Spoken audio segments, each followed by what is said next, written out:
Asleep already? All right, I'll handle the rest of the work.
Asleep already? All right, I'll handle the rest of the work.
Asleep already?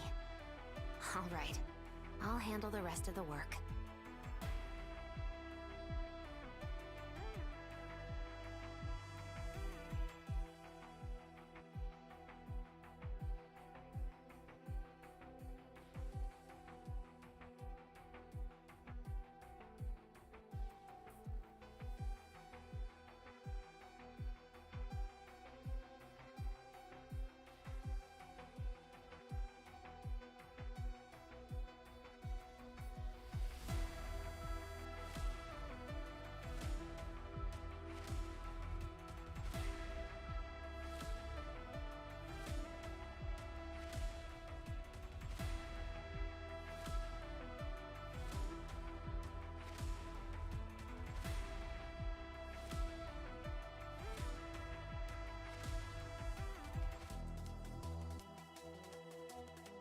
Hello. Hi. Hello. Hi. Always do that. Hi. So,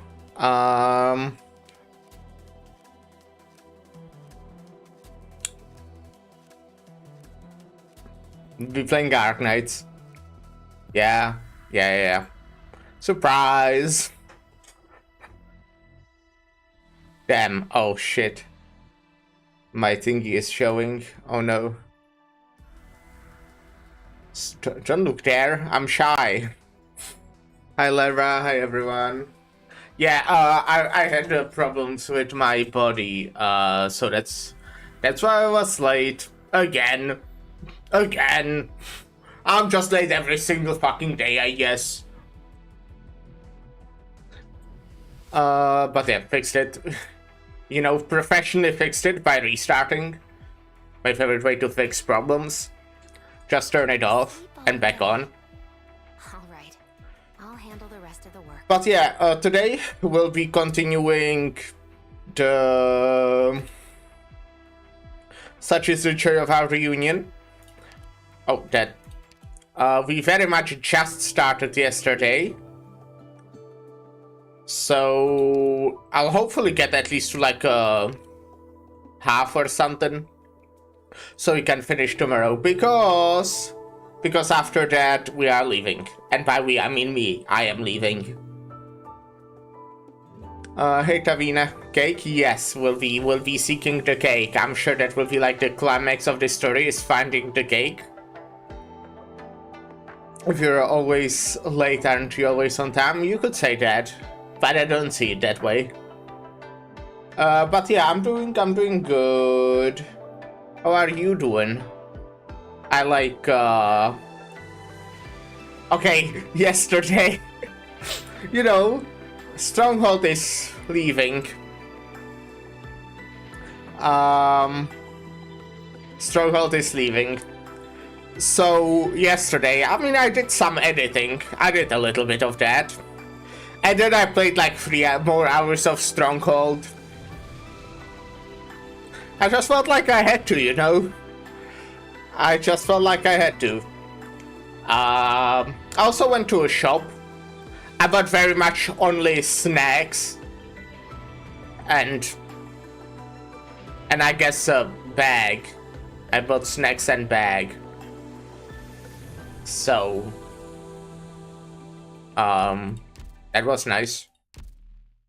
I have a lot of snacks now. Like a shit ton of them. I also bought some clothes, actually. I actually bought a lot of shit, huh? Yeah, I have like a bunch of socks now. Isn't that cool? Yeah, living in my parasocial relationship, believe me? Yeah. It's not like we will like see each other or anything. Nah. Doing good, did workout and finish reading my book. Give it 7 out of 10. Ending is unsatisfying, but it made me self-reflect. Interesting. Okay, that's cool. I mean, 7 out of 10 is very good. That's like, yeah, very good, I'd say. So, yeah. However, I just know that you will be reading Peak later today, so, like, ooh, we'll have to maybe, you know, change your threshold of what actually is 7 out of 10. What even would be 8, since you will read a 10. Lyra is playing paper, by the way. So, yeah. Anyways. I wanted to say one more thing. Oh yeah, I did something crazy. So yeah, I went to sleep at like 3 a.m. yesterday, which is significantly later than I do normally. I decided that it doesn't matter since I'll mess up my sleep schedule tomorrow anyways, since my train is coming at 2:30. So I kinda need to get there. I'll hopefully manage to sleep on the train a little bit. Very possibly, Lyra, just so you know, we will arrive and probably just go to sleep. Very possible. Like, I will try to sleep on a train, but even if I sleep the whole train ride, that's like 4 hours. So, that's very much what we did last year when we went to Dokumi. Just so you have that information, like, you know, maybe don't have any plans for the first day, nothing too much. To be fair, we are getting there kinda early. We will be there at like 9. So even if we sleep like for 8 hours after that, I guess we still can have plans. I don't fucking know. Yeah. But yeah, I again went to sleep quite late.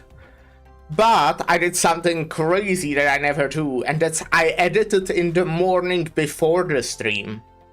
Normally I only edit in the evening, but I edited before the stream. Isn't that crazy? So yeah, I'll just hope I can finish before I leave. Fair, I will be fit and rested because I already travel tomorrow at noon, so I can just annoy also. I see. Well, hopefully, you know, your travel goes well. It's pretty funny that I think you will actually travel, like, in terms of traveling, it will probably take you longer than us, which is pretty funny. I mean, I guess if we count the, like, waiting at the airport, it probably wouldn't. But yeah. Guess maybe we can go to a supermarket on Thursday and get some actual food other than snacks. That is reasonable, yeah. I mean, what I am, we are probably planning is live off of bread because, you know, that's cheap.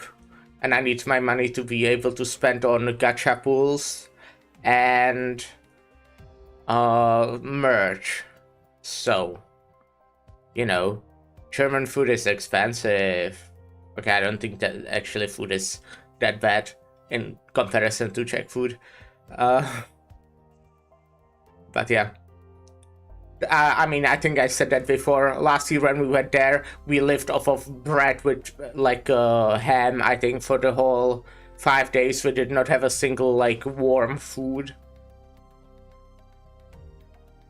Except on the way back on the airport, we had McDonald's. So, you know, just saying.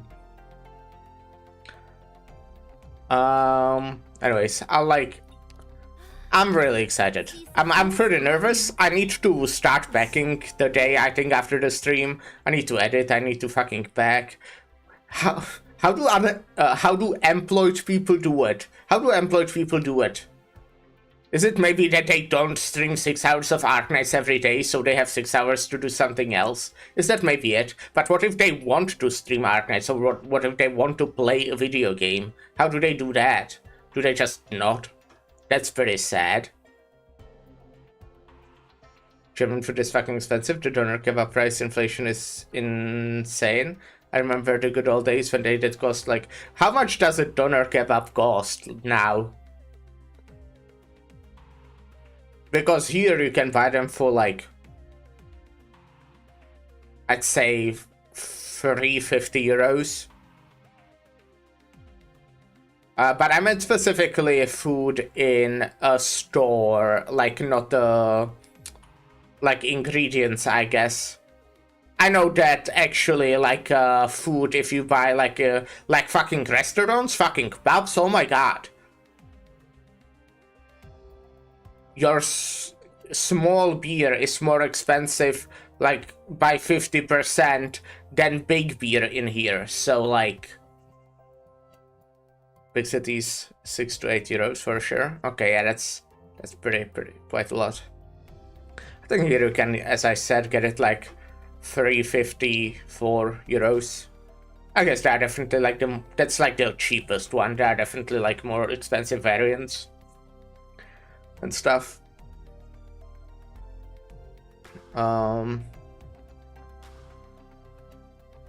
Yeah. Damn. It's expensive to like survive, isn't it?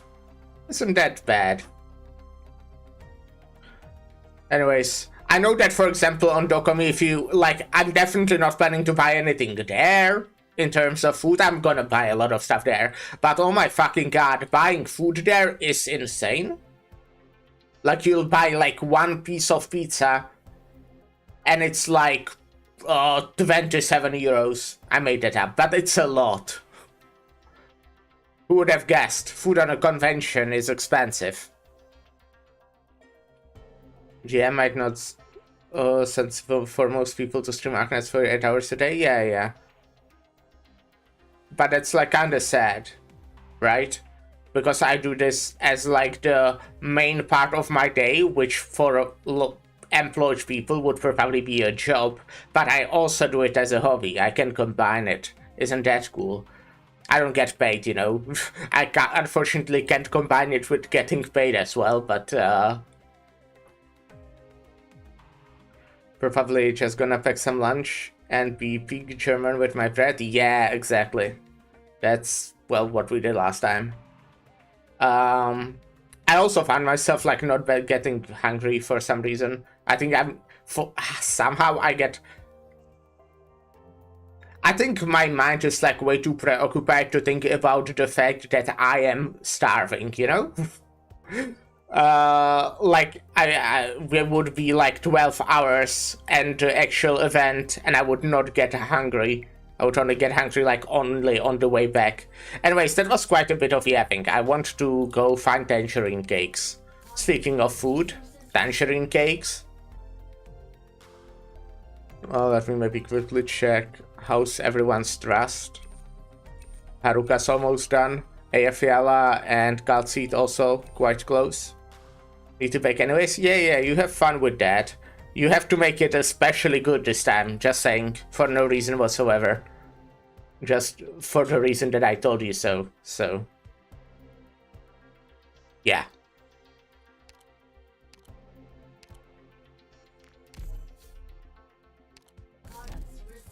It's gonna be garbage? Oh no.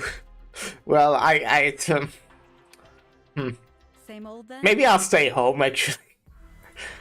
Oh look, 6-7 sanity. Yay.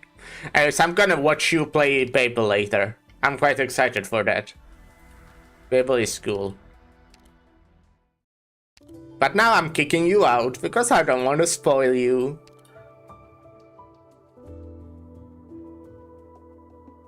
I need to get my notes. But like I remember, I ended with or one after. Yeah. But now we're going for or two before. Malt sugar candy. Are all the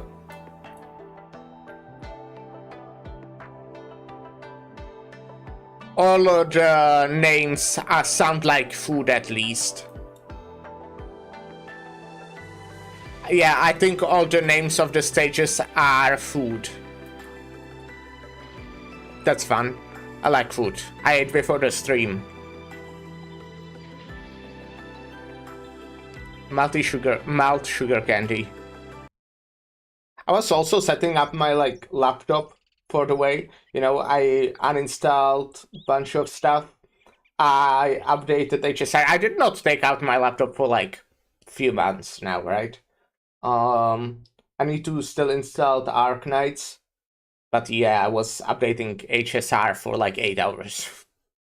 It ended like literally 5 minutes before the stream, so good timing. Because otherwise it might be hard on the internet. I mean, I could have paused it, obviously. That was the plan. But it ended like 5 minutes before the stream. It's high autumn. The courtyard is silent. Its long, thick walls prevent outside noise from coming in. It's empty, save for an old persimmon tree leaning against the wall in the shade with its old crown extending over the top of the wall. No one knows what this old tree has witnessed over the years. We do know that, since its planting, it has turned red and green and red again as the seasons have flown by.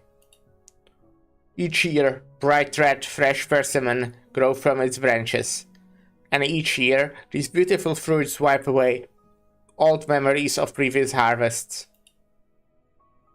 The old man sits under the tree, sleeping in the shade. Grandfather?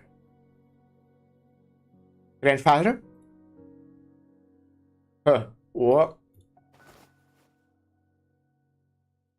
CQ, you're back. Yes, I got delayed a bit on the way back, but thankfully, I made it in time for Mid-Autumn Festival. I've been thinking a lot these past few days. I've been watching the persimmons grow redder and redder. I was afraid that if you didn't come back soon, we wouldn't be able to eat them together this year. I'm not sure how many more harvests I will live to see. If you had come back any later, you may not have even seen me here. Grandfather. Ningxi Q decides not to crack any jokes, as she usually would have done. She looks at the old man closely. He seems to have few new wrinkles on his forehead this time. The autumn wind blows suddenly, ruffling the old man's hair. We completed our trial of Dahuang's first mobile plate last month. I finished up my work at the Ministry of Rights for now, so they allowed me 2 weeks vacation. You have worked really hard. I heard about the goings of the Dahuang as soon as they happened.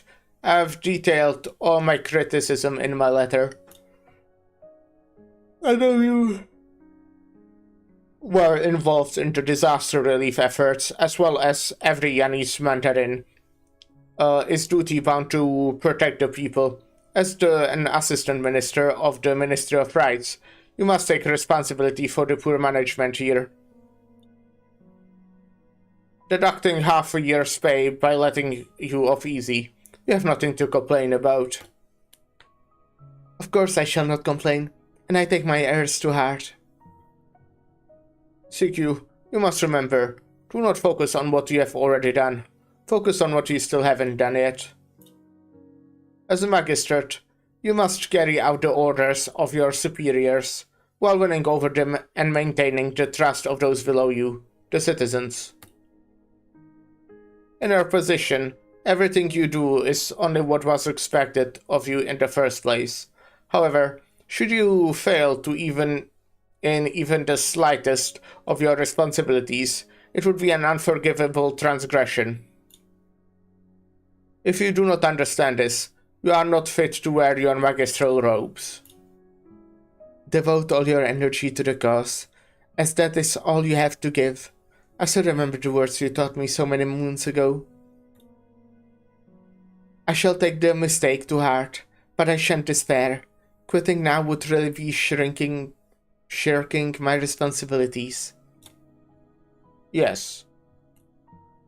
Okay, I've said enough on this for now. I am not in your position, nor do I work in the Ministry of Rights. Therefore, I have no right to interfere. Now, I am more worried about your injury. Are you well? Do not worry, Grandfather. I recovered quite some time ago. Broken bones take at least 3 months to heal, so please take caution. In a few days after you get settled, make the time to go see a doctor. An old friend of mine gave me medicine patches.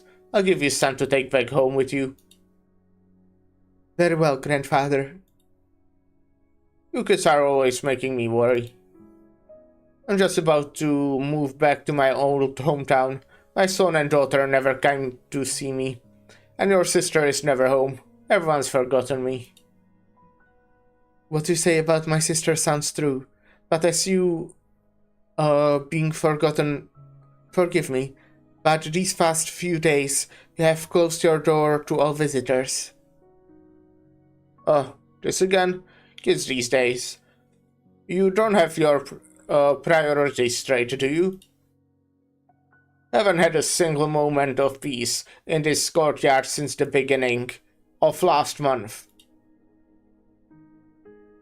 The youth today are clever.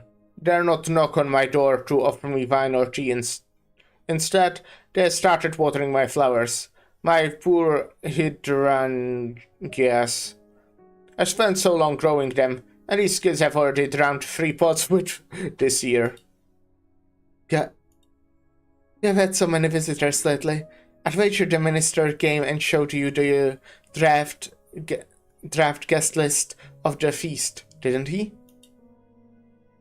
It's rare to see the true Lang even once a year. I'm sure many would treasure the chance to learn the latest court gossip. I've no reason to meet the young lad. He's the minister after all. What does he need my input for? Come now, grandfather. You served for decades in the Ministry of Rights. Your achievements were many, and your legacy is secure. That is all in the past. If we keep focusing on the past, how will we deal with the present?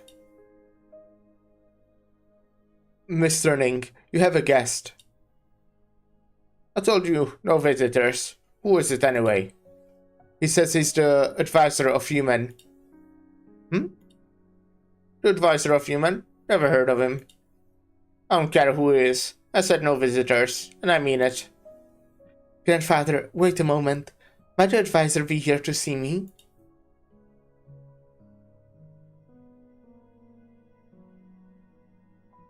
Good sir, our master is not accepting visitors right now. Please come back another time. Please tell Ning, your master, that an old friend is here. Sir, no offense, but judging by your age, are you sure you're an old friend of the master's? It's true, I dare not make up stories. Sir, please, be on your way. The master is not accepting any guests right now. If you really are an old friend, then I'm sure you wouldn't want to ghost travel, would you?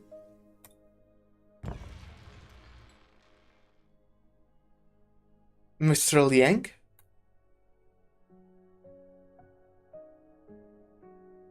Do you not recognize me? Miss Ning, it's been a while. After you just returned to Baijiao, I wanted to see you.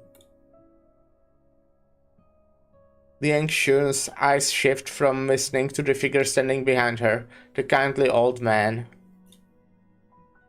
Don't just stand there, CQ. Invite your friend in for a bit. Well...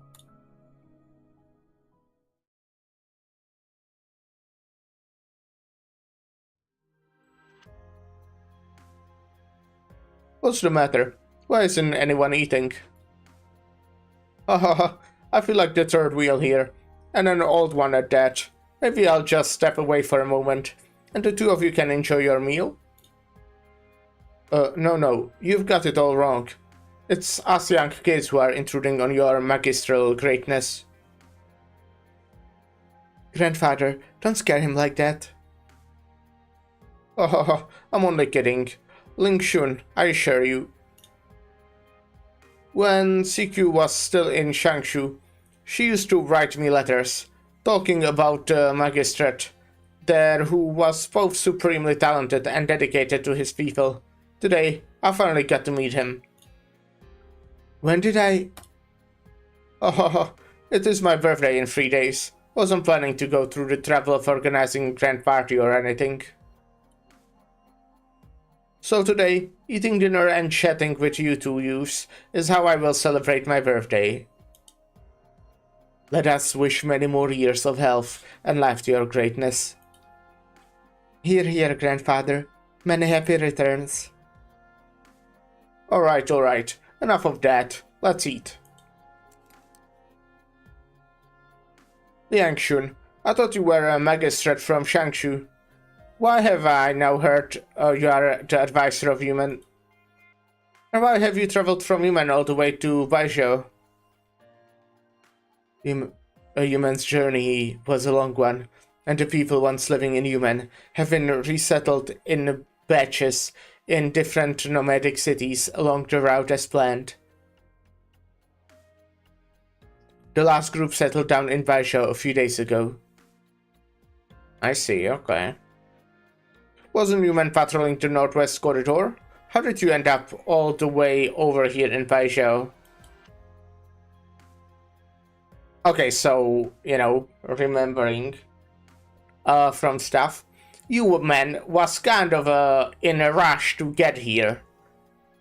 Here, I guess here, somewhere. Human was in rush to get somewhere. Because it sounded like they have some interesting plans.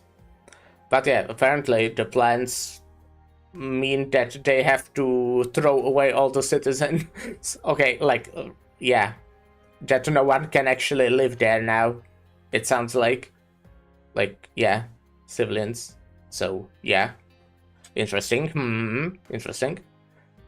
Dear grandfather, have you forgotten? Human changed its route at the beginning of this year. The new route it was traveling on took it right to Baizhou. As for why Human traveled to Baizhou, sure you remember it? Oh yes, because of that same old problem again. All those years of fighting, and still no resolution. It's been so long since I retired, and sometimes I still hear those voices in my nightmares. It gives me a headache. It's a problem that has existed for several millennia now. Sometimes issues resolve with the passage of time, other times they get worse. Now I think we need to find a way to solve it. Grandfather, do you have any ideas? Me? Of course not. If I were to try and intervene, people would accuse me of being a dictator. Not necessarily. The minister had been coming to see you every few days or so. He never mentioned this to you? Listening. There are some things which your grandfather must keep private, you know? Ha ha ha. My granddaughter sure is direct. That's for sure. No matter. I'm an ordinary citizen now. I am free to speak as I please without fear of divulging secrets, because I do not know any secrets. As for this matter, however, I must defer to the advice of the young. Well, Liang Shun, what's your solution? I dare not propose any grand solutions. However, there's one thing I do know.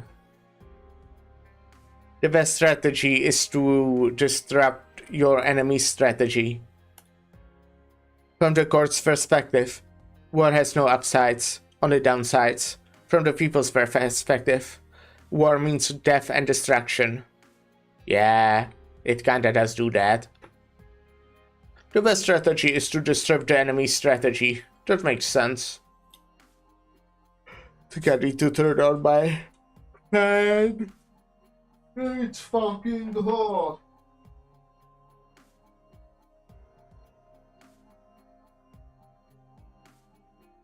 Well, now it's fucking cold. That was fast.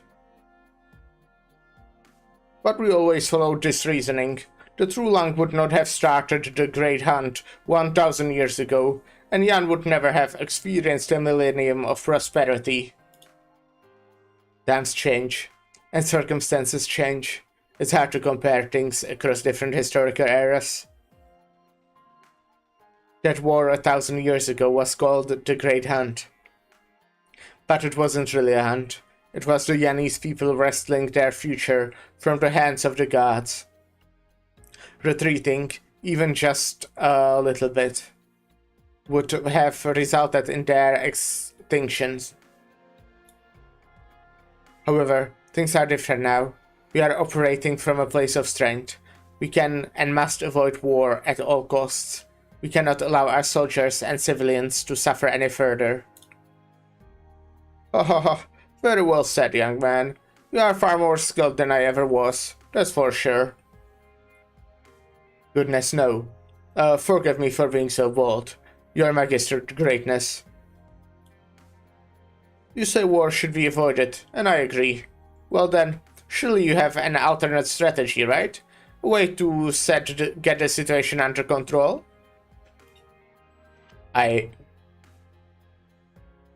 Mr. Ning, another visitor has arrived. What's this now?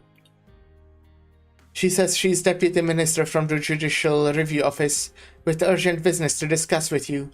She insists on coming in. The Judicial Review Office? I suppose I will have to let her in. My sincerest apologies, but I must excuse myself for a moment. CQ, please continue chatting with our guest here.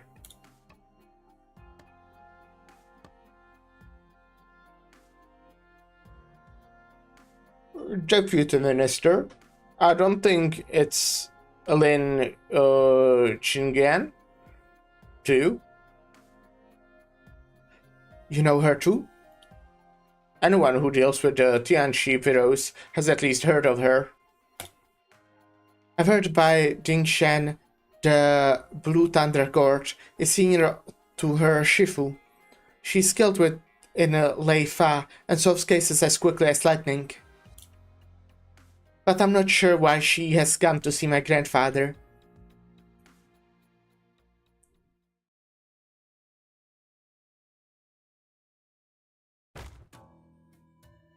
You waited until I was asleep and then locked me in this room? Why? I'm not a 3-year-old, you know? Let me out of here. Damn it. I'm supposed to meet that lady now. I didn't even get her contact, so I can't call her. What am I gonna do? Just break the door? It would be rude not to. No, I can't... I can't break the door down? Okay, well... They might kick me out of here, and then I'd have no place to stay. But this window... I'm on the 18th floor, huh? That's not that high. Alright, I'll jump. I mean, she was jumping out of like the plane thingy earlier, so... Earlier, you know, like a few years ago. So it's gonna be fine.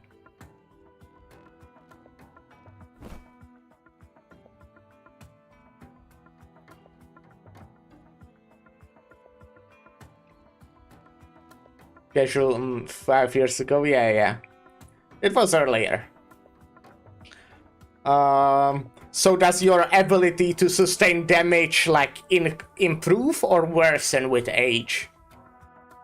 Miss, you have been standing here for ages. Are you going to make a purchase or not?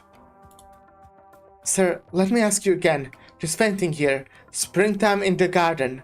Is it really an original work by Xu Jiang? Miss, you can ask anyone around here. They all know my shop only sells authentic goods. I certainly know how to spot a fake painting. Look at the technique, the essence of the painting. Who else but Xu Jiang could have done that? I'm no art expert, but I see serious anachronism in this painting. These grapes on the table here. This particular variety of grapes was not introduced from Gaul into Yan until the year 628. However, this painting is from the year 580. How do you explain that? Anachronism. Errors that don't fit the expected time. Not chronos time. Ah, I see. Okay, so yeah, gotcha. Understood. Oh, come on. That's quite the nitpick, isn't it? You're just trying to bargain down the price, aren't you? I've seen your tag so many times before. I'm warning you. You won't like me when I'm angry. Good sir, I've never intended to buy your painting in the first place. Why would I be trying to bargain with you?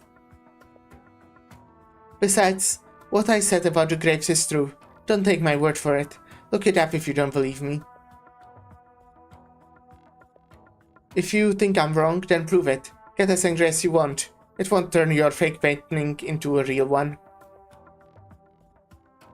If you don't want to buy it, then why are you standing here? To tell you your painting is fake? You obviously didn't know, right? You obviously did not know it's fake, so it's nice of her to let you know that it is.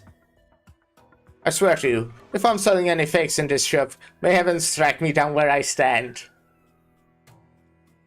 I'm expecting Blaze to fall down right now.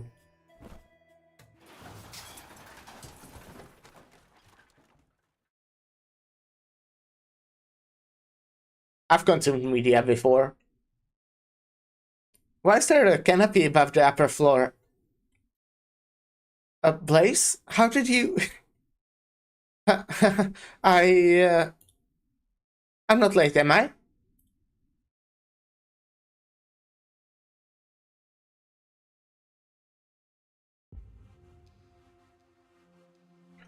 Sorry for making you wait. I've had so many guests visiting lately. Apologies. You are... My name is Lin Qingyan. I'm Deputy Minister with the Judicial Review Office. I came here to ask you a few questions, Mr. Erning. The Judicial Review Office, you say? I haven't talked to anyone there in many, many years. I'm not even sure who's in charge there anymore. Is it Yu Chang? Yu Chang? No, I'm afraid you're mistaken. Deputy Minister Yu is no longer working with us. Oh, that's right. Now I remember. One of the Blue Thunder's court of Leifa students transferred from the Tianchi bureaus to the Judicial Review Office. Well, that must be you, yes? I heard that Vianchi Bai was transferred back to Baizhou a while ago. Yet he still hasn't come to see me. Not even for some tea or a bite to eat. I guess he doesn't have time for this old retiree. These are extraordinary times we are living in. The Tianchi bureaus must be extremely busy. I'll mention it in court the next time I see him. Haha, sorry for going off on the tangent here. Please, sit down and have some tea. They sit down in an elegant room that's tastefully decorated and furnished. There seems to be an empty space on the wall where a painting should be hanging. The part of the wall that had once been covered by the painting is a slightly different color, which makes it stick out even more. Mr. Ning, the tea is elegant, and so are you. Everything in this room is excellent, but something's missing. A painting, perhaps? Yes, the missing painting is, in fact, a longevity painting that someone gave me many years ago. It's supposed to help you live longer, but as the saying goes, the older you grow, the happier birthdays feel. I believe it served its purpose. I would not have expected you to be superstitious, Mr. Ning. Growing old has left me at fate's mercy, hardly free to act as I wish. It must make you laugh, yes? But I heard that the thief tampered with one of your paintings recently. They sealed the lips of the painting with honey. It's an old folk custom to celebrate the new year. They do this in hopes that the stove god will only say good things and not bad things. Whoever the thief was, they had some other motive in mind besides theft. Why did you not report this vandalism? If I never reported it, then how do you know about it? One of my colleagues is handling this case. I saw the case file, but the one who first reported it, I don't believe was anyone from your estate. Well, I'm glad there at least is someone out there who cares about an old man like me. Could it be that the person who did it reported it? That's just like the first thing that came to mind. Like if it was no one from this estate, I guess. You know, obviously there are more explanations of that, but... Because they obviously didn't want to, like... well, steal anything. They just wanted to do the honey thing. Sounds like, at least. I would not have expected you to believe in those folk tales, Deputy Minister Lin. I'm a mere citizen. You, on the other hand, are a Mandarin. And you ask, your time is valuable. You came here today to ask me something. Just go ahead and ask me directly, please. I came here to ask you about someone, not something. Do you remember an individual named Gu Chuan? Go. 10 years ago, Gu Chuan accompanied some Yanese dignitaries on an official visit to Victoria. They encountered a catastrophe, a blizzard, along the way, and poor Gu drowned in a river. Have you any memory of that, Mr. Ning? Yes, how could I forget? I believe it was December. It definitely happened in the winter. By the time the news reached Baizhou, it was almost a new year. I remember the messenger told us that, after the storm came in, the envoys got trapped in the mountain. Gu Qian stayed at the back of the line, helping shepherd everyone else across the river. In the end, he's the one who ended up falling in. Huh, the river must have been freezing cold. It looks like that incident made quite an impact on you. Gu Chuan was a very good worker. He served the ministry very well. He was very well read and had excellent calligraphy. It's a pity he had no family. The only remnant of him is a cenotaph in Cemetery of the Virtuous. Every year, the Ministry of Rights sends someone to tend it and pay their respects. No family? Look at me, blathering on again. Well, anyway, why do you mention Gu Chuan? A Yanese diplomatic dying in a foreign country. That's a major international incident. According to the laws of Yan, both Yan and the other country must send experts to conduct a joint investigation and compile a final report. However, after Gu Chuan's death, the Ministry of Rights did no such things. Even more startling is that the Judicial Review Office's record of the case are remarkably sparse. I'm confused. This is clearly a question for the Judicial Review Office. Why are you asking me? I was in the Ministry of Rights. I was in the military. Well then, let me remind you. 2 months before the team left on their mission, Gu Chuan was just an ordinary 9th rank Mandarin. How did he suddenly get promoted to envoy, much less be sent on a mission to Victoria? Well, you are the one who signed Gu Chuan's transfer order. At this time, you were the Minister of Rights.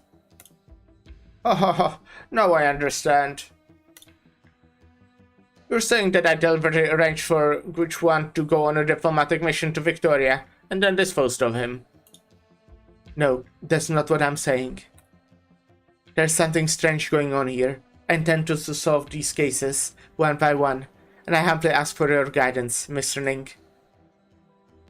Since you're so curious about all this, why not ask me a few more pointed questions? You think it's odd that I, as a former Minister of Rights, would trouble myself over a mere 9th rank ceremonial officer?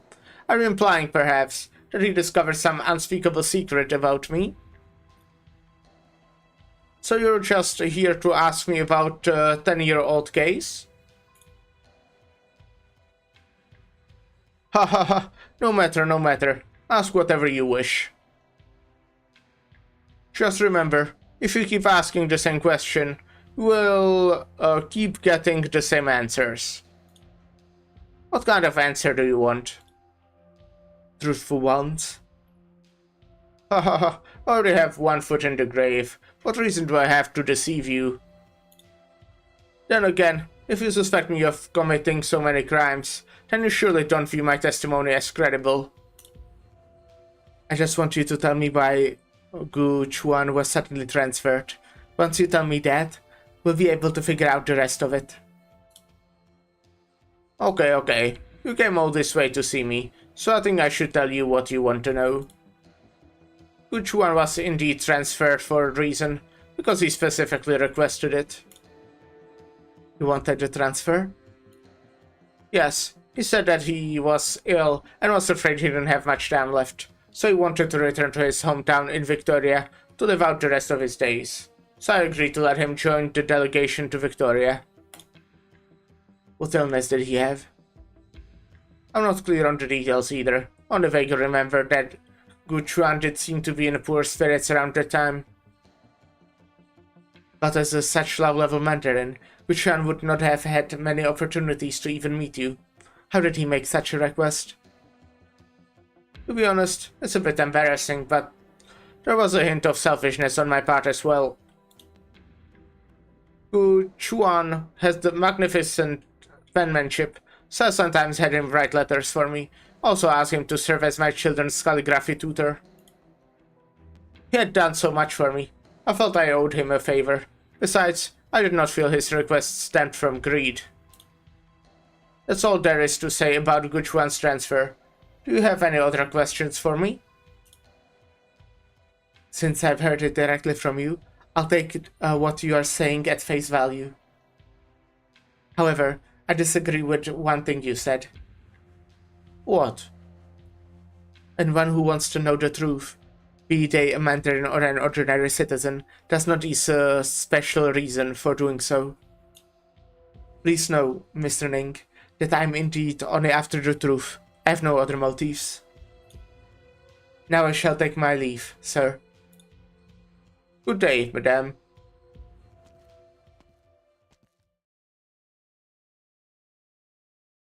I mean, that's a good story. Say, where's Liang Shun? It's rather late, grandfather. I saw the young man out many hours ago. My word, you invited him to have a dinner, and then you had him wait there forever. That's a poor way to treat a guest. Yes, where are my manners? Tell him I apologize, and please, let him know that he is welcome to come back anytime. Next time, I'll be a proper host. I owe him that much. Liang is a reasonable man. I'm sure he will understand. By the way, his name is Liang Shun, right? Which Shun is that? How do you write it? Whoa, what? What was that? I literally just clicked.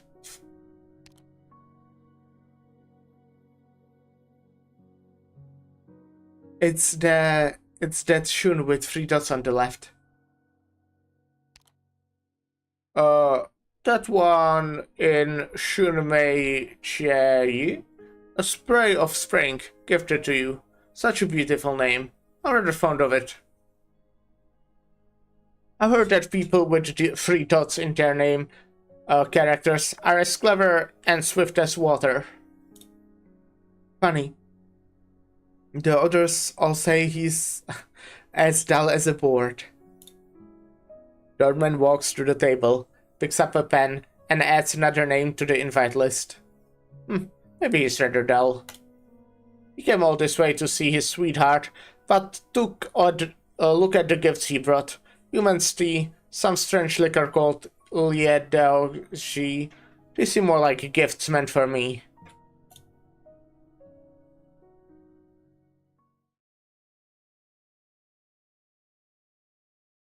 Lin, Qingyan, wait.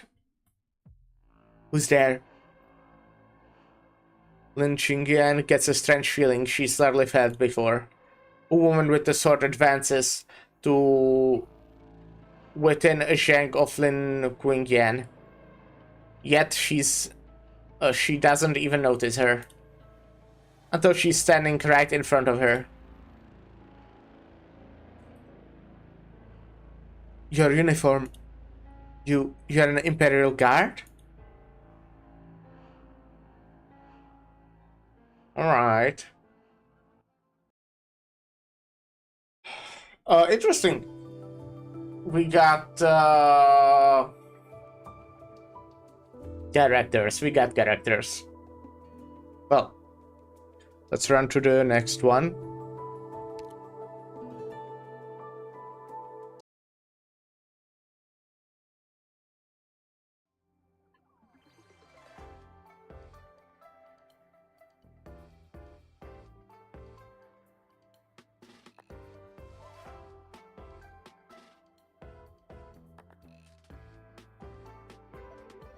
Blaze, what do you think of this one? Not bad. What I mean is, do these tangerine cakes taste like the ones you remember? Well, not exactly. They're still not as sweet as the ones I had before. They also don't have quite the same mouthfeel. That's strange. This place uses traditional cooking methods. Their snacks are definitely authentic. They haven't changed their recipes in 100 years. 100 years? Have tangerine cakes even been around that long? No, tangerine cakes are not quite that old. But many famous Baisho snacks do have quite a long history. The tangerine cakes you are looking for were actually invented by a scholar who came to Baisho to study it in early years. The scholar's hometown was famous for his tangerines. After he moved to Baisho, he missed those tangerines. It was too far to go home and get them, so he improvised. He smashed up some old dry tangerine peels and made them into dough, added some sugar, shortening, and spices, and baked them. It was a cheap, easy way to get his tangerine fix. He gave the recipe to his landlord in lieu of paying rent. He even wrote a small poem about them. These tangerine cakes are bright and fresh, just like the orange groves back home. After the scholar passed the imperial examination and assumed office, the tangerine cakes became very famous. People began to view them as a symbol of homesickness. Interesting. Symbolic food. First time I've ever heard something like that. Yan is a very vast land, with many different climate zones, each with their own cash crops and produce. That's why there are many different types of Yanese cuisine. You can trace all the Yan's history through its food. For example, Yan's 4 major cuisines match up with its 4 great restaurants, which predate Baisho's transformation into a nomadic city. Cities develop, but flavors remain. It would be odd to find any snack without its own bit of history behind it. One of my colleagues told me that there are many different kinds of tianxis in Yan. You know so much about food. You must be some kind of tasty food tianxi, right? If there really was such an individual, someone who could use art to transform stones into vegetables, that might be worth studying, eh? That would be very useful ability to have, you know? Would help hungry people quite a lot. Alas, I'm just an amateur foodie. I like to take notes on the food I eat and its history. Other than that, I've compiled several notebooks full of such information. I guess that's how she knows about types of grapes. To put it another way, Blaze, if there really were a better recipe for tangerine cakes out there, surely someone here would know about it. What if it was like her father himself who baked them? But I'm telling you, the ones I had when I was younger, they were sweeter, and just better. That really is rather odd. Traditional tangerine cakes emphasize the fresh essence of the tangerines, not the taste of their pulp. Very little sugar is used, because tangerine cakes are supposed to be a light snack. You're telling me you have eaten much sweeter tangerine cakes, and I'm telling you that I've never heard of such a thing. Maybe we can ask one of the chefs around here to try cooking up a batch with extra sugar, so you can compare?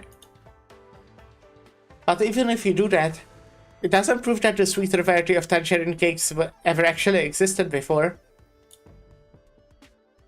What I want to know is, how did the taste of these tangerine cakes change during their journey from Baisho to Victoria? I'm sure there's a story there somewhere. It seems you're just as much of a foodie as I am. I was afraid you'd get tired of traipsing of all these restaurants. You're the guide. You lead. I follow. Alright then, let's keep looking. My word. Look at the time. We should have lunch first. Lunch? Yes, it's lunchtime. Shouldn't we have some lunch? But I just finished eating snacks from 5 different restaurants. Snacks are snacks, but lunch is lunch. You must have a proper lunch, you know? I don't think my tummy has any more room for lunch. Haha, I know one restaurant that can guarantee won't make your tummy ache. Will you give it a try? You're the foodie here, so I and my stomach trust you. What's wrong? I feel like we're being followed.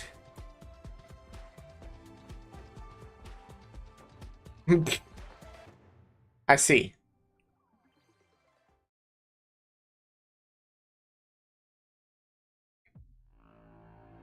You're an Imperial Guard? No.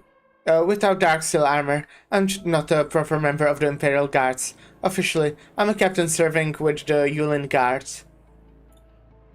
Deputy Minister Lin, I doubt you want to encounter anyone wearing Darksteel armor anyway. Certainly not in broad daylight. Well, we'll be taking a short break before continuing. And I'll be right back.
Hello, hello.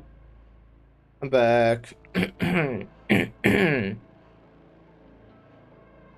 once thought that heard that mention that there is a junior drill master serving in the ranks of the Imperial Guard apprentice. She's very young, but still beyond her years. This woman is so funny, mostly because her artist keeps putting her in official art with Almond and Crownslayer, the characters who, as far as we know, have never actually been in the same country. Yeah, that sounds like a pretty funny, like, what is a pairing but for 3 characters, like thirding? That doesn't sound right.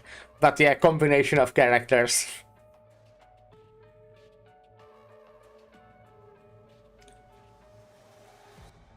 That must be you. You are the junior drill master. I guess I has still sore that I beat him a couple matches last month. There's no need for name calling though. The characters who as far travel for romantic. Yeah, I see. Well, I don't know if the artist does it romantically.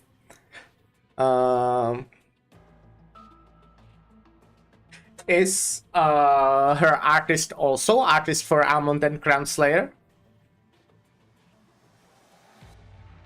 Because, you know, that makes that way it would just make sense. It's like, I mean, like, you know, that makes sense. If you have 3 characters that you draw for the video game, you're gonna put them together into an art. Crownslayer helping Almond get a book down from a high shelf while Drill Master is in the same room. The 3 of them are playing basketball. That's funny.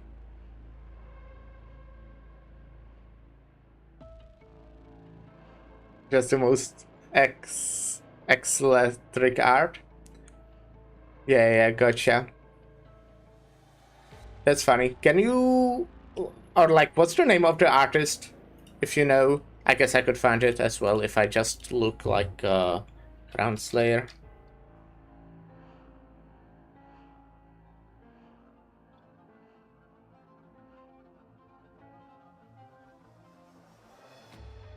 The pages have artist, right? Illustrator, yeah.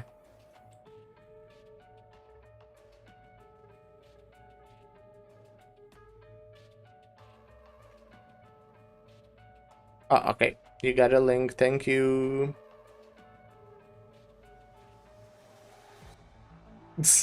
Okay. That's a link to them playing baseball. Okay, that's okay.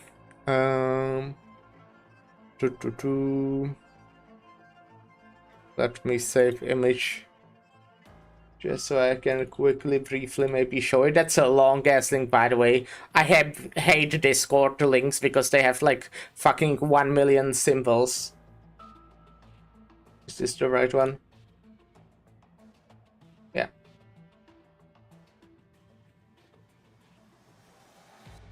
Look at that. That's like just a really funny art to make official art for characters that don't know each other. Yeah.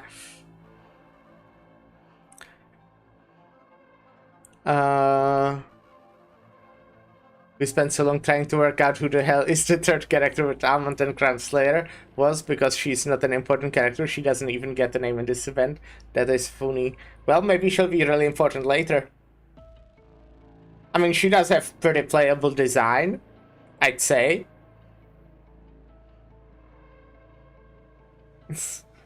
But her artist loves her, and now I do too. That's nice, that's nice. No matter. I'd like to ask you, what are you doing here? I'm investigating a case. Does that case have anything to do with the former Minister of Rights? Has the Judicial Review Office issued you a search warrant? You're just drill master. You have no authority to question whatever warrants I may or may not have. Do you? You have no authority to question my authority. Just answer my question, please. Very well. I heard you were on a long business trip just recently. You left Baizhou for a while, did you not? That's right. I went to go question a witness in an old case and update the case files. What old case? From when? What witness? Why are you just investigating it now? I don't understand your line of questioning. If the Yulin guards were to investigate the Judicial Review Office, I'll go submit the necessary documents immediately. If that still isn't enough for you, I can have the Minister of Judicial Review Office report to the Yulin guards for questioning. My questions have nothing to do with the Judicial Review Office. They only concern you, Deputy Minister Lin. So you went to investigate an old case. What did you learn? Too much time has passed, so the trail has gone cold. I didn't learn anything. Nothing? Really? Are you sure? Nothing. Alright, I believe you. However, remember that you are speaking to the Yulin guards here. Your answer carries great weight. Very good. I'm done discussing official business for now. So you still have some personal business you wish to discuss? That damn Forte told me he doesn't have many friends in government. Well, you now count as one. Well, I must warn you, don't stick your neck out for too far. Your worries are unfounded. I'm just pursuing the truth here, as it is my job to do. I'm not putting myself at any additional risk. Very good. Give Tai him my regards.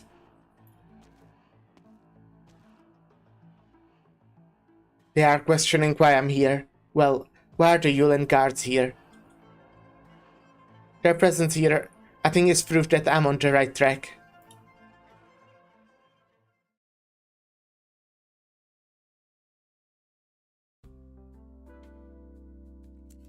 Phew. Boy, am I stuffed? I never would have guessed that a roadside stand could make such amazing wontons. They are certainly better than the ones in the Rhode Island cafeteria freezer. I'm so stuffed that I want to just take a nap right here, and... After eating all that greasy street food, a nice hearty bowl of wontons is the perfect thing to settle your stomach. What is wonton? I should be looking up all of the food, honestly.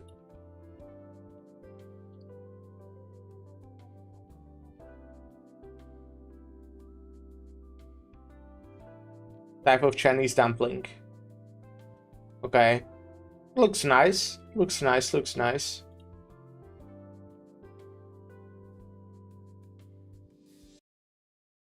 Yeah.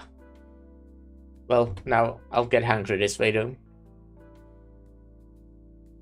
The famous restaurant needs no introduction. As your guide in Baizhou, I figured I'd share some of my favorite lesser-known food spots. Well, I'm lucky to have found such a good tour guide. Thank you. Well, I'm also glad to have found a culinary companion. I tend to eat alone, which means I can only order 1 or 2 entries for myself. You know what they say, the more the merrier. Now that I'm here, you can order as much food as you want. Speaking of food, what's in these wontons anyway? They're fantastic. Just meat and celery. The key ingredient is the soup. Most places use shell-based caviar in a wonton soup to enhance the flavor. Unfortunately, the fininess of the caviar crowds out the other flavors. This slice uses soybean sprouts instead. This makes it for a milder soup, which allows the flavor of the wontons to shine. The meat filling for the wontons is fresh beast belly. After the wontons are cooked, the bits of fat will naturally seep into the soup. These wontons are light, yet delicious. They are made of high-quality ingredients, which are hard to find elsewhere. Well, do these wontons have a history? Do tell. Not really. I just really like this particular wonton shop, I guess. When I get writer's block or need a little pick-me-up, I come here and eat a bowl of wontons. The shopkeep has been making wontons all her life.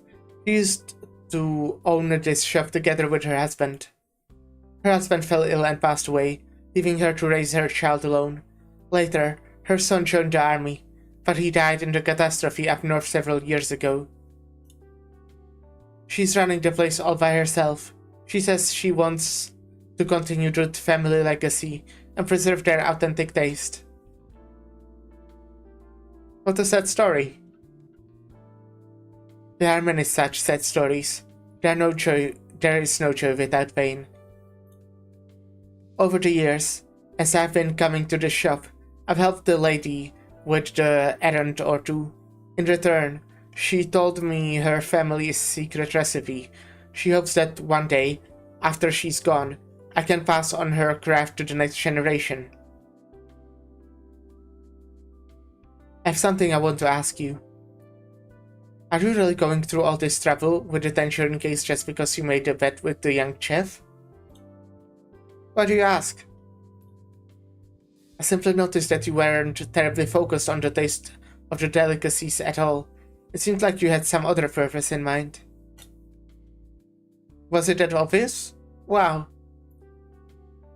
When you watch people eat, you see into their soul. That's why I dislike eating in public. Because I don't want people looking at my soul. I'm shy. Sorry, I was just curious. If I've intruded on your privacy, I sincerely apologize. Hey now. We're friends. I'm not keeping secrets from you. You're right. I'm not really that concerned about the bet. Those tangerine cakes, well, my father used to send them to me when he was living in Paixão. Your father, was he Yanis? Meh, whatever. I don't have anything to hide from you. I grew up in Victoria, but my father is Yanis. One year, he suddenly returned to Yan for some reason. I never saw him again, and he died over a decade later, in a land foreign to me. I'm sorry, Blaze. It's not your fault. Why do you keep apologizing? I didn't think much about it at first, but yesterday when you mentioned that sweet tangerine cakes are unusual, I thought someone who knows how to make those cakes might also have known my dad. Your dad was also... Was also what? Oh, nothing. Well, I promise you that I will do everything in my power to help you find out the truth about your father. You're such a contradiction, so bold when you eat, yet so refined when you speak.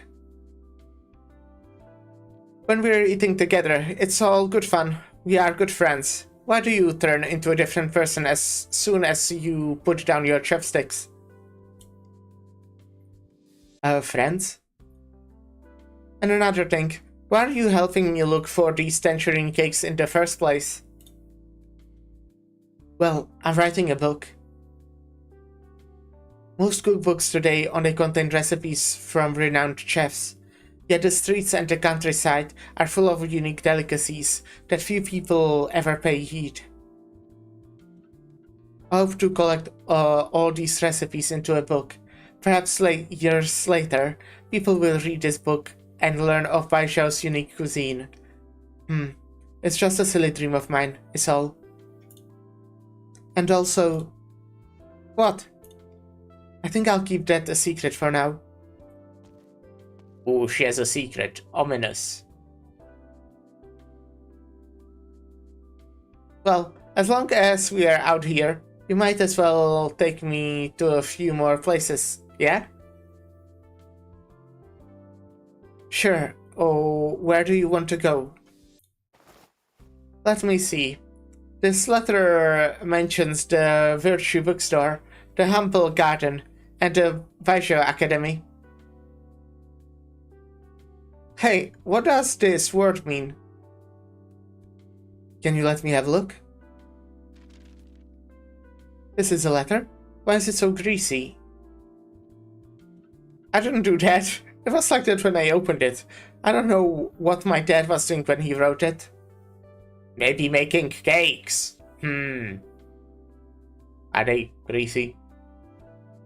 Don't know. So these are all letters that your father wrote to you? Yeah. Yes. The few that I managed to save. Strange. This stationery, it's... What is it? Nothing. It's just that most of the places mentioned in this letter no longer exist. Huh? That was only written a decade ago. For Baisho, a decade is enough for a whole city to change. Have you noticed that anything has changed since arriving in Baisho?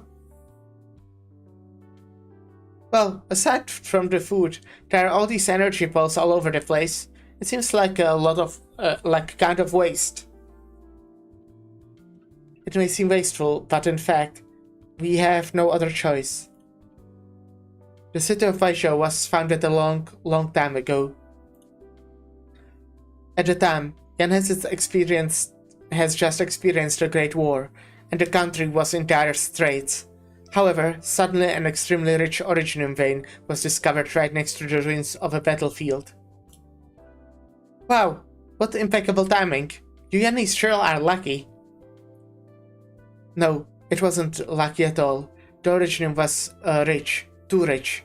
It attracted too many originium particles in one place, which eventually led to a catastrophe. Basically, not only was it difficult to mine, but it also created a vast stretch of land that was prone to catastrophes, and there was nothing the Yannis could do about it. That is until one of the Tianchis had an idea. They could build a city right on top of the originium vein.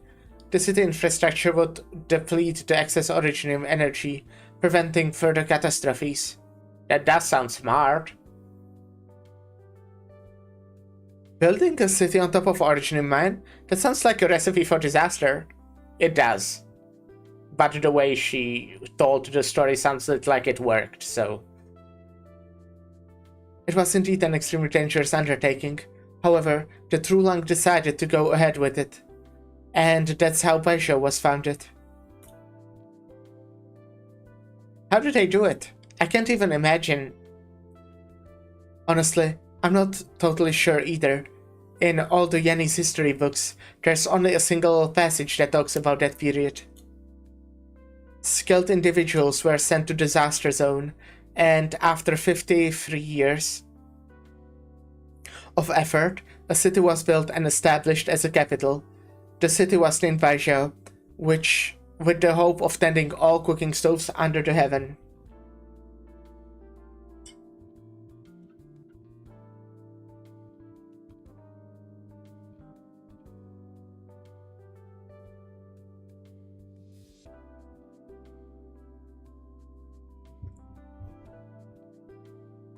As for the more advanced technical details, you'd probably have to look at some of the materials from the Tianchi bureaus. That's beyond my area of expertise. So to this day, the Baisho government still encourages us to use this energy. Baisho is constantly changing. That's how these skyscrapers appeared, as well as the numerous nomadic city plates. And what happened to the people who built the city?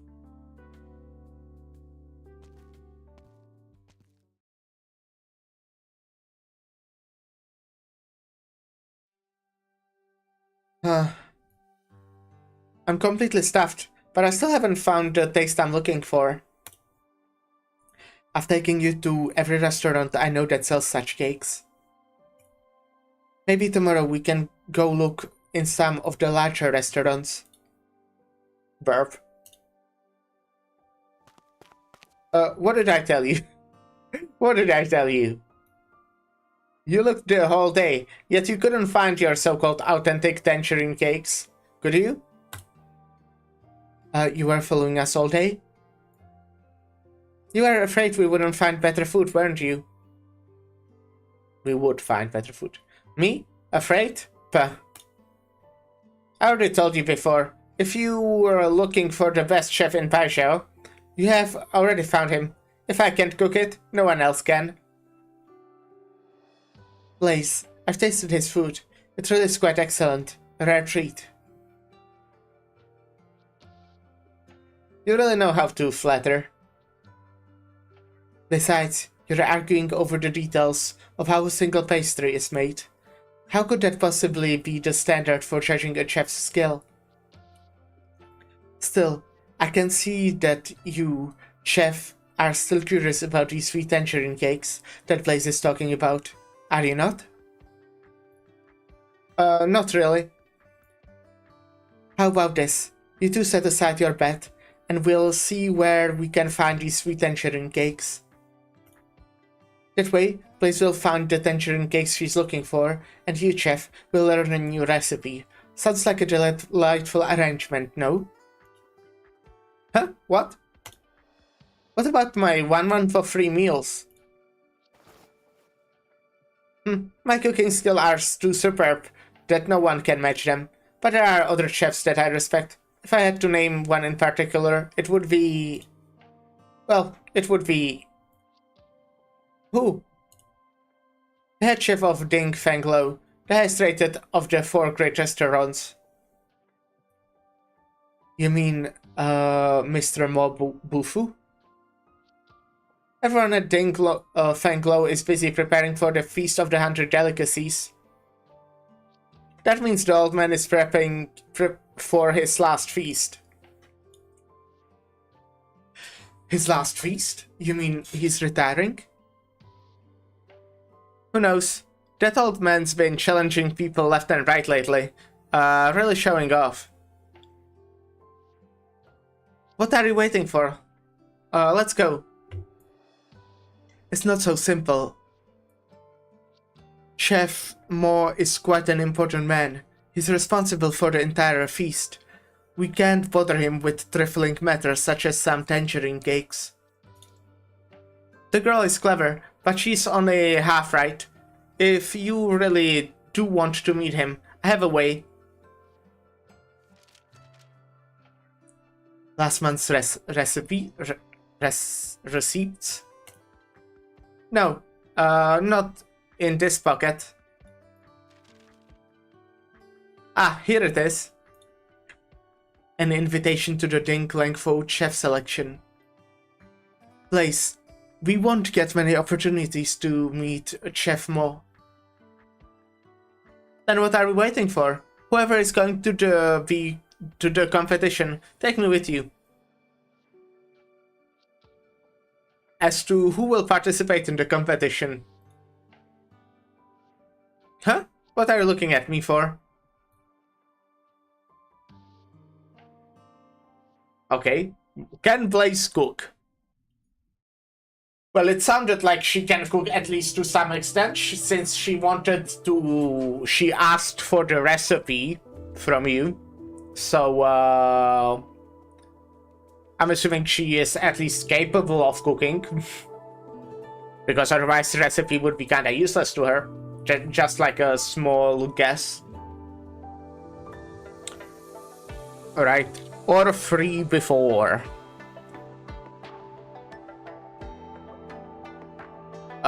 Oil splashed hand-pulled noodles. Yeah, before. I'm always like triple checking if I'm clicking on the right thing, while I'm very intentionally trying not to look at the description in the middle. Oh, you came to the library too. What a coincidence. Hello, you. Are you here to look up some case files? Just grabbing some books to put under my pillow. I haven't been sleeping well lately. Maybe some reading will help. How I envy life of a student.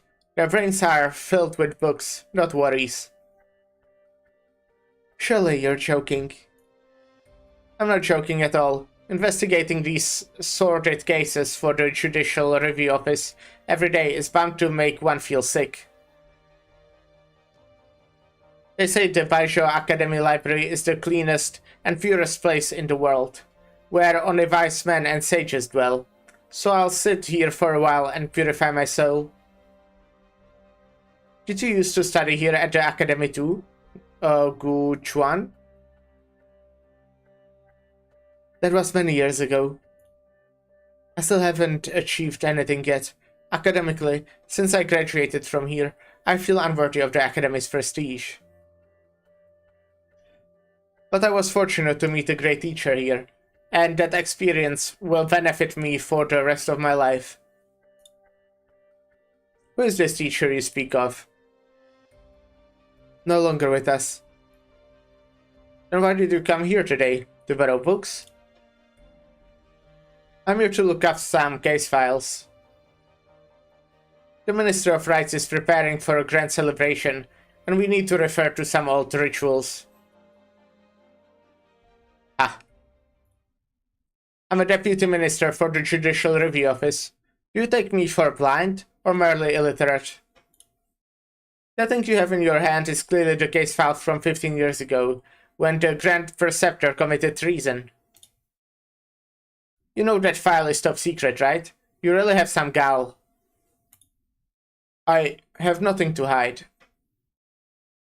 I'm indeed looking for materials related to that old case. I think there may be more to it than we realize. If you think I'm doing anything illegal, then by all means, have me arrested. What are you blabbering about? Did I say I was going to arrest you? I was only saying that it's quite coincidence, because I'm also very interested in that case.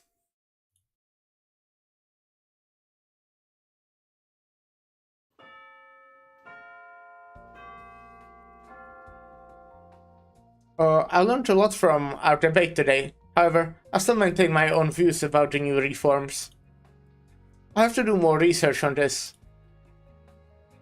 It's fine. The campus is plenty large enough to accommodate a wealth of different ideas. If my arguments have not convinced you, then you should not force yourself to agree with me just because I'm a teacher. The students of this academy must focus on real-world issues, instead of getting lost in theoretical or ideological musings. Duo Shy. A clong hangs on top of the ancient building, the minute's hand ticking as a shadow of sunlight moves slowly. The bell rings, and soon students start pouring out of their classrooms. A long figure moves against the tide. The guards fail to notice the unfamiliar face amidst the crowd.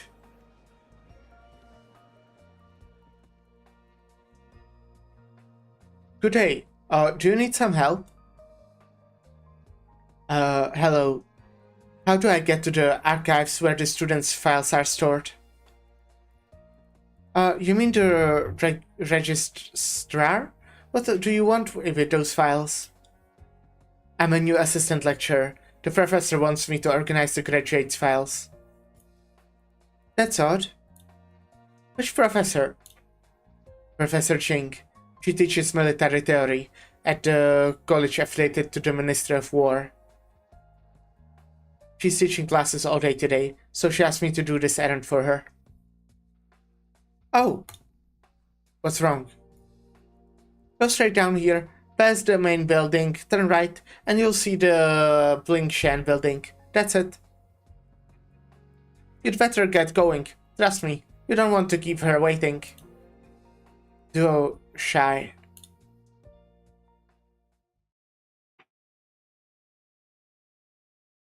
You have a kitchen. The first rule of any restaurant is that once you enter the kitchen, the chef's words are law. If you want to win the contest and meet Mo Bufu, you must follow my instructions to the letter. Do you understand? Didn't we agree to split the prize money 70-30? Why are you acting like you owe me a favor? Like I owe you a favor? Okay, enough of that. Didn't you say you wanted to learn a few new recipes anyway? Have you changed mind? No, I want to do this, but I'm no Rhodes Island 5-star chef. The competition sounds too difficult for an amateur like me. Why don't you go instead? I'm the head chef of Savor at Use. Participants in this kind of competition would be selling my good name. He's scared of losing. I'm giving you an opportunity here. As my apprentice, you can go show your skills and wipe that arrogant smirk off Mobufu's face. Wouldn't Xingju be a better choice? She's a foodie, you know? I'm afraid that, as a wandering foodie, I'm too well known. It would be inappropriate for me to participate in a food competition. Enough chit-chat. First things first, to get you ready for the competition, let me tell you a little about Ding Feng Lo. I've been hearing about this place since the first set foot in Baijiao. What's so special about it? Remember I told you about the 4 great restaurants of Baijiao, corresponding to the 4 main branches of Chinese cuisine. That is, north, south, east, and west. About 400 years ago, several chefs arrived in Baijiao. They each set up their own restaurants and culinary sects. This marked the founding of the 4 main branches of Chinese cuisine. It was the first head chef of Ding Feng Lo who promoted the founding of the first place. The legendary chef's name has been lost to history. He was the founder of Northern cuisine, but was also proficient in the other 3 styles. The other 3 chefs were only invited to Baijiao after they lost to the Northern chef in cooking competition.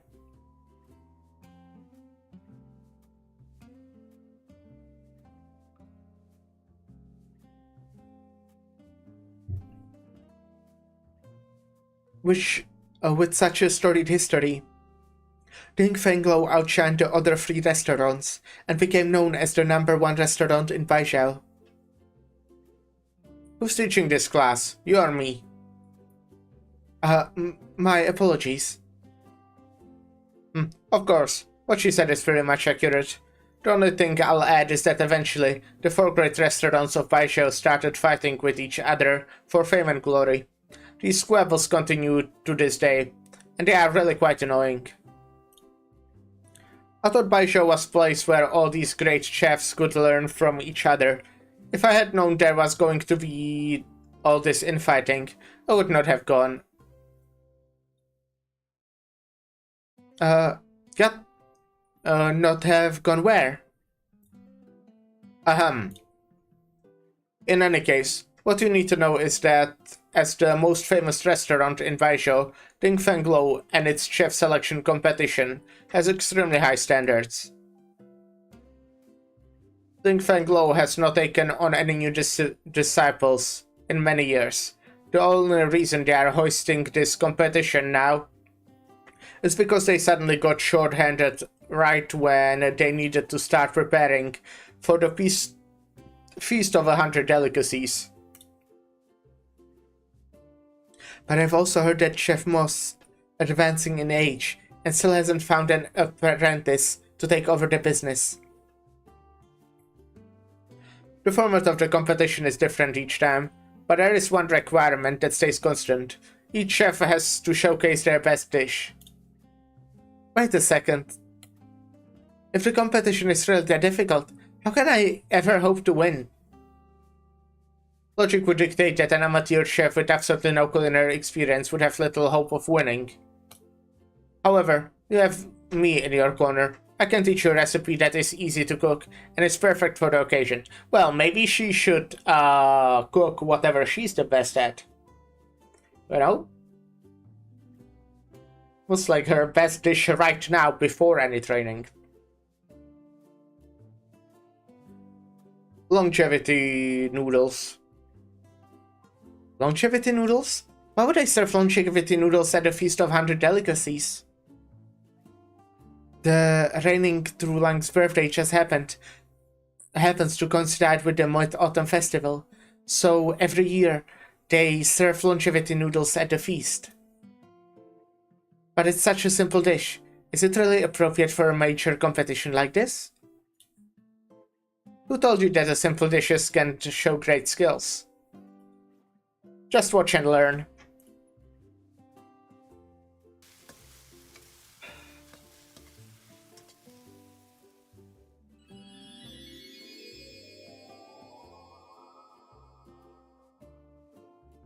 Nice art. What's that smell? That smells wonderful. What is it? I'm guessing it's longevity noodles. Just a guess. Mm-hmm. What do you think? It's like magic. You really only use the ingredients you showed us before? Nothing else? Fresh shell beast meat, mushrooms, scallions, bok choy. It's a simple recipe with basic ingredients, but the result is truly amazing. Sometimes the true skill of a chef hides in unseen places. There's more to this bowl of noodles than meets the eye. Another chef can use these exact same ingredients, but if the ratios, the heat, or the cooking time vary just a little bit, it will taste completely different. Do you know how long I spent perfecting this recipe? Don't just stand there. Dig in.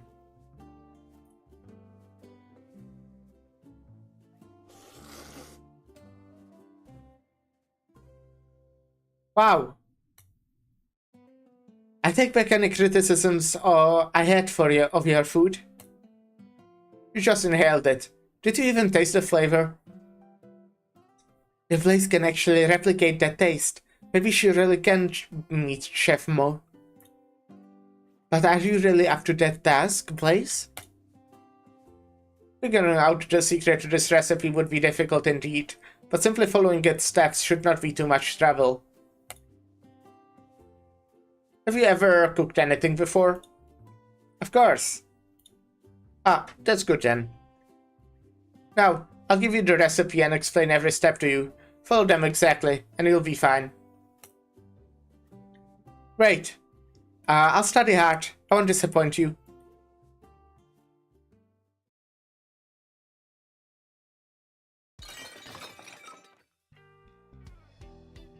Didn't you say you knew how to cook? Didn't the noodles already pre-made? How should I have known to knead flour into dough? You're a really hopeless case. You haven't even really taught me anything yet. How can I teach you anything? You managed to break 3 bowls just while kneading the dough. I can't risk you breaking anything else here. Ayo. Be careful. Those balls are expensive. We can't afford to buy new ones.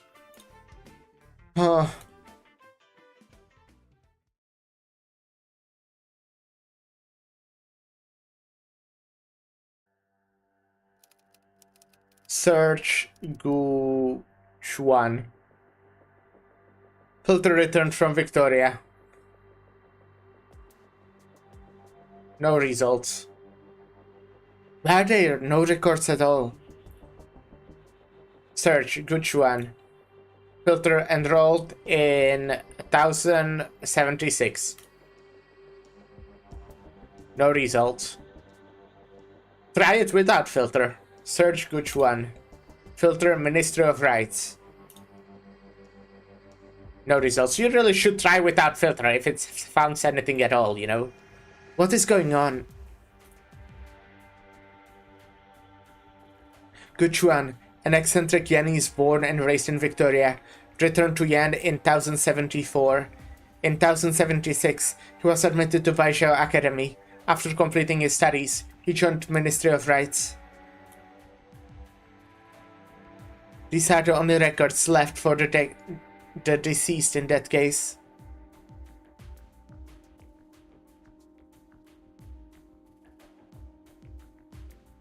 They should have filed all 6 mandarins who graduated from the Imperial Academy and went to work in the 6 ministries of the court. But why can't they find him in the system? Gu Chuan, what did you... Professor, I was just trying to confirm that with you. I don't mean to ask you to come here in person.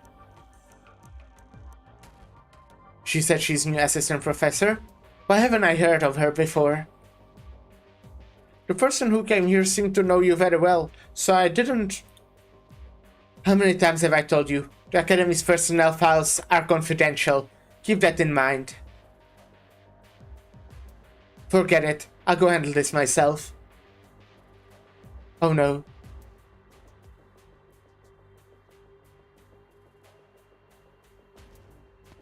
Hi.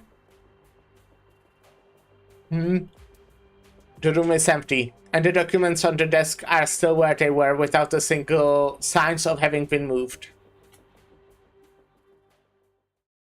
Wing-Yan, you're a bit too old to be playing hide and seek, aren't you?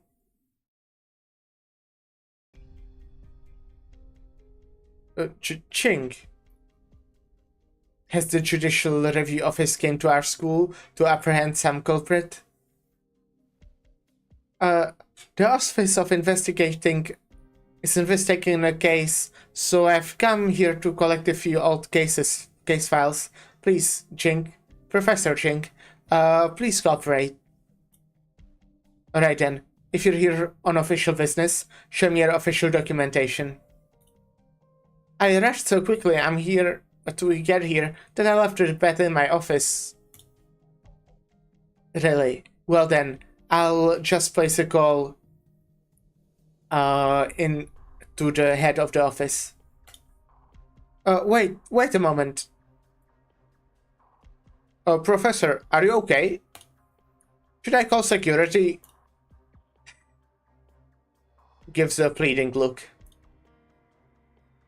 No, I forgot that I asked some other professor here to collect some materials for me. I'm sorry for the... for wasting your time. As you are so bad at this, yeah. It's not a problem. Goodbye, Professor. Alright, now it's just the two of us. Cheer.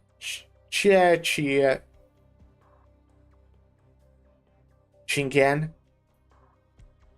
I've always thought that you were a well-mannered and trustworthy girl. Every time I mentioned to you Tula, I told him to follow your example. Well, and now she's a criminal. And look at you now. What are you doing here? Deputy Minister from the Judicial Review Office, sneaking around like this? I'm conducting an investigation. What kind of case requires this secrecy? What kind of case do you can't go through the normal process?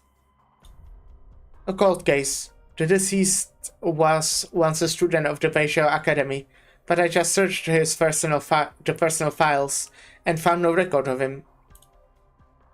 The Academy has a record of every student. This person you speak of, how do you know they once studied here? I saw it in the files at the Judicial Review Office. The Judicial Review Office collects its files directly from the Ministry of Rights. However, the Ministry's files do not match up with the Academy's. Someone made a mistake somewhere. Is there a chance that someone altered the Academy's files? How could that possibly have happened? The Academy is one of the Chinese government's most important talent pipelines. Once a student information is entered into the system, it is archived under strict supervision. No one has the authority to modify this data, unless... Unless what? No, that's impossible. Enough of this nonsense. You better leave now. It's almost mealtime. Pretty soon. Lots of students will be crowding these halls. If anyone else sees you here. Also, please don't do something like this again. A mealtime. We need to go to the Baijiu to investigate. Why are you looking at all these travel guides? These places, I've seen them in my dad's letters. Humble Garden, Virtue Bookstore. Oh, and when he was studying here, there was a Shangshu dinner near the main entrance. He said they have the best twice-cooked pork in town. Now that I'm visiting Baijiu, I want to visit all the places he mentioned to me. Say, is there a restaurant near campus called the Shangshu Dinner? Huh? You want Shangshu food? The place you're talking about closed more than 30 years ago. How would you possibly know about it? More than 30 years ago? Are you sure? Yes, it closed in 1065, when I was in school. How could I forget? Suspicious. Lots of students used to go eat there, because it was near campus and served tasty, affordable food. I love tasty, affordable food. That's like my favorite type of food. But then in 1065, there was a terrible catastrophe in Shangshu, and the restaurant owner had to return home to deal with the aftermath. The students even made donations to help with the rescue efforts. It's nice. A man who was born and raised in Victoria and did not come to Yan until 1074. How could he know about the place? Unless he had visited Yan before. Or maybe he wasn't born and raised in Victoria after all. Maybe he was a native Yanese. What are you mumbling about? If Gu Chuan's Ministry of Rights record was modified, but he was indeed a student at the academy, well then, there would definitely be something worth digging up in the academy's files. Well, you know, that goes... Does it go with the theory that Blaze's father is the one who made the cakes? I think it kinda works, right? What year was Blaze born? If we work back from there. Does the system have records of a student enrolling between... Students enrolled between 1052 and 1062? You helped me just this once. It's extremely important. Thousands of students graduate each year. You want to look through 10 years of records at once? Do you know how long that will take? The person in question worked for the Ministry of Rights. He probably studied in an affiliated college. That may help narrow the search a bit. If the person you are looking for was not a high-ranking Mandarin, you may want to start looking at files after 1055. That year the academy was restructured. It became a true public education institution, instead of just serving as a talent pipeline for the government. The enrollment figures shot up. I see. Duo shy. Is duo shy like thanks type of word?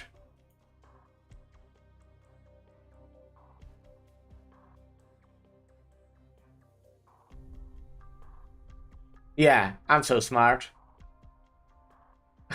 I'm basically Chinese. I'm at a very Chinese point of my life.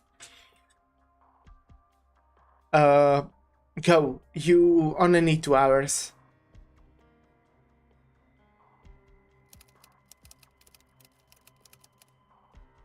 Found you. Gu Sheng. Male, born in Langyi in 1037. Accepted into Baijiu Academy in 1055. He was assigned to the Education Department, administered by the Ministry of Rights. and was among the first batch of students to enroll after the school was restructured. Top marks in all subjects. Wait, he didn't graduate? This file was last opened in 1062. This is a missing persons file? Gusheng, along with his wife and daughter, disappeared in 1062. Accordingly, this file has been sealed. So he was already a family man when he was in Baizhou, and all three of them disappeared. 1062. Is there something special about 1062? Blaze, I need to confirm something.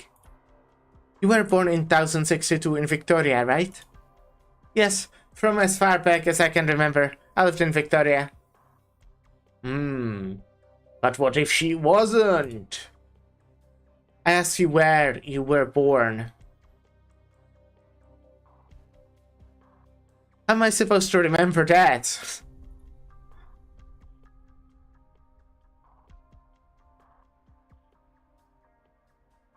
Guchuan, Gusheng.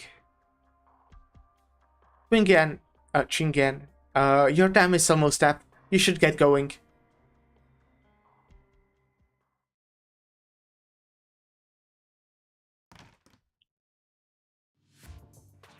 What did he say? No good. Joe still won't do. Let's try again. But that's already my 20th batch. Don't worry, you have been practicing all day, and you are starting to iron out the issues with your technique. Success is not far away. I'm really sorry. You don't need to stay here with me through all this. It's not a problem. You have been helping me so much. I guess you must also be interested in the outcome of all of this, huh? Alright, just wait here a minute. This time, I'm sure I'll do it. And I'll whip you up a big nice bowl of noodles for dinner. Did you have something else you wanted to say to me just now? What? Never mind. To be fair, the recipe the young chef gave you was indeed simple enough. He probably didn't expect that your biggest difficulty would be kneading the dough. Look at you defending him. I'm sorry. I'm doing all I can do. It's hard. When I work, my body temperature rises, and the dough starts to dry out in just a few seconds. I'll add more water to the flour, and then more flour to the water, and then more flour to the water. The dough that was originally the size of my fist is now almost as big as my head. The situation with your rising body temperature is certainly unique. Anyway, you need to think positively. As long as you learn to knead the dough, making the longevity noodles will be no problem at all. Speaking of which, for someone who has never cooked before, you certainly have some impressive knife skills. I thought she said that she did cook before. Well, back at Rhode Island, elite operators had me perform surgery.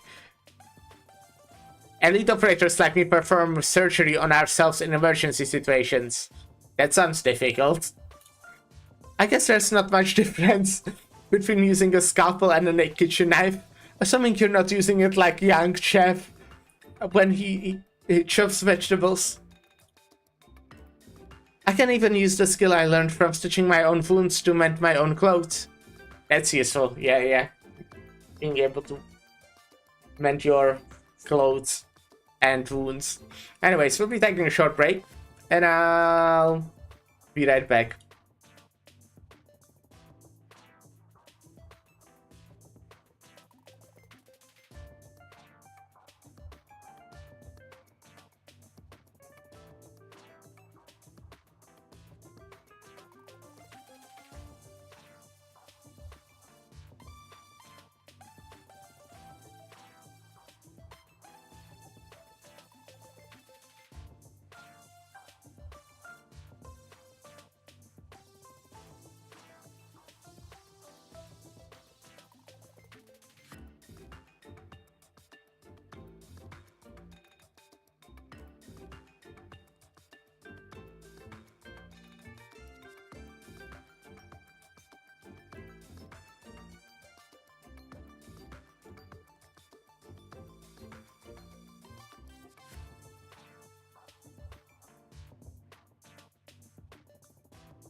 Hello. I'm back.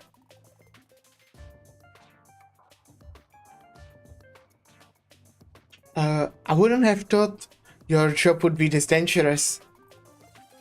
Not a big deal if you have no time, have the time to practice. The more I think about it, the angrier I get. Can't he just have more patience with me? Hey, look, I think you're getting the hang of it. The amount of force is just right. Keep it up. I haven't even had any dinner yet. Hold on to that anger. Fold the dough and continue kneading. Right, you can get even angrier if you want. No, I can't get any angrier. The noodles he makes sure are delicious. I'm spent. Why is cooking even more exhausting than combat training? I understand this is really hard for you.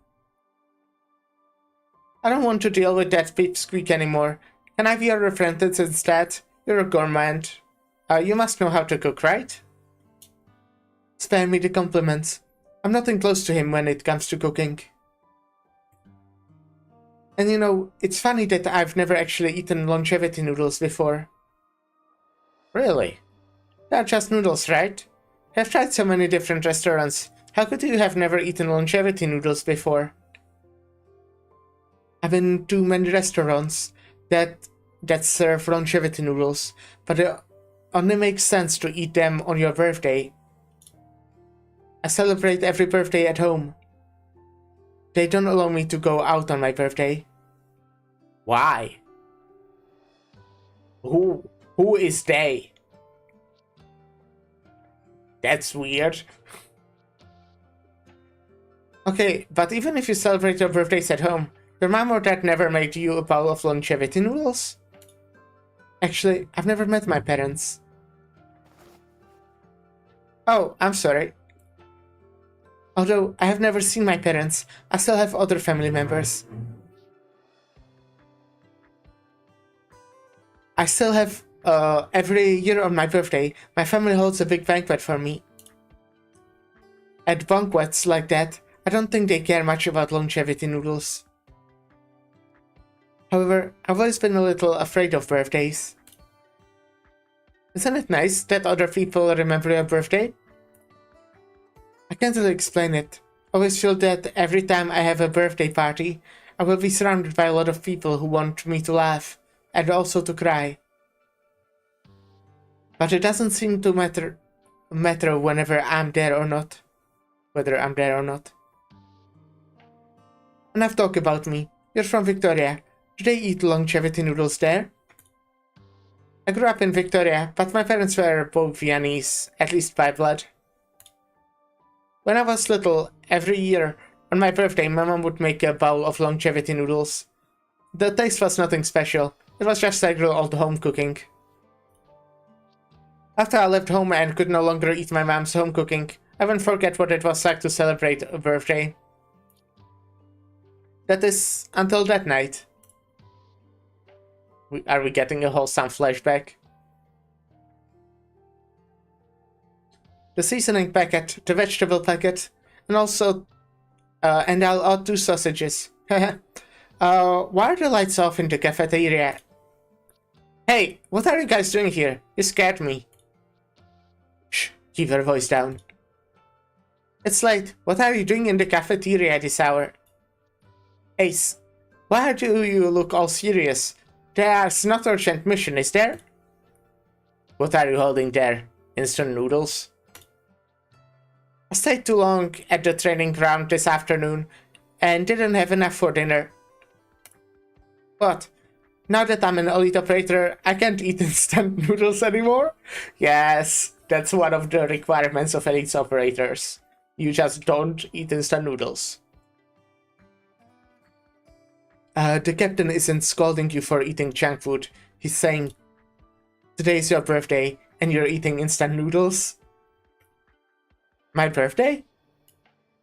But didn't Dr. Kaltseed say... That's why I told you to lower your voice. So long as we don't make too much noise, even if she hears us, she will pretend not to hear, yes? I wouldn't suspect that she's deliberately arranged for us our fieldwork breaks to overlap, just so we could throw you a birthday party. Think of it as her way of giving you a birthday blessing, even if it's hard to imagine. Blaze, you are one of us, a part of Rhode Island. You are not alone. Thank you all so much. Alright, it's already midnight. Happy birthday, Blaze. Happy birthday, Big Cat. Happy birthday. Happy birthday. Also, Amia isn't on the ship right now, but she asked me to pass on the birthday wishes. She hopes you stay happy and healthy. Bunny. So, are you planning to come blow out the candles and cut the cake, or are you going back to your instant noodles? Yes, that was nice. Shame that like half of those are dead. That was the first time so many people celebrated my birthday with me. That bowl of instant noodles became my longevity noodles. Everyone knew how much I wanted to have a birthday party, but that day, not a single person actually came out and said, I knew you wanted this.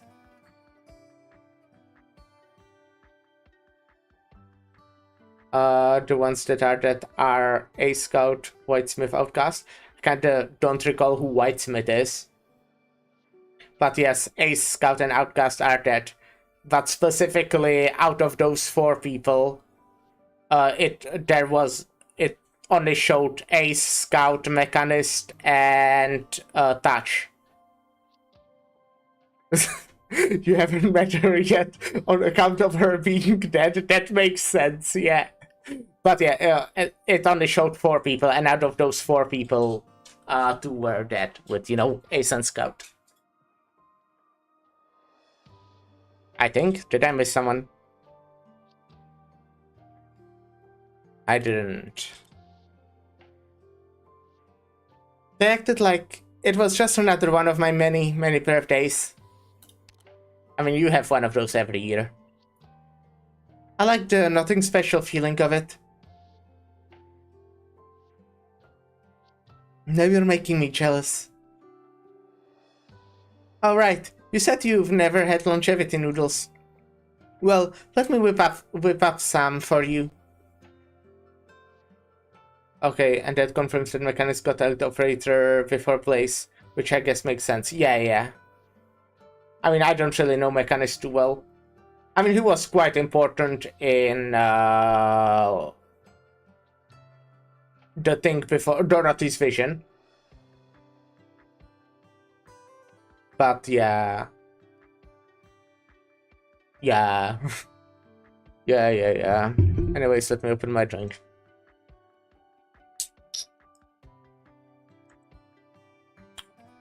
It's on the appearance at Dorothy Vision and episode 15. I see.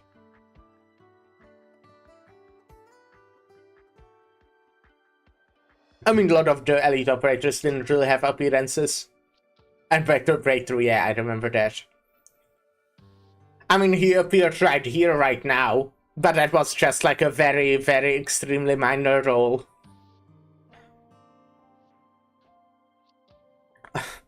And he appears in a fucking Stronghold Protocol if you don't have a Unactes.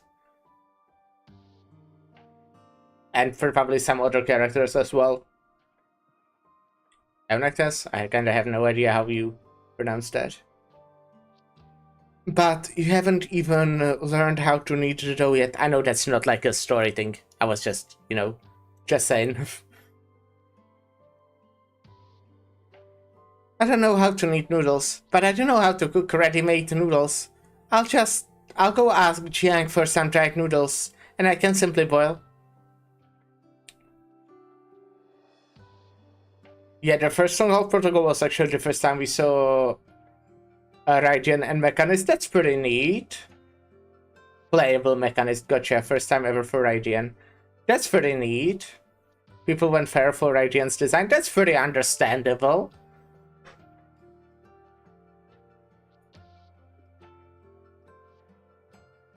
What was the first Stronghold protocol? It wasn't that long ago, right? It was like... From what I understand, it happened somewhat earlier, like somewhat just a little bit before I started.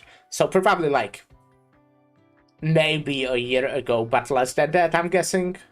Mid-2025. Yeah, okay. Then basically a year ago, because today is kind of mid-2026.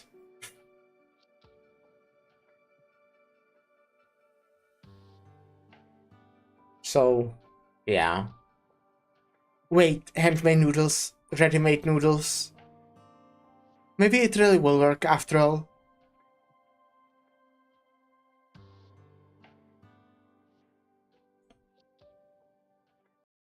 Yeah. I mean, I think I heard from some like live stream or something that Mechanist is the next welfare unit for the next IS, I think.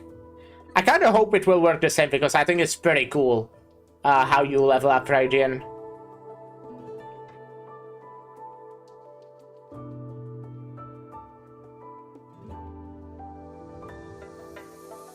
Yeah, that confirmed Mechanist works the same as Radiant. Nice, nice. No, yeah, gotcha.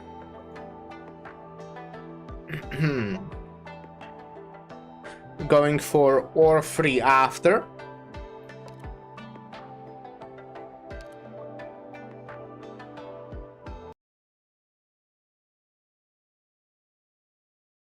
Radiant is like... I think she's like pretty good, but she's completely fucking broken in the IS-6 specifically. Shame that it doesn't work like that for every IS at least. That's on the IS-6 that where she gets her module buff. Specifically the module. I think all of the other stuff works in the... Well, that's not true. Is it? I have no idea. I mean, it would be maybe like a little bit overpowered because she's already really fucking strong, specifically in IS-6. But you know, I want to win. I need to win. Which is clever because I was first. They were first introduced Sharp, Biff, and Touch, and Tulip, but she's not an EO. Oh, right. That's Elite Operator, right? I'm guessing. And Stormite, gotcha. Yeah, makes sense. Early the next morning, the restaurant is still quiet, save for a few foul beasts, jumping back and forth on the fallen leaves outside the door. The night watchman at the Judicial Review office lets out a loud yawn. The foul beasts take off in all directions.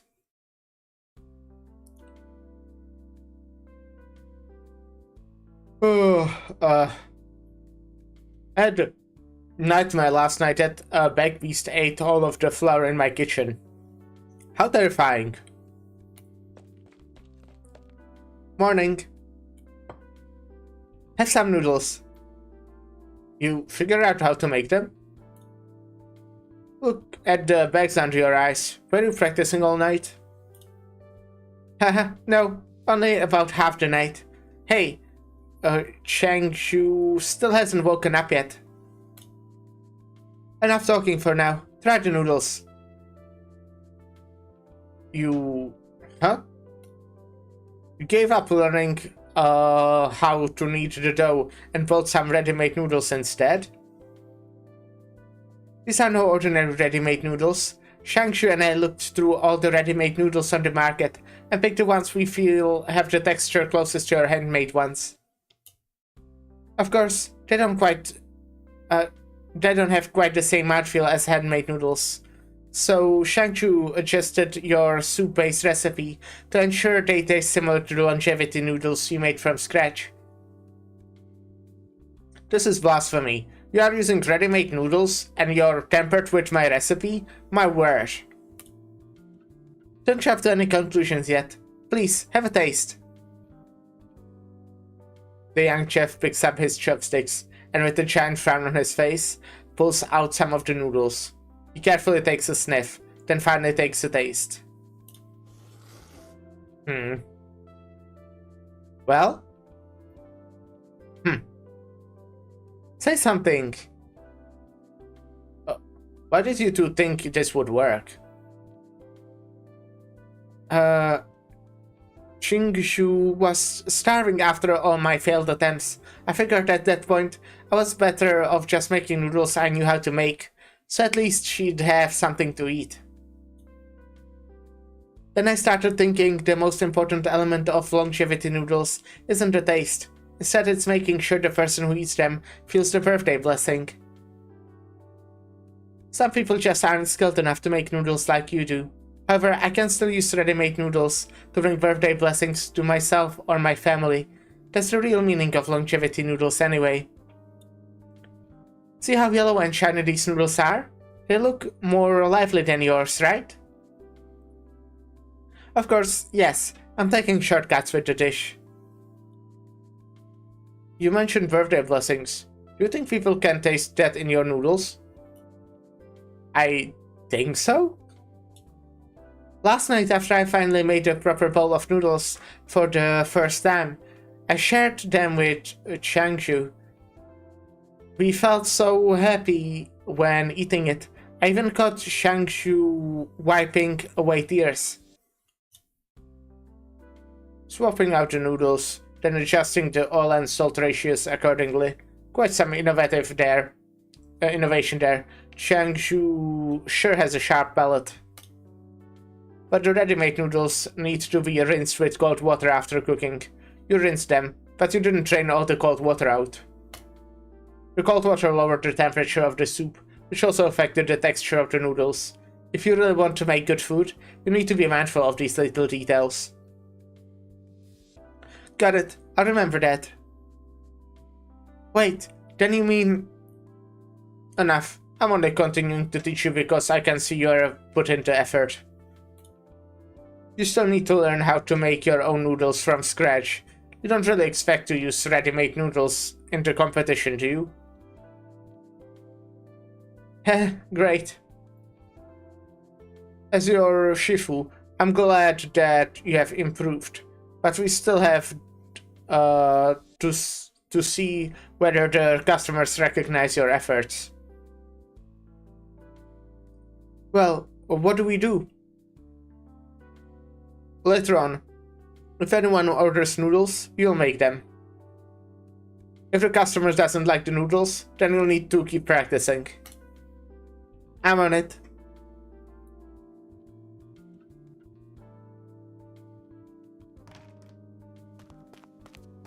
Hello, would you like to try our special longevity noodles? It's not my birthday. Why would I want longevity noodles? It's a new dish we are trying out. We'll give it to you for free.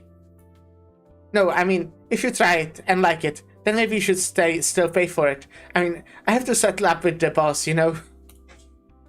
That's an interesting way to do business. Sure. Give me that bowl of noodles then. Eager eyes. Do you need something else from me? No. I just want to see how you look, how you like the noodles. Okay. I'll give them a try. The man picks up one single noodle using his chopsticks, then a piece of bok choy and some scallions. He tries them one after another. He eats with graceful manners, but somehow, in just a few moments' time, the entire bowl is empty. What do you think? Good. Even excellent. Really? The soup has rich umami taste, and the ingredients are top-notch. If you had let the soup simmer for another day or so, it might have tasted even better. But I was already so hungry. If I had tried to wait another day for that ultimate perfection, I would have starved. He wants to create a perfect taste, but the customers cannot wait that long. Even if I want to wait for him, there are some things that I just can't wait for any longer. You're saying Don't worry about it. Just tell your boss that what I said, yeah? The man stands up. The patterns on his clothes emit a strange glow. The light distortions and blurs his face, so much that Blaze cannot make out what he looks like. Interesting. Hey, you didn't pay. Ah, okay. Just deduct the funds from my account.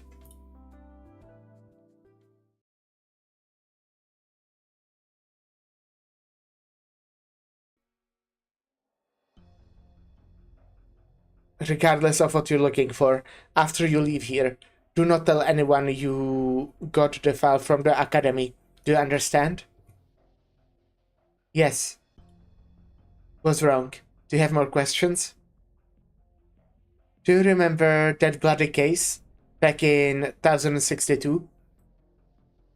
This isn't the sort of thing you casually bring up in a conversation.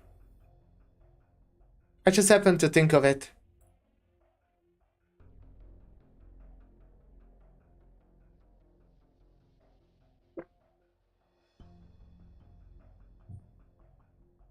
Is the Grand Preceptor you previously mentioned, the one who supported the academy reforms which benefited countless poor students?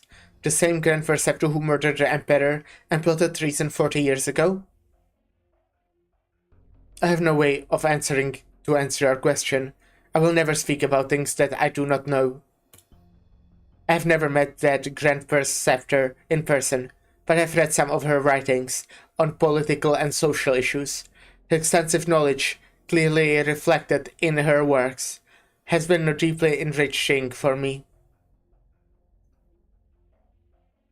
But people are complicated and cannot be easily categorized. You're saying you're not completely convinced that the outcome of that case was correct? Xingyan, you are never good at hiding what you're thinking. I knew you would. The office archives will not house muddled cases, no matter how many people they involve. Solving those cases is my duty as Deputy Minister. I shall not dissuade you from doing as you see fit. However, you must learn to protect yourself, no matter what happens.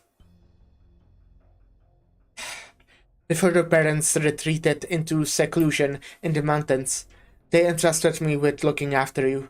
If anything were to happen to you, I would never be able to look them in the eyes again. I'm not a child. Why do I need people to take care of me? Everyone feels that way when they are young. However, as a mother, watching Jolie grow up day by day, I feel a weight growing in my heart. Huh. What else would we parents worry about other than our children's safety? But as your parents learned that I prevented you from fulfilling your duties out of concern for your safety, then they really would blame me. Joke shy, sister. Right, okay, gotcha. You call me your sister, but in my eyes, you have always been like a child of my son's generation. Speaking of which, Human is nearby Zhao now. Have you seen General Zhou at all over the past few days? Things are coming to a head. The Ministry of War is holding meetings day and night, and the General must remain on the front lines to oversee things personally. Neither he nor I can abandon our posts. There is truly no way to avoid this conflict. This isn't something I have the authority to decide.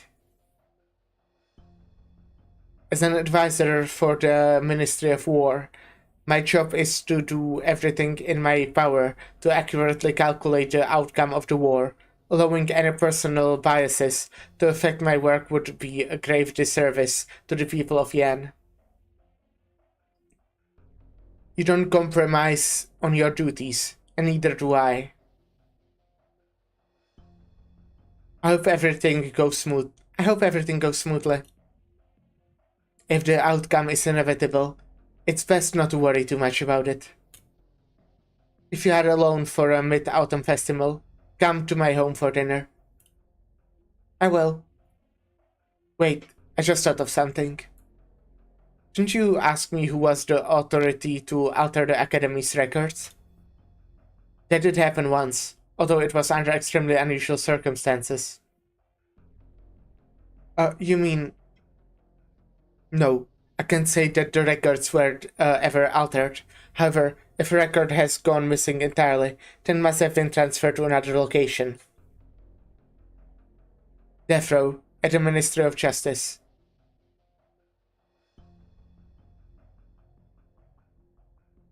Interesting. Hi!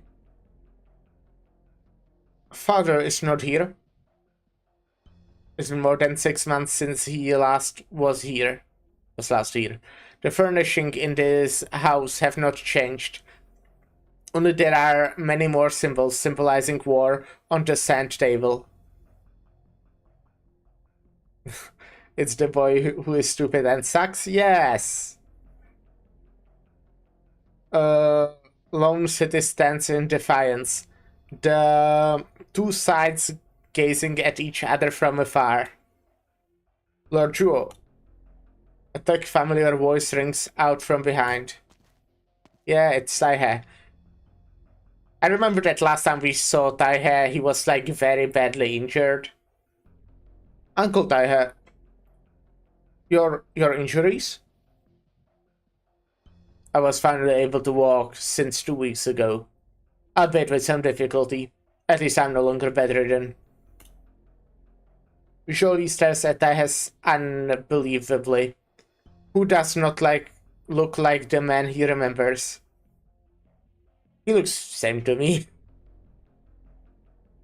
The wind lifts a corner of his cloak, revealing his thin, withered figure under his wide robe. Once a man so strong and sturdy, is now an emaciated. It is as if a mere gust of wind could blow him away.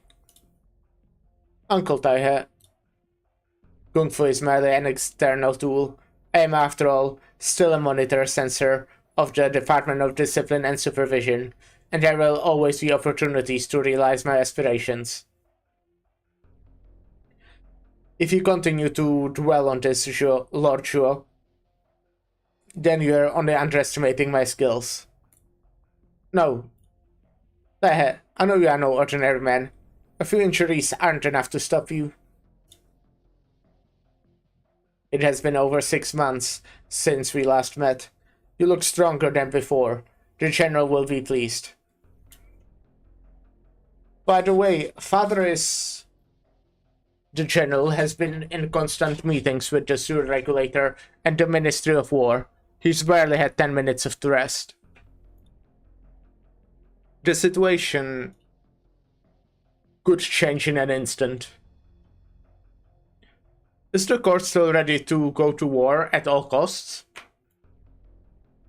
Now, after the incident in Dahuang, the bestial Sui is no longer under the Sui regulator's control.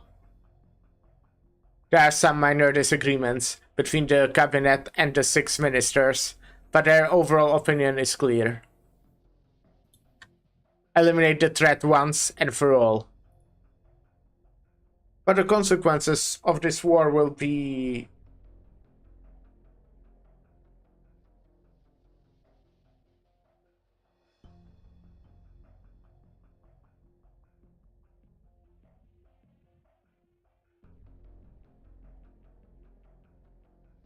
Okay.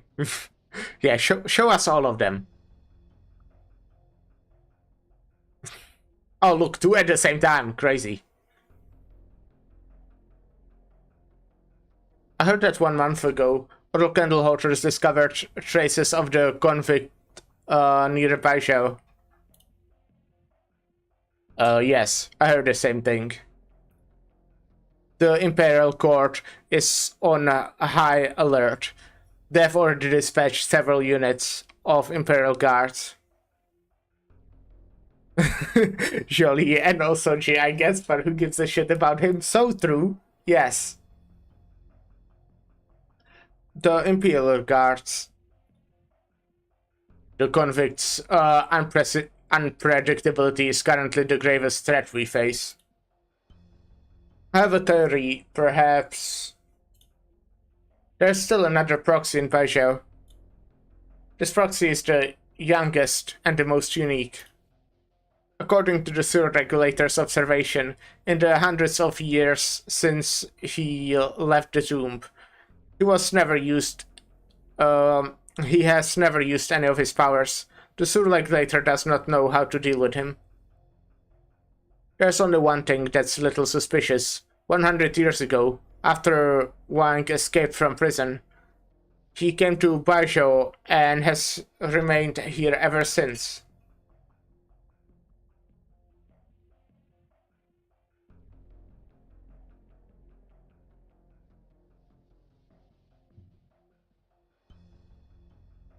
Wang used to frequently interact with other proxies, so I'm afraid that during his current return to Baijiao, the lone proxy who stayed here would also be part of his plan. What do you plan to do? I don't know yet, so I'm going to go take a look and see for myself.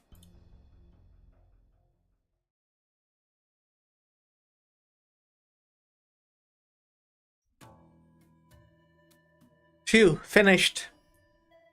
What do you think? I've memorized every step, from washing the vegetables to serving the noodles. I can do this all by myself now. Of course, it's all thanks to Shang Zhu for figuring out the genius solution. I just need to dip my hands in ice water for 5 minutes before kneading the dough, and it comes out fine. It looks good, and I can taste the craftsmanship in the dish. It will do even if it's far from perfect. If anyone could cook as well as me after just a few classes, then all my years of study would be in vain. I mean, she can cook one dish, to be fair. Like, you know, I'm not to diminish her achievement. She can cook one dish. Hey, I've been working hard for so long, and tomorrow is the big day. Can't you at least say something encouraging? I can also make one dish. I just don't want you to get a big head. Alright, maybe you're right. A little pep talk might do you good. Otherwise, you'd be too scared to cook the minute you meet Mo Bufu. Remember, there's nothing to be afraid of. Mo Bufu is old. Show him a power of your youth. Okay. Everything's ready. Let's go win the Ding Fang Lo tournament.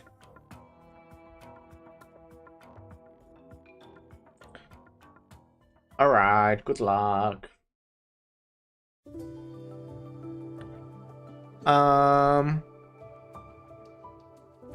It's like, I know it will kinda be important. It's sometimes really funny when they go from like some serious political war things about like figuring out like murder and stuff, and there's also like, oh, and then there is a cooking competition. It's pretty funny tonally, I think. 4 before. Picked potherb mustard.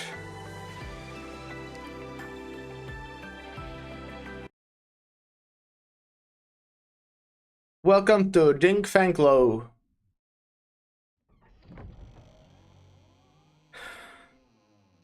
It's a fancy looking restaurant. Wow, so this is the place everyone's talking about? Are you nervous? Huh? Don't think I should be. The competition is nigh, and yet I feel apprehensive somehow.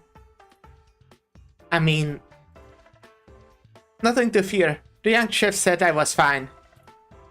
Besides, it's not like we're trying to be cooks here.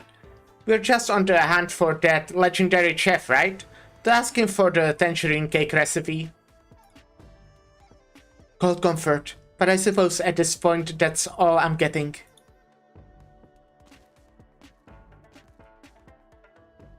It's about time. All spectators, please remain here for now. Competitors, follow me.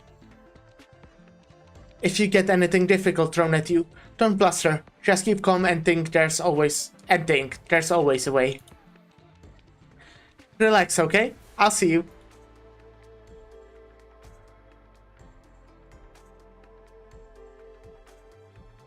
Please sit. While I know you're here for the exam, you're still one of the guests. Please, let me offer you some tea first. The examiner picks up the teapot from the table and pours place some tea. Her nose is immediately filled with the fresh, sweet scent. For a competition, you're all being very friendly here. Well, can't say I haven't been thirsty. Thanks.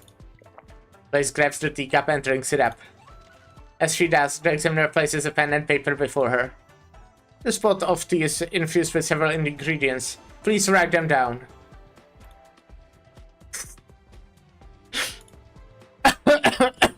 What?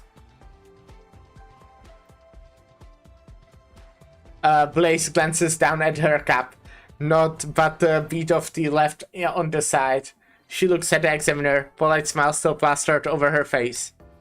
Could I have another cup? Oh no. For once my YouTube chat disconnected instead of the Twitch one. Give me a sec. Unable to refresh your YouTube authorization token. Whatever does that mean?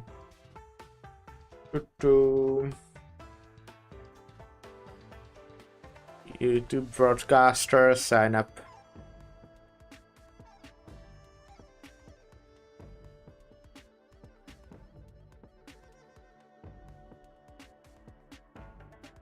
And we're fine. Today looks like a bust to me. They have gone through dozens of people since morning and nobody even passed the first stage. Our head chef is being too harsh on them. It's like a revolving door over here there. No one can last longer than a minute. The chef's third eye is their tongue. If their tongue's not good enough, they can't be that good a chef. So no point wasting the head chef's time on if they can't even pass stage 1. May as well send them home sooner. Hey, excuse me, madam. This is a kitchen. Are you... Judicial Review Office investigation. If I could have both your assistants. What's in that tea? Tell me what's in the tea. It's important for the case. Keep calm, keep calm. What did the mechanist tell you? The human tongue can only taste 4 flavors, but the nose can tell between over 100.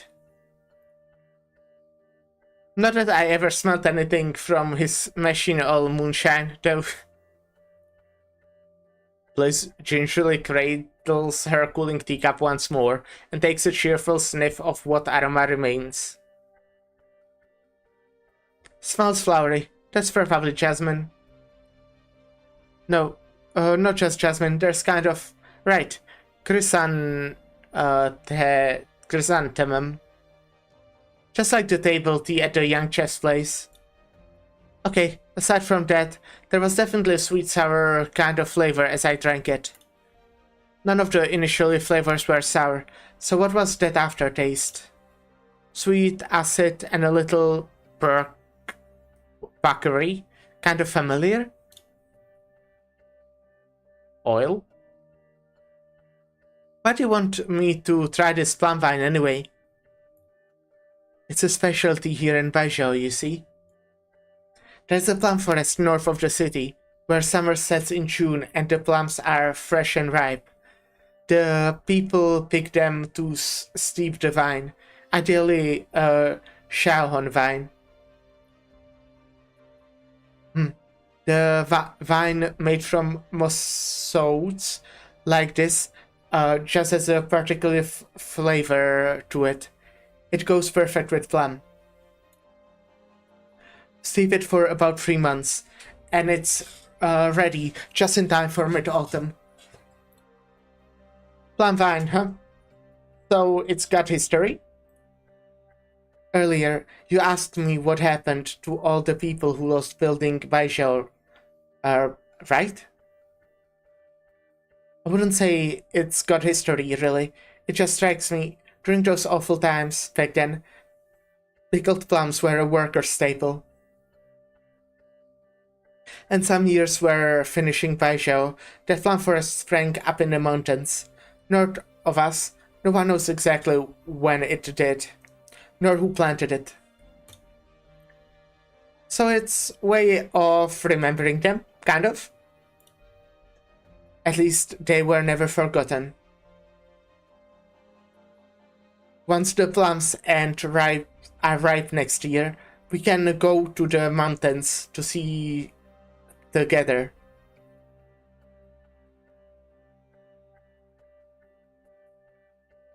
Here's my answer.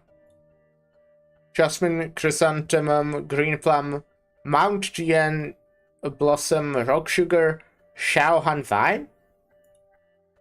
I've heard there's a plum forest north of Baizhou.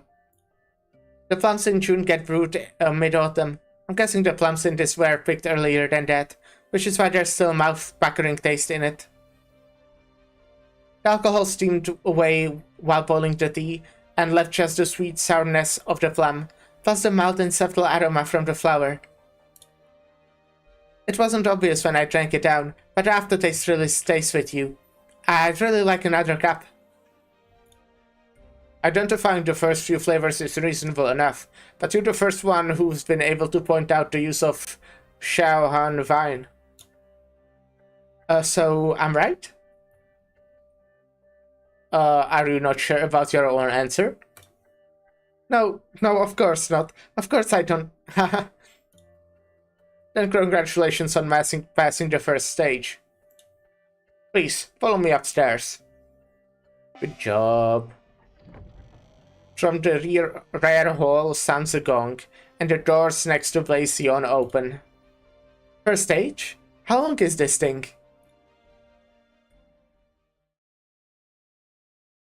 You're getting a tournament arc. Here you are, madame. The list of chefs at Ding Feng Lo. If you don't mind me asking, what are you investigating exactly? The case is confidential. I'm not at leisure to tell you for now. Okay. The head chef here, their name is Mobufu. Yes, I don't think there's a cook in Baizhou who doesn't know of Chef Mo. Do you know what his occupation was prior to Ding Feng Lo? That I have no idea. Chef Mo arrived just under 10 years ago? Not quite a long time. But not short either. His cooking skills are the real deal. They are sublime. Almost straight away, he succeeded the previous head chef. 10 years ago is around when Blaze's father died. I think, right? So, you know, that's time. Where is he now? I need to see him. I'm really sorry, but he's holding an exam right this moment.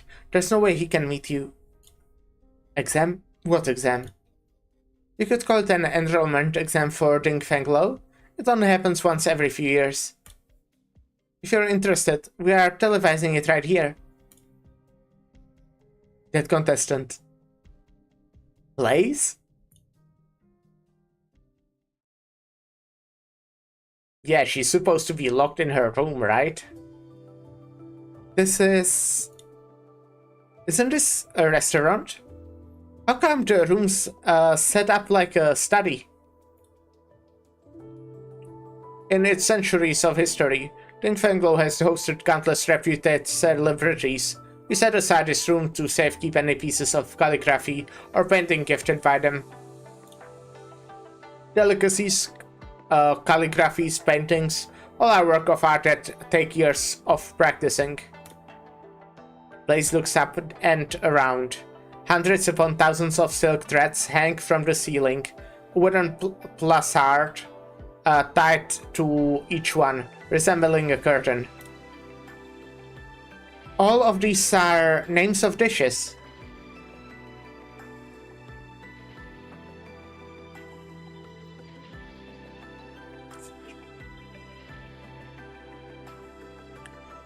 As you're no doubt aware, Dingfenglo is hiring chefs in the run-up to the Feast of 100 Delicacies.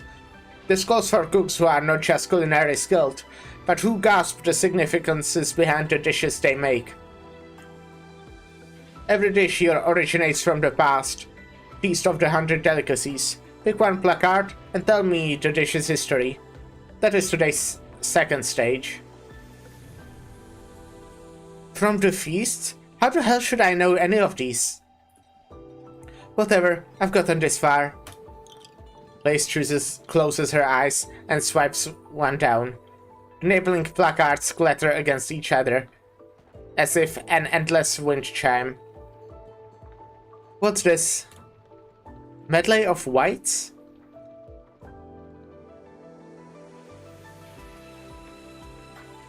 Blaze barely knows how to cook anything. Passing the first stage was already a miracle. She spent basically her whole life in Victoria. How could she possibly know any of these stories? Blaze, I really wish I could help you.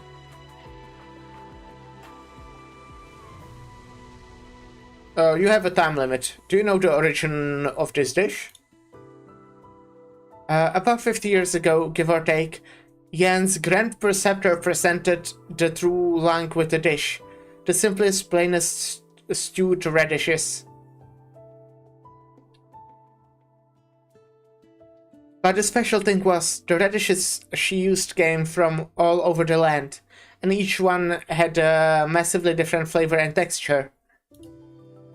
But having been strewn for long enough, they absorbed enough broth and were all equally tasty. Hertians always put education first, but because the country's too big, and every city has vastly different circumstances anyway, the further out you go, the harder it is for students to really achieve. The Grand Preceptor was trying to tell the true lang, that every student, no matter their background, should have equal opportunity. The true lang took the Grand Preceptor's advice, advocated hard for educational reform, tore down any regional restrictions, and brought equality to educational resources. That sounds very nice. The next year, when Baijiu Academy announced its successful applicants, students from remote regions made up more than half of the 1,000+ that qualified. In the decades after that, the Tianchis buried their Burroughs books, the students studying like hell in their academies. All of them thanked the Grand Preceptor for boldly advising. That, if I'm not mistaken, is what Medley of White represents. Blaze senses the spectators stop chattering. She's not wrong. Everyone is nervously watching her right this moment. How did Blaze know that? And why would the exam writer leave the name of the dish in there? What the...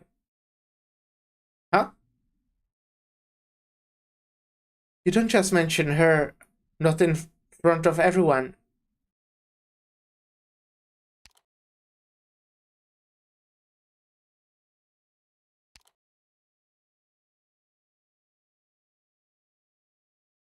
Did I say something wrong? Interesting.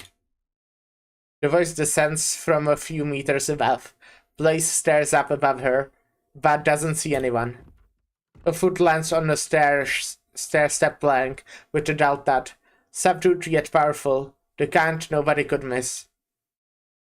It approaches, closer and closer, until Blaze can finally make out who it is. A stern and solemn man, her far older than her, a lightning from his long stairwell. After so many years, I don't think anyone would remember this. Nice to meet you, The story you've told is far older than you, girl. How come you know it? Well, someone from my family told me it, a long time ago. He said he was once one of those students in poverty, all the way back then.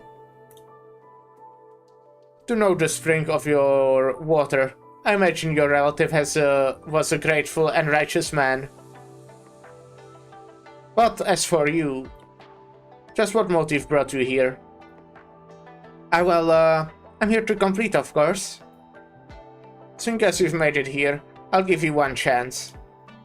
Final stage, no frills, no fuss. Make me a dish. Come.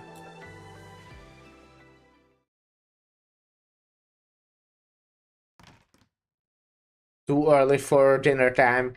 The restaurant is almost empty save for a couple dinners. There's no waiter, no proprietors, and even the kitchen is quiet.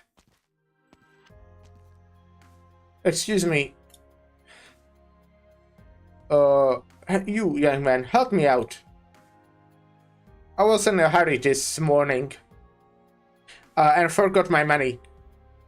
You're a well-to-do boy. Anyone can tell.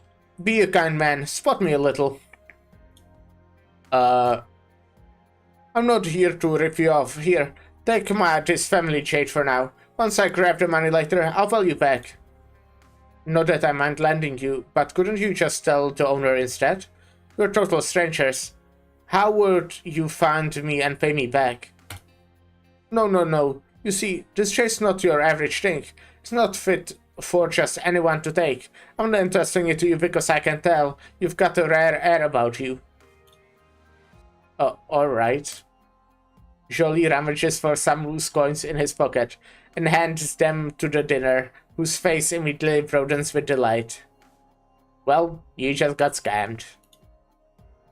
When do you plan to pay me back? Where would we meet? We'll meet if we do, and we won't if we don't. And if we don't, you can just go ahead and pawn this jade off. Relax. You've made a favorable deal today, young sir. So saying, the dinner is gone out of the restaurant door in a blink, disappearing into the crowds. Well, pawn it off.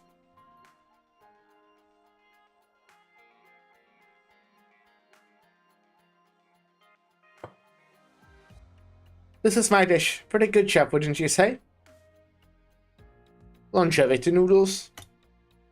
Mabufu's hands rest on the table, chopsticks in his grasp. For a while, silence before he finally picks up the spoon and tries a mouthful of soup. Blaze examines Chef Mo's face closely, but the satisfied look she's hoping for simply does not blossom across the old man's face. These noodles, this soup base, who taught you this? It was this tiny little chef. I really put my back into learning it too. The owner of Saviors at Use. Who is he to you? How come you know? I thought so. The disgrace of him. Huh? I see he has talent to give him the chance to display his skills. He's not grateful for that. Fine. But now, how he even sends an amateur to humiliate me.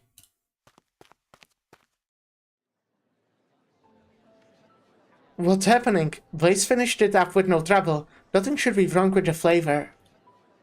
Does Mobufu know the young chef somehow?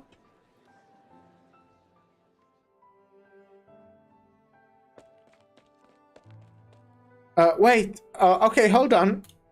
I'm sorry. I knew you can probably tell I suck at cooking at a glance, but I didn't come so I could wreck your competition. I just have a question that only you can answer. I grew up in Victoria Sea, and this relative of mine who lived far away in Yan would always send me these tangerine cakes. They were so sweet and tasty. I've been on the hunt ever since I came to Baijiao, but I still haven't found that flavor. I was thinking, since you're the best chef in all of Baijiao, maybe you would know. A single pastry? You thought it was worth entering this competition to meet me, over a single pastry. I have tons of other questions still, but this is the only one I can solve on my own. This is the one clue, the one link I have to my family. You... The greatest taboo when making tangerine cakes is to blindly add sugar. That is to mask the poorness of your craft and ingredients with sweetness. I don't know if anyone's skilled enough to make tangerine cakes that are sweet and yet taste good on their own. You have asked your question. Now go. Well, that went fast. I guess we are going.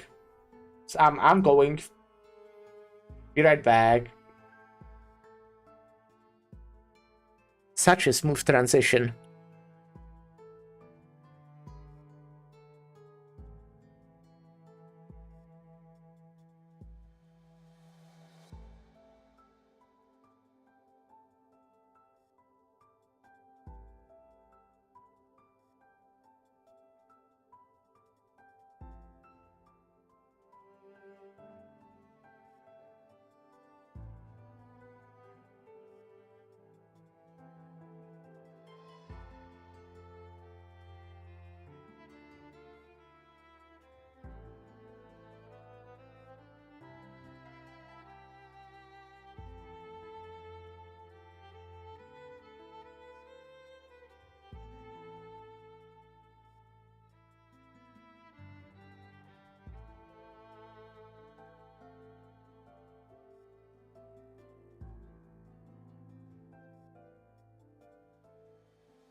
Hello, I'm back.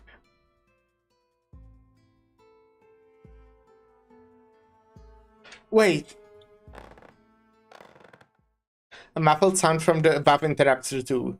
Blaze and Mobufu look up at the same time, but both of their faces get struck by something wet. Why is it leaking in here? No, this is oil. And the moment she says it, the lamp suspended from the dome ignites in a blink, becoming a fireball. Get out of here. Hum. Well, I'm assuming that's not a coincidence. Just saying, I'm assuming that someone did that intentionally.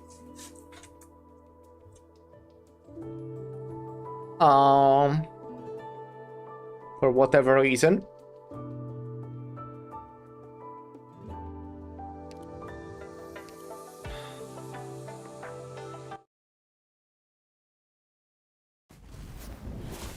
Watch out! What even? Flames burst forth above their heads, raining cinders down from the ceiling, igniting the flour and oil atop the stove. In an instant, the kitchen is a sea of fire. You go. I'll be fine. Cover your mouth and nose. Don't talk. I'm not too good with this move yet. Let's give it a try. Excuse me, just duck. Blaze grabs a knife, then slices her palm open. Gradually, a whirlwind forms in Blaze's hand, then expands straight outwards into a blast wave. The violent surge of air sweeps the whole room. In a blink, she's put the fires out, the strewn of cookware about in shambles. What a skill you have. Could you be duo shy? You're welcome. Huh? Looking up again, Blaze sees the lamp frame is charred black, red hot metal peeking through the burnt coating. It's on the verge of falling. Mobufu, move! Blaze grabs the old man's arm, trying to pull him to one side, but the lamp's already falling. With a stifled crack of thunder, the remains of the fixture are abruptly flung to one side and smash hard against the wall. Are you alright there? Lazy, what are you doing here? Maybe I should ask what you doing here? She's here in a cooking competition? But we can talk about it later.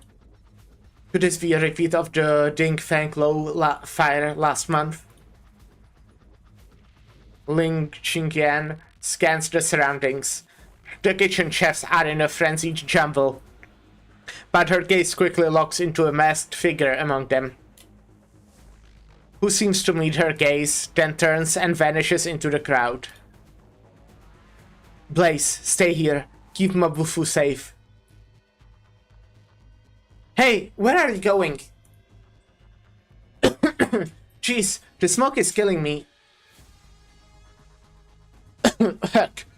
On the pillar there, there's a breaker. There's a lot of them here. Which one do I pull?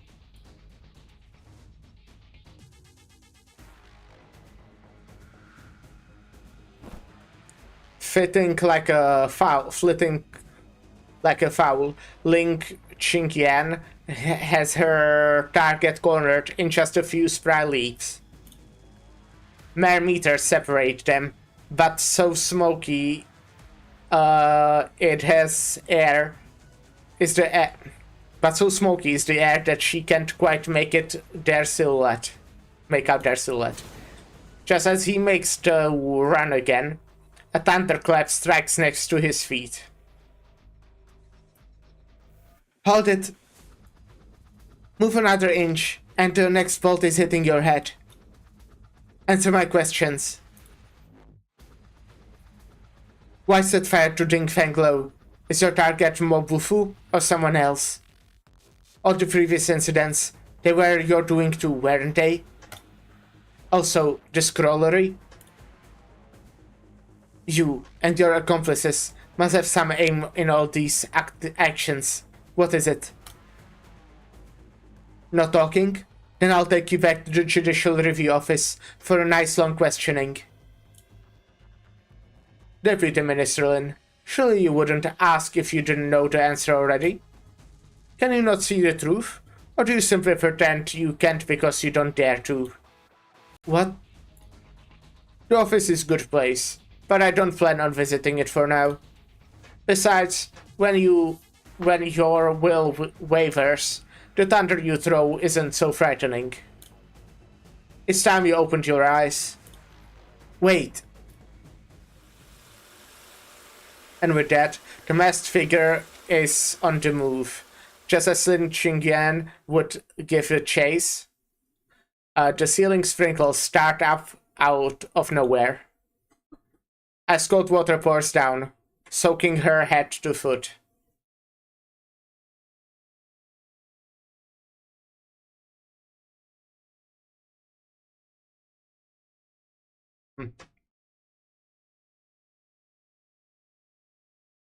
Lazy, you alright? Damn it.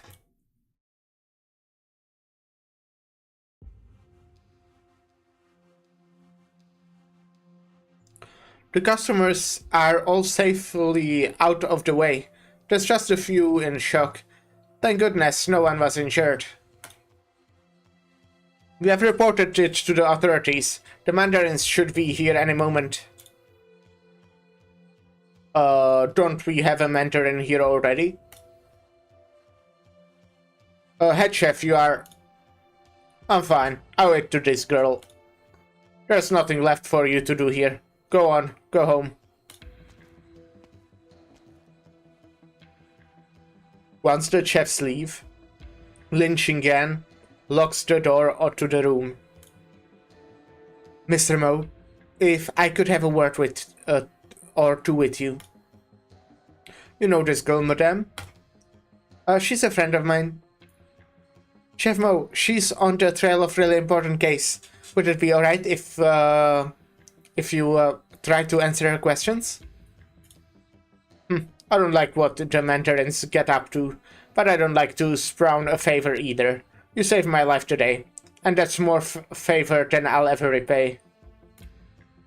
Go ahead then, ask away. I'm looking for one of your restaurant's chefs. He's witness in a case. I believe 10 years ago, he was working in the Ministry of Justice death row prison, making last meals for convicts. I see. A chef who only makes last meals.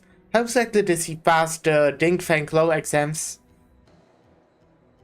Ding Feng Lo serves all manners of mandarins every year at the Feast of 100 Delicacies. That means every chef's background must be clear as day for the record. I imagine he shouldn't be hard to find. What exactly do you want me to say, madame? First, my restaurant catches fire for no reason. Now you say we have a chef who made meals for dead men. Should I even bother to open Ding Feng Lo again? Understand your situation, sir, but that's why I'm choosing to ask you these things in private. Whatever, it's not like I can admit to my own past. The chef you're looking for, the death row creator Mo Xiaolu, that was me. What? I thought so. And making last meals is nothing shameful. The powerful need to eat, and so do the powerless. My cooking skill came from that prison, making last meals for death row convicts from all corners of the country. As for changing my name and hiding my identity, I just didn't want to make any trouble for this restaurant. I'm beginning to sort of admire you. Do you remember 10 years ago, a convict admitted to the prison by the name of Gu Chuan? If you don't remember the name, you should at least remember that some decades ago, he was the one and only person to be released from death row. What? Wait, you mean my dad? Why'd my dad get the death penalty? Blaze. You mean Gu Chuan? He was your father? Yeah. So you remember him? I do, all too well. I spent so many years in making last meals. I met countless horrific scoundrels, endless carnivores, as each one of them ate before they left. To look in their eyes, it was almost more or less the same. It was always more or less the same. But I'd never seen someone whose eyes were so clear, so clean, so free of anything. He wasn't like the other convicts. In his time, he never wept, never howled, and never screamed injustice. Not even on the day he was imprisoned. Even I found it strange how men like him could end up on death row. Why would my dad... Then do you know, at the time, what charges Gu Chuan was sentenced to death on? Not at the time. Not at the time. But 1 year later, when I joined Ding Feng Lo and began taking part of the Feast of 100 Delicacies, I came across a menu for the feast from a few years before. That was when I learned that at that feast, Gu Chuan served a dish to the True Lung. It just so happens that was the same dish this girl pulled down earlier. Medley of whites. Interesting.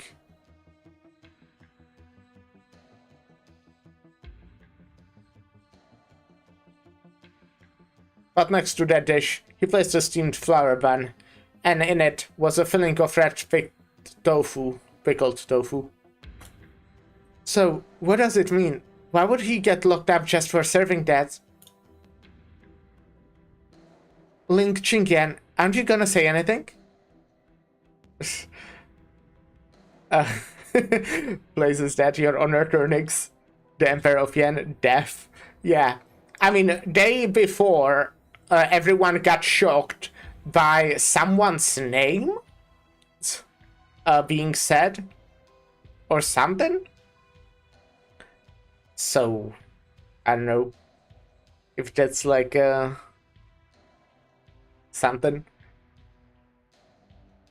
Your relative told you the story of Grand Preceptor, but never told you her eventual fate. Her fate? Yeah, I guess of the Grand Preceptor. 40 years ago, the Grand Preceptor plotted to assassinate the True Lung. She committed suicide after it failed. Every single one of her underlings was arrested and trialed. And their numbers were over 1,000.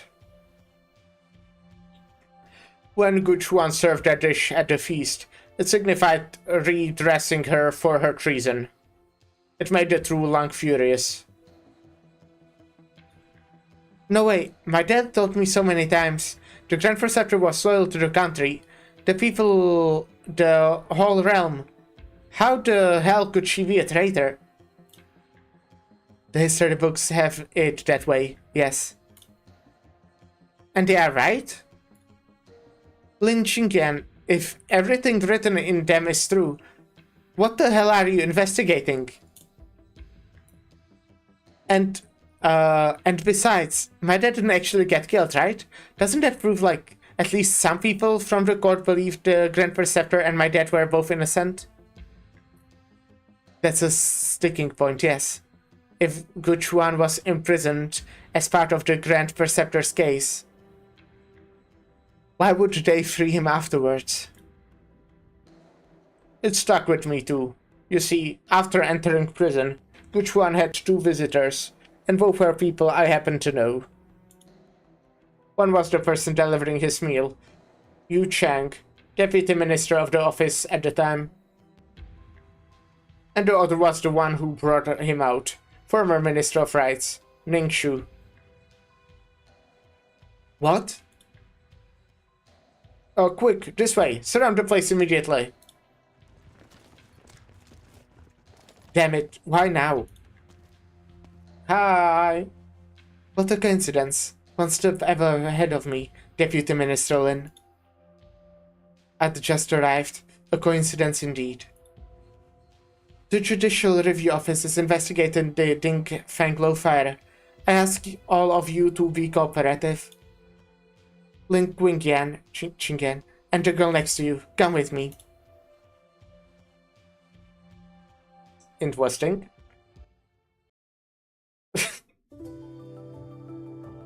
Alright.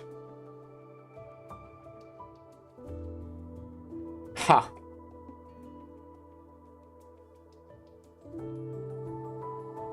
Okay, well, roasted chestnut. Or stew.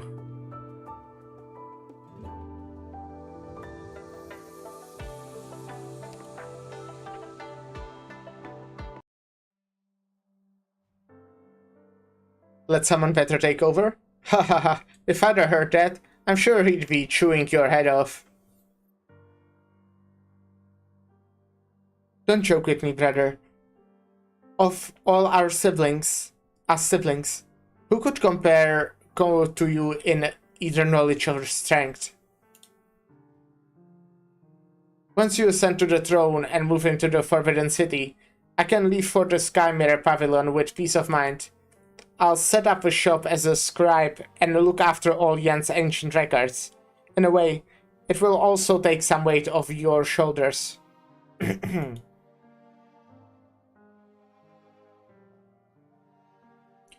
Brother, no more hesitating. At this point, only you can convince father. The Grand Preceptor, no. All 3 Grand Ministers support this move. Even in the face of the officers, the young citizens, public opinion will be still bear out. Brother, this is the right thing to do. You can't pull out now. I'll stand with you.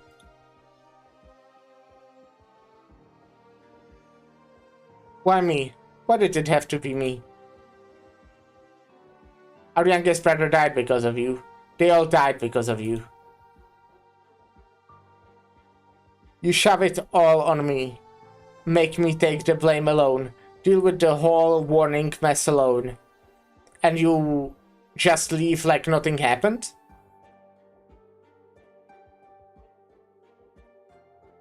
Yanfu, never return again.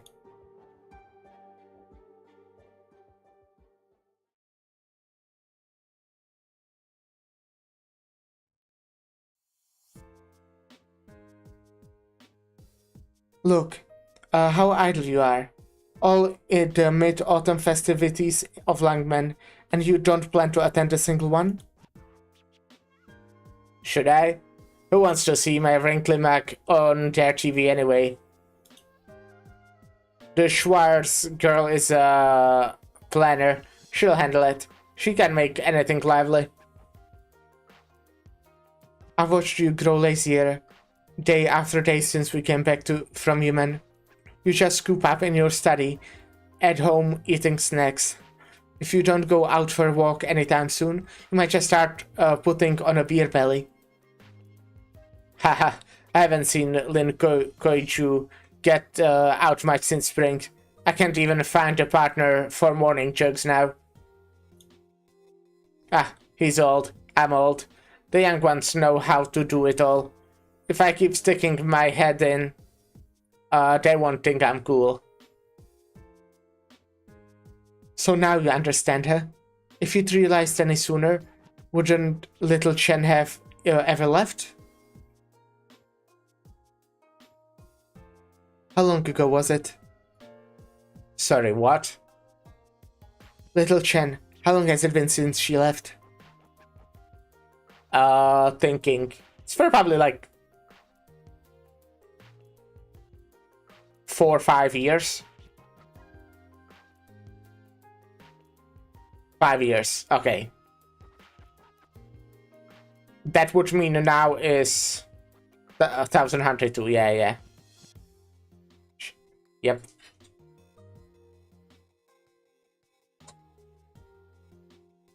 Left January 1097. Yes. It's been 5 years.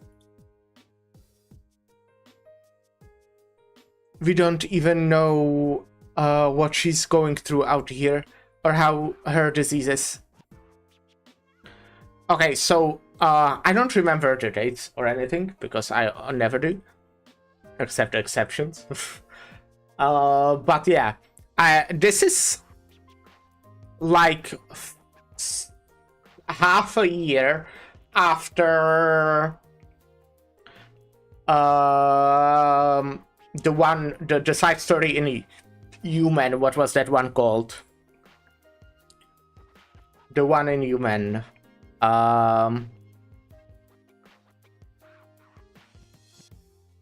Shit, I don't remember. It wasn't the Hear People Souls or something like that. That was the one after that. Vernal Winds, yeah, right. Where the Vernal Winds will never meet. And this is supposed to be like half a year after that, I think.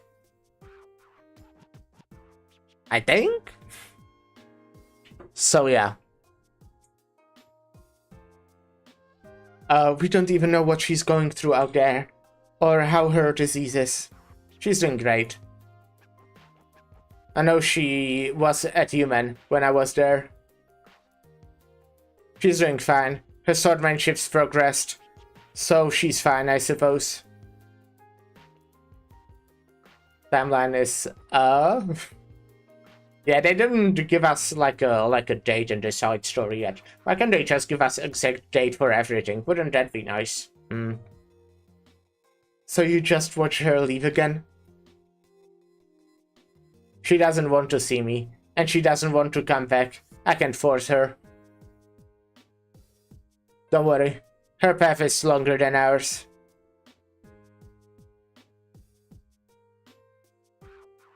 November 1099 Lone Trail.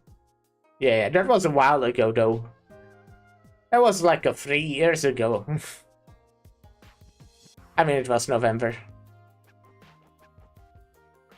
January is the right. Yes, I know that that kinda happened right. Well, okay, not right, but soon after Lone Trail. I am aware of that.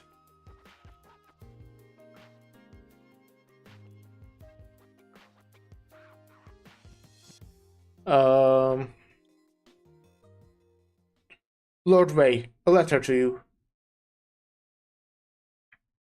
That they made you deliver personally. September Willingstrom, also 1100. It's from the capital. Yeah, in Willingstrom, I think they also... Yeah, that makes sense. I mean, I don't know exactly the months, just kinda like how it goes after each other. Well, I know them now since you tell me, right? Then who is real? December 1101. So that's like more than a year after Willingstrom. And after that, like a lot of the Sui storyline go kinda quite quick after each other, as far as I know. Like there's maybe a few months between them normally.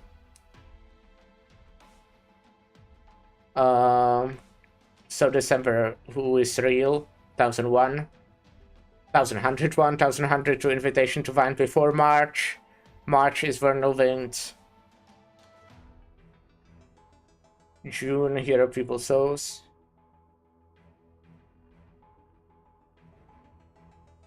Okay. And now this, right?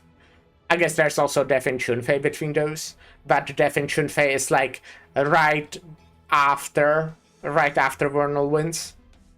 And September 1102 Big Cat. Okay, so how many months are between June and September?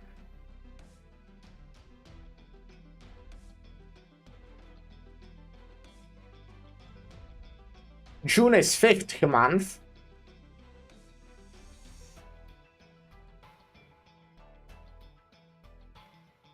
3 months. Okay, yeah, I was completely wrong. And by completely, I mean by 3 months, which is quite a while.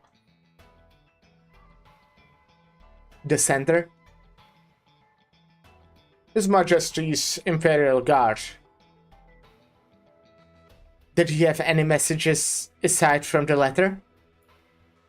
The Truelang invites Lord Wei to the capital for the Feast of 100 Delicacies and the moon viewing together.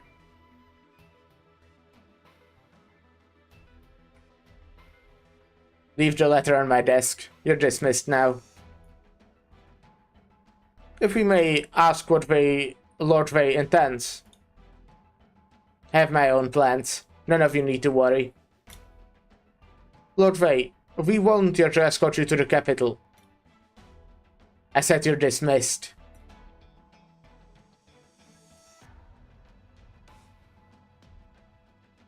Why don't we open up your invitation and see what they wrote exactly? No need, just leave it there. This day was meant to come. I even thought it would come a little sooner. How many years has it been? 40. It's been 40 whole years since I left Baizhou. Humans should have reached the capital by now. I suppose my brother's setting all his old debts in one clean go. A clean slate. And a time for autumn. A fine autumn for that. At that. You can choose not to go. It's been 40 years already. What's he going to do? Send another unit of Imperial Guards? A whole army? Enough nonsense. At this point, that's not what he intends. Then what does he intend? You know, I've never really brought up these days with him before. Enough. I don't want to hear it. But Mizuki, I've let down a lot of people throughout my life. Edward, my sister, my teacher. And I have to admit that my brothers turned out to be one more on the pile. You can also say that it was the position that killed so many people. And who has a choice? Then it wasn't your fault. Even if it's a state, would things have turned out better? Would there be no blood? Nobody would have remembered a minister pleading the commoner's case. They would only remember a regicidal, fratricidal prince.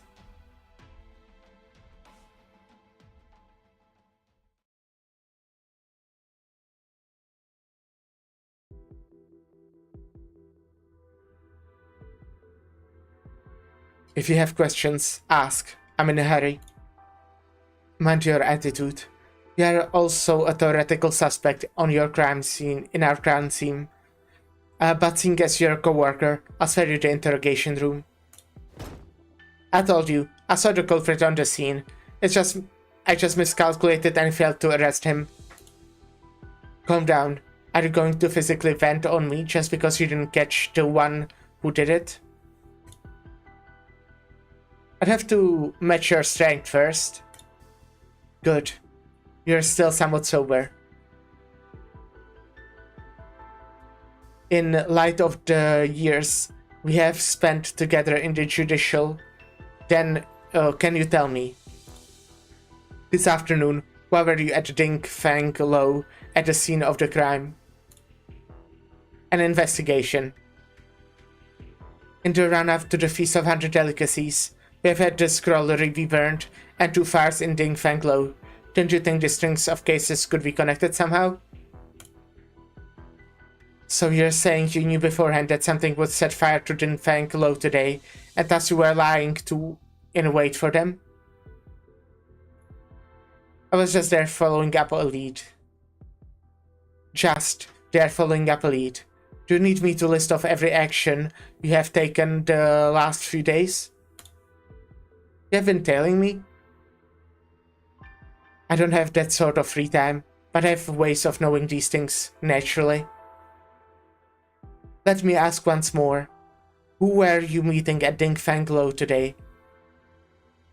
I fear I'm not the only one working on the sly. Explain? For your information, you never told me the Minister of Right's files on Gu Chuan were forged, and that he was sent to death row before leaving Baizhou. As a minister, you must have known these things. These are all clearly key points of evidence. Why were they nowhere to be found in the judicial review of his archives? And why would you cover up? So this is the lead on the scroller file that you've been tailing over the last 3 days? How did you find any of this out? It's none of your concern how I find out. There's a piece of advice I gave to Yu Chang in the past, and I will give it to you now. Some past affairs are learned of, some are not learned of. In both cases, there are reasons why. Some things are best left forgotten by all. I never imagined I'd hear these words from a minister. You may consider me schemer all you like. A minister merely booted over from the Minister of Justice. But I know exactly what I'm saying. All I know that, regardless of the thousands of reasons you might have, the truth is still and merely the truth. Not anyone's tool to broaden the divide. There will always be someone who remembers the truth and the meaning behind it. For example, the girl shut in the next room, whom you took every pain to secretly bring back to Baizhou, all the way from Victoria. She wasn't in Victoria, actually. Well, she was at some point, but yeah, okay. Yes, I did uncover that Gooch Chuan's had a daughter in Victoria. She too can provide vital testimony in the Gu Chuan's case. Ling Qingyan, when will you stop playing dumb? You have already found out that the Gu Chuan files are fake. You know Yu Chang is on the trail of that very case. So I'm guessing that I've also found out about a child who the Imperial Guard brought back 40 years ago, who they recorded in their files as deceased. You have your suspicions as to the truth of this case, correct? Was that girl you brought back here born in Victoria or born in Baizhou? You know full well. You clearly long suspected her identity, and still, you decided to bring her back. Were you that confident you could pull this off without a hitch? Or was it that in pursuit of the truth, you didn't even care if she lived or died? You're threatening me. You think I'm joking? Ling Qingyan's gaze fixed tightly on the minister's notes. She doesn't even notice how her own attire is soaked through in cold sweat. But in the next instant, with a bizarre warping of light, the paper in her hand vanishes. But back on topic. That's not what I care about, at least right now. It's not what I care about most. I've told you, past affairs are never as important as present. So what are these present affairs of yours? You know that Yumen is less than humble, Li from Baizhou right now. 100 Li from Baizhou right now. For 3 months, Baizhou has been preparing to split up and move. And how does this relate to the Gu Chuan case?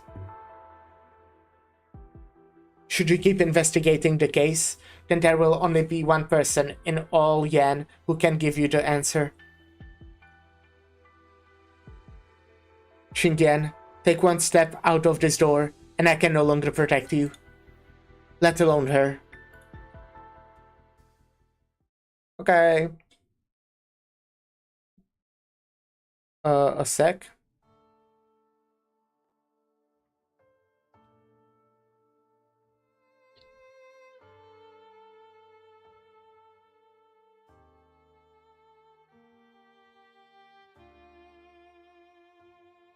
At the Chensold place in the study, there's a secret closet. After I leave, go there and take what's inside.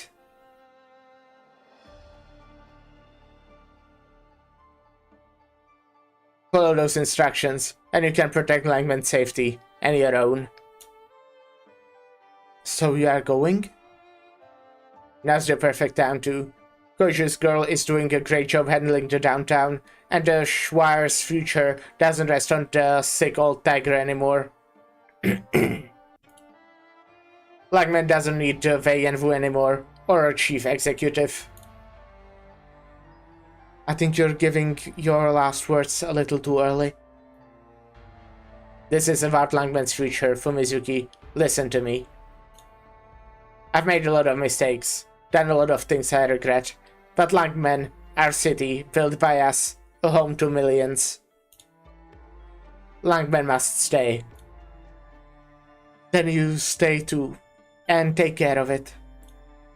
Youngsters can handle it all, but it's still needs some oldies to look after it. You see this letter too. Am I meant to ignore this? So once again, you will just roll over and die? And die? Just like last time you'd pay with your life. Is that how you're envisioning it? Does that make anything even?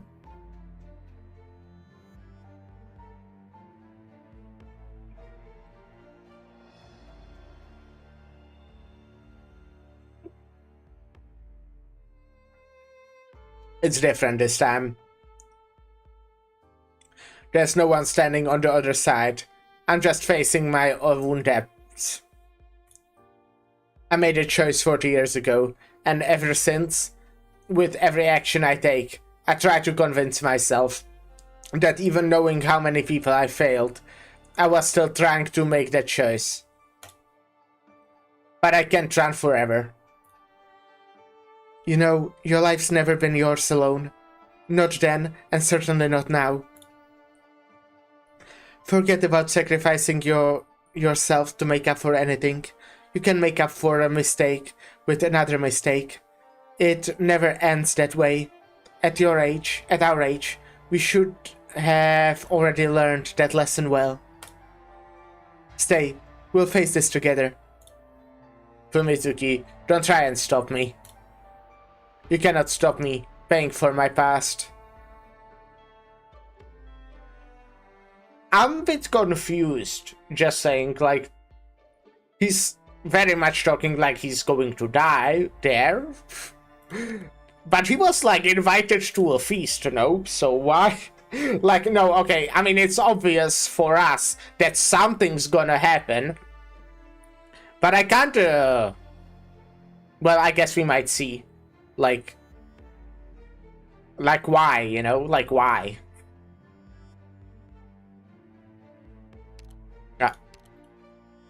Well then, you leave me without no other choice. Well, I'm stood here. You're not going anywhere. But Fumizuki also said that people would think he was fratricidal and regicidal.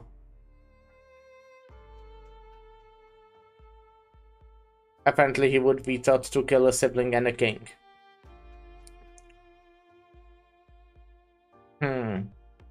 Okay, but why? No, okay, that's like the one of those questions that I don't actually want to answer, by the way. I say why, but like, I don't care. No, I care, but I want to figure it out.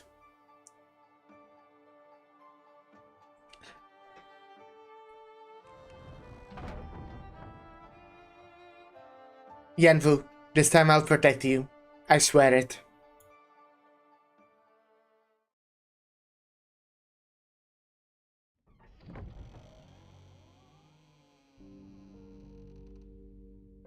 Lazy. You're alright? Of course I'm alright. Yeah, she's overpowered. All the judicial lady asked was what I saw during the fire, and I just told the truth. I don't see anything. So then she let me go. The heck did you do? How come you took so long? It's no matter now. Let's go. Wait. Go? Why? That Mobifu clearly still has tons of answers. Aren't we gonna follow up on him? There's nothing to follow up on. We still need to know about those cakes, though. Like... Well, I guess he kinda did answer that question. Actually. You know what, yeah. There's nothing to follow up on. Pardon? I'm not meddling with your father's case anymore. I'll get you out of Beijing in the next day or two. Ling Qingyan, that's one stupid joke to tell me now. You know that? No, wait. You just found the new lead, didn't you? That's why you have just screwing with me? Okay, now, for real. Tell me what you found, or... Blaze. I got the official debriefing from the judicial case files. Gu Chuan, an ethnic Yanese from Victoria, joined the Ministry of Rights at 1077 as a ceremonial officer. Reassigned as envoy of ceremonial rights in 1092, headed for Victoria as part of the passed way after falling into a river. What? Lazy, you're lying to me, aren't you? Just trying to shove me out of the picture again?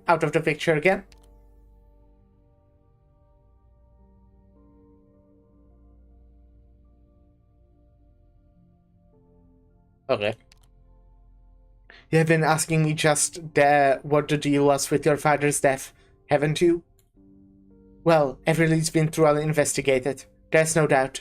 That's it. It was just an accident. I see. All the gaps in the files have been made replayed. This case can be closed.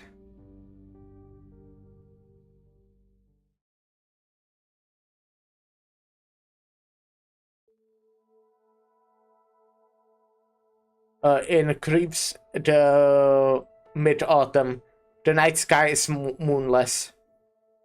Out in the streets, the energy balls churn away at max output, but the drop in temperature is still noticeable to some. All falls still in the dead of night. The human sea recedes. The biting breeze blows, though. Frankly, I think this is one of the events that's better without the combat.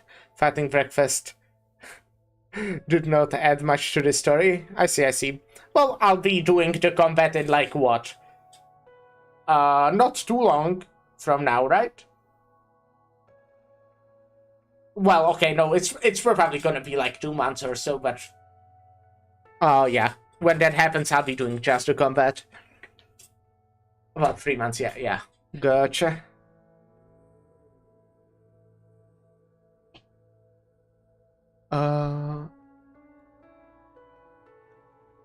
The name breakfast is still funny. Achoo! If you're that cold, just turn on the heater. Easy for you to say. If you're going to keep running this shabby little eatery, we have to pinch every penny we can on warmth. Give me a second, actually. Let me check my thingy. Okay, so this is... Oh, what is the month today? Right. Months are so confusing to me. And that's, by the way, like one thing in English, but also in Czech. Like, I always have to, in my mind, run through all 12 of them to actually realize which one is what number. Like, what's the order of them, basically. I think I might be, like, stupid or something.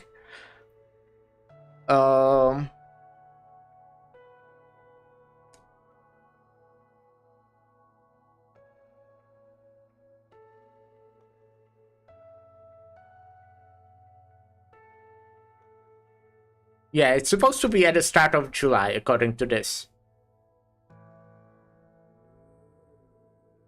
I mean, the next thing is, you know, the Thorns one, which I done recently, which makes sense. I mean, this is probably not exact, right? I think it's just like an assumption from how it went on CN. I don't know how they do this. I don't know how they do it. Anyways.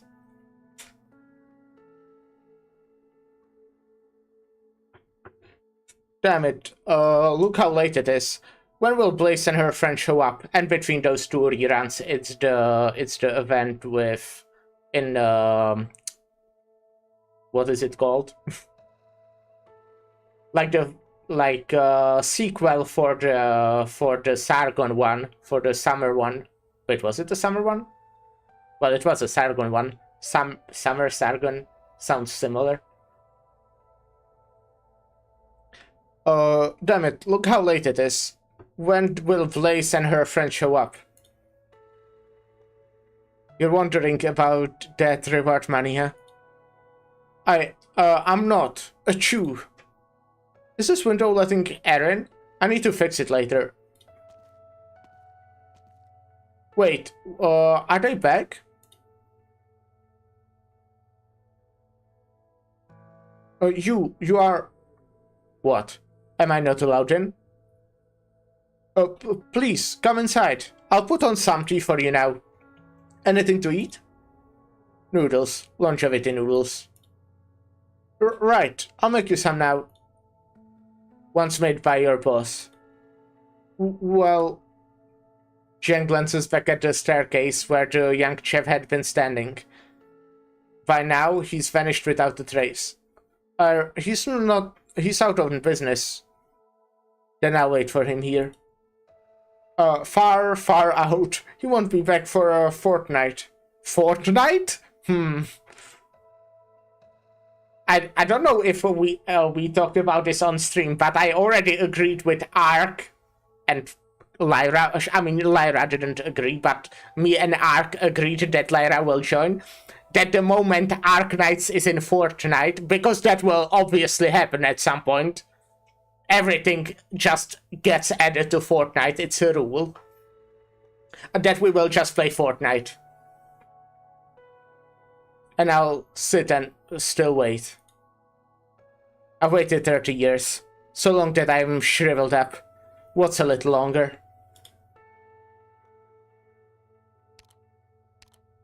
Chef Mo, please don't joke around now.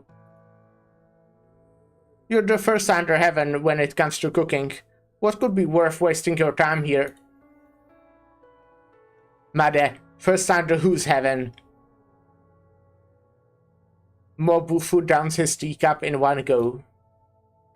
The hot tea spills from the corner of his mouth and drips down his wizened white beard.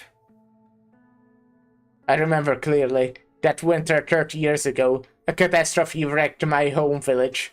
Those of us lucky enough to survive took off me with nothing but my cooking skills. We thought, let's scrape by in Baijiu. We went through hell. We were almost there when we ran into another group of refugees, or maybe a bandit gang, I'm not sure. They followed us for a long way across the icy waste. Weapons in hand. We began to realize that they were after the remaining supplies. And rations we had left.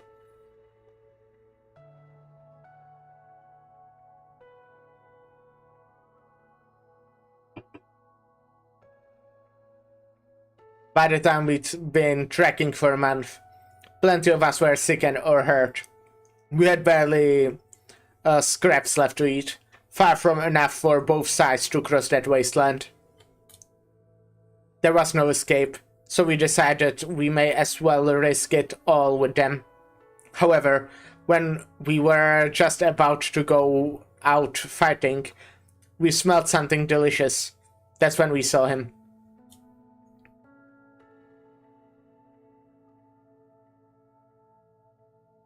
It's a cool art.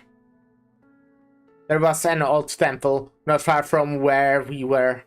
Someone set up a stove by the gateway, boiling up a wok of noodles. We wouldn't see his face properly through all the steam.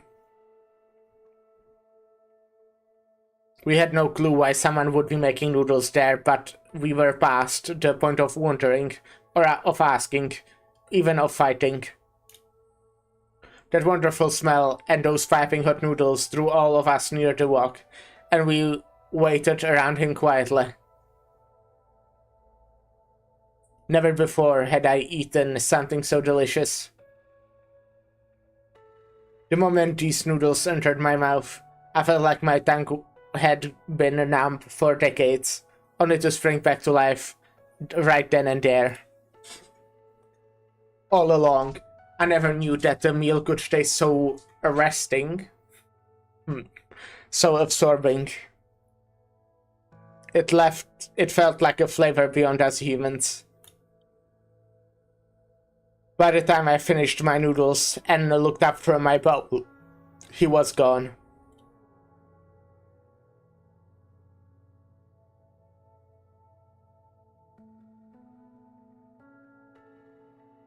Who knew that in my lifetime studying as a cook, the most profound lesson I'd learn would be in a shack of temple outside Baijiu City. From then on, I appreciated I apprenticed all over, so that one day I might make a bowl of noodles like those. But I couldn't. In the end, I just can't. I bet your noodles are pretty good as well. You know, what if you're misremembering? I mean, look, you were starving at the time. Maybe that's why you found that bowl of noodles so tasty. Do you not trust my tongue? 30 years a bowl of noodles has been burned into my mind. 30 years I've been searching for it. If whoever that was is still in Baijiu, he must be over 50 by now. I searched all over the city. The well-known tea maker in the north, nothing. The guy who made the best pastries in the south, still nothing.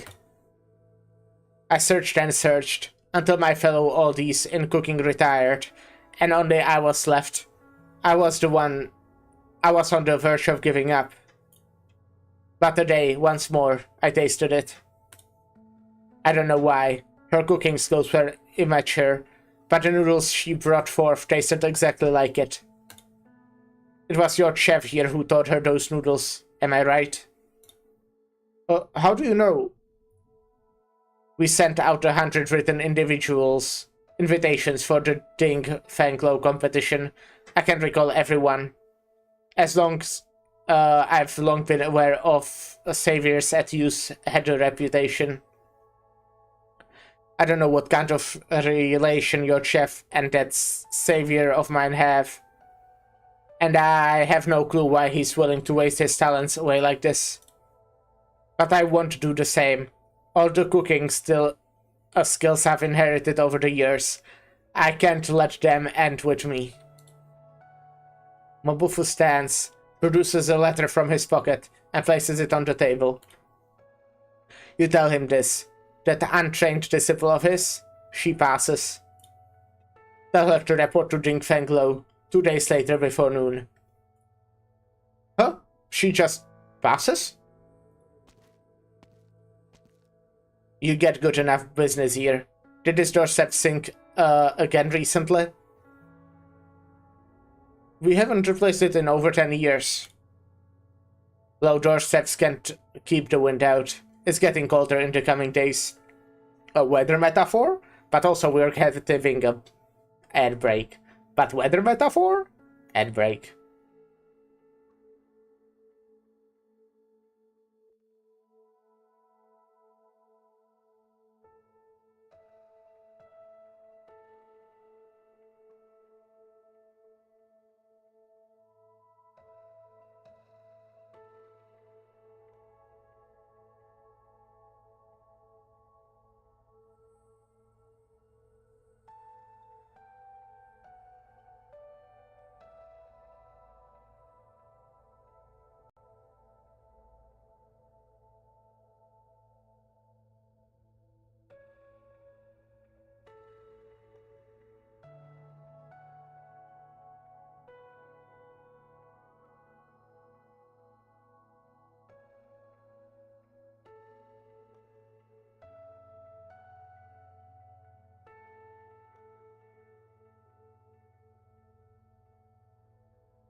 I'm back, hello. No, yeah? This is a weather metaphor actually got explained to me? Gotcha.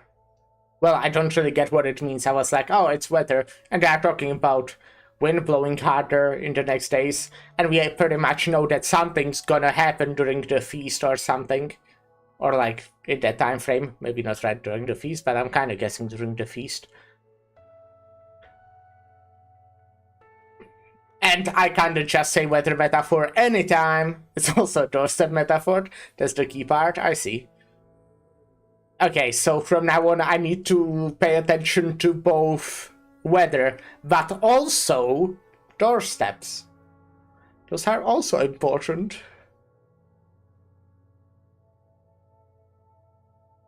Low doorsteps can keep the wind out. It's getting colder in the coming days.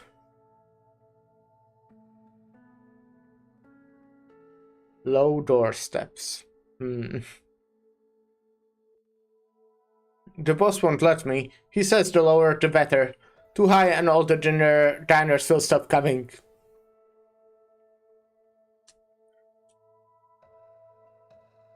Okay, right.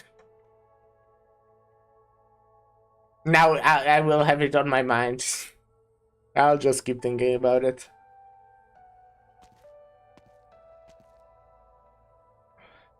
Mobufu steps over the low doorstep and disappears into the thick of night.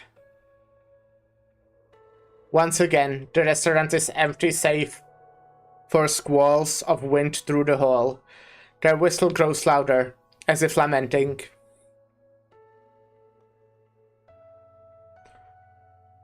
Is he gone? You really are... The implication is that Mobufu has raised his standards in an effort to keep himself safe, while he doesn't care about it because he takes the risk in order to help more people. Oh,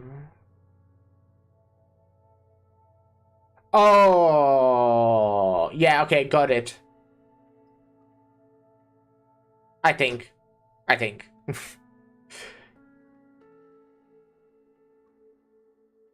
Yeah.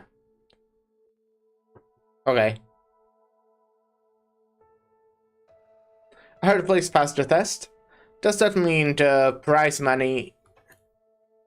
Forget about the prize money. What's wrong with you to torment a man like that? He's 70, 80 years old.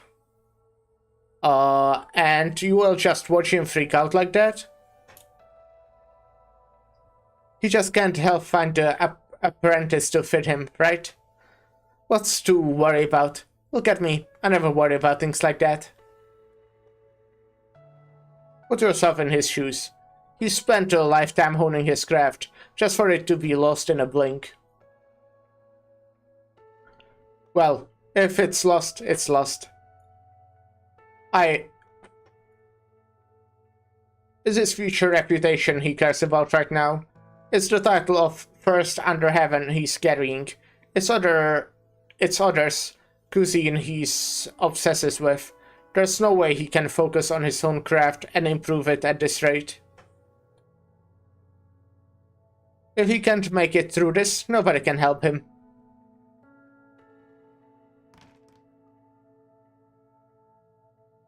I know Blaze is back.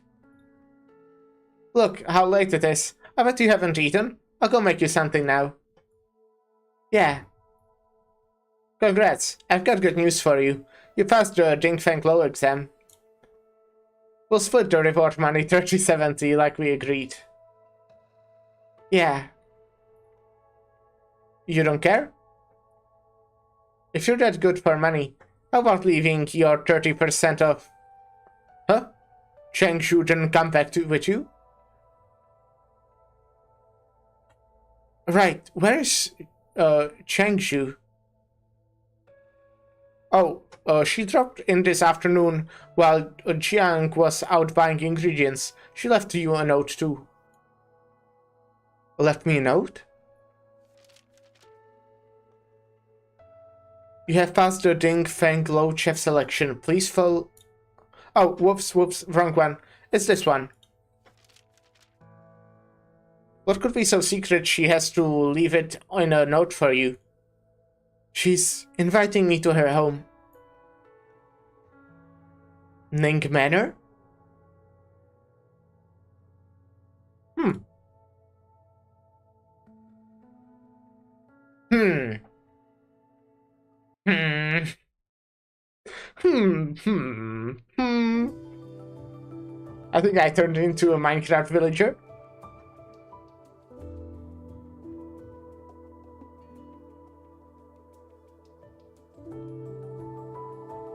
Wait, what the fuck is this?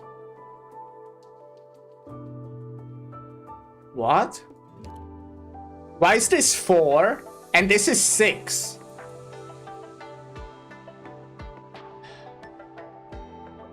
Wait. No story. Oh, no story on stage 5? I see. That didn't even occur to me that could happen. I don't know, man. Yeah, okay, no, that makes sense. Just surprising. I mean, I'm actually progressing quite fast.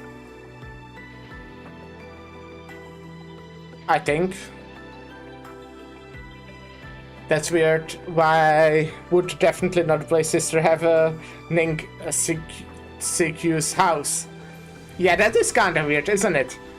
I mean, it was pretty kinda... The Ning CQ was like... knew personally Blaze's father, right? So it's weird that Blaze's not sister.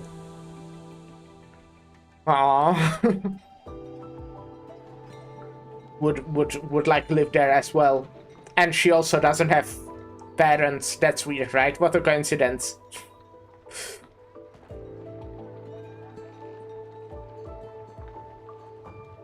Anyways.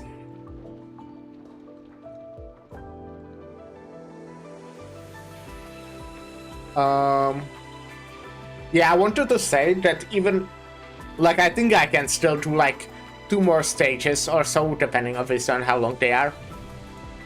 Then I guess tomorrow's stream will be, like, really short, which I kind of wanted to do a shorter stream.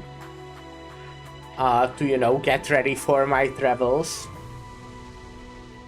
But I feel like it might be, like, way too long in this space. I'm just speedrunning too hard.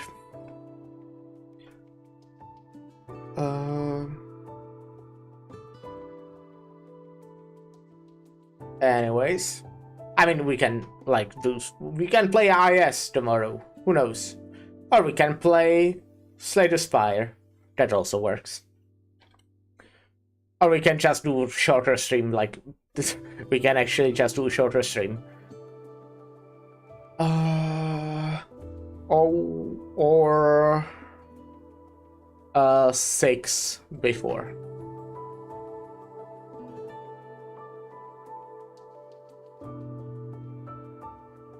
Yeah, the problem is I don't know enough about the Imperial Chinese jurisprudence to get into complex debates about what the fuck Lazy is doing. Gotcha. Sure.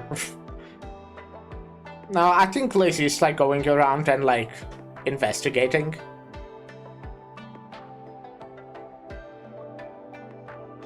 You know, I figured it out. It's not very complex. Braised wax gourd cube.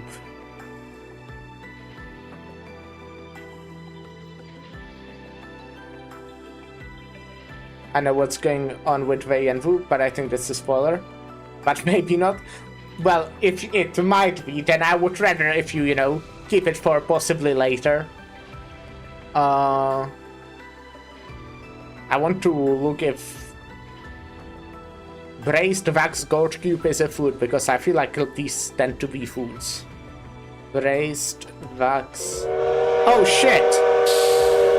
Thanks for the raid, Mayonachi. Hey, thanks for the raid, I appreciate it. What were you doing? How was your stream?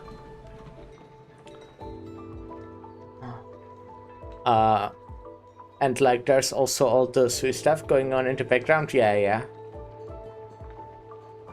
I don't fucking know how much you're supposed to have worked out by this point. I'm not good at mysteries. Yeah. IS-6 Enfield tire crate. That's understandable. Appreciate the raid. Hope you had fun. I am currently doing Such is the Joy of Our Reunion. Well, to be specific, right now, I'm looking at what is Braised Bugs Gourd Cube. Braised Bugs Gourd Cube. This is not how you spell it. Okay, the first thing it finds is actually the stage in Arknights. Okay, maybe I'm just like... No, if you find images, it finds some foods. Well, that's braised wintermelon. Oh, are these wintermelons? Because there's a lot of pictures of wintermelons. Anyways, dinner, good night and good luck. Thank you. Have a good dinner and rest well. Supporting my rate Eep. Alright, you have a good night as well. Destawaits, hope you had a good one. So apparently these braised gourd cubes are just what winter melons, not watermelons, winter melons. Anyways,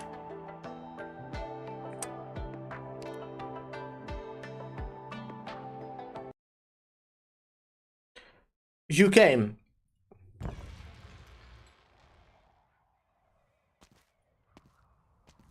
Of course I did.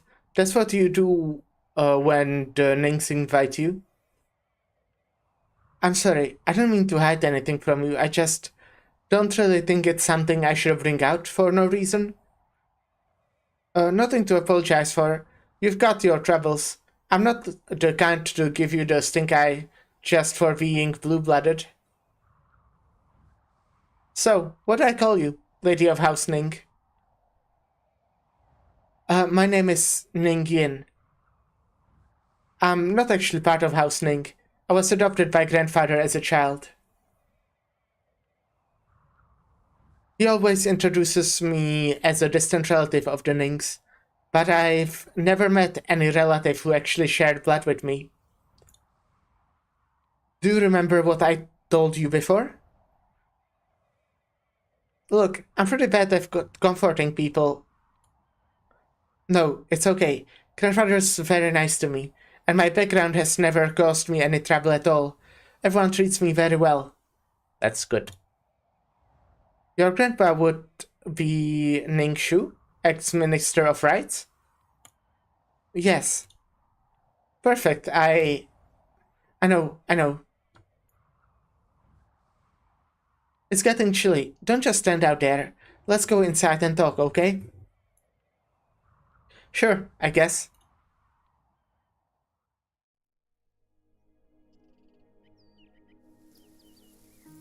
The corridor meanders on through a rock garden and a bamboo thicket. Then between the two halves of Lotus Pond. A cool breeze brushes through, the autumn waters softly ripple, and in them, Blaze's reflection follows behind Ning Yin's as they pace across the bridge. Hello? Thanks for the follow, I do appreciate it. They pace across the bridge. The two pass through a deserted room, packed up belonging, and dead leaves strewn everywhere. Let me check the emote. Well, I basically don't... Oh, what? Huh. Oh. Did the 7 TV update make stuff more difficult? Or am I not logged in? Oh, I'm not logged in. Okay. That makes sense. That checks out. Okay.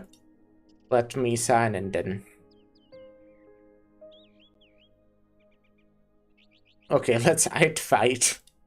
It's a fun one. Hello, Asmis Hara. Hope you're having a good one.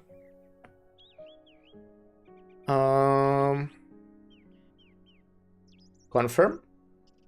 The emote should be in now. Let me refresh because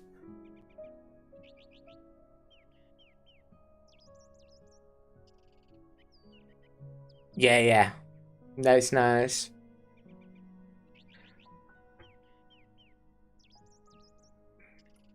The courtyard is messy. I know. Not presentable to guests, at the very least. I apologize.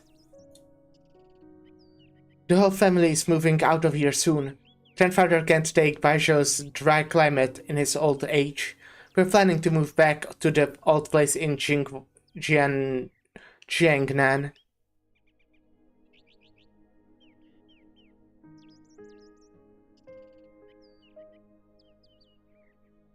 Runing's pace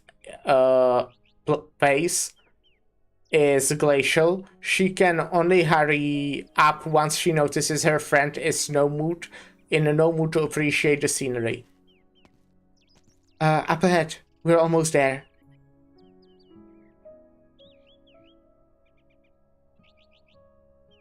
Take a seat. I'll fetch some tea and refreshments from the kitchen. Our house cooks are all on leave, so I can't serve you much more than some old sides. No need to bother. I can't stick around long. Are things that urgent? Well, alright.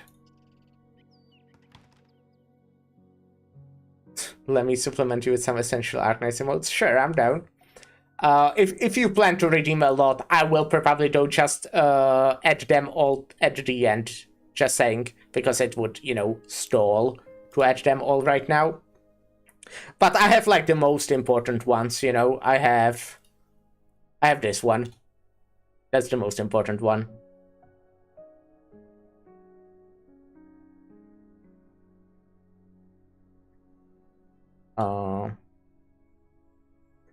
Ning softly closes the door. The chirps of fowl outside fade. The room grows heavier with silence.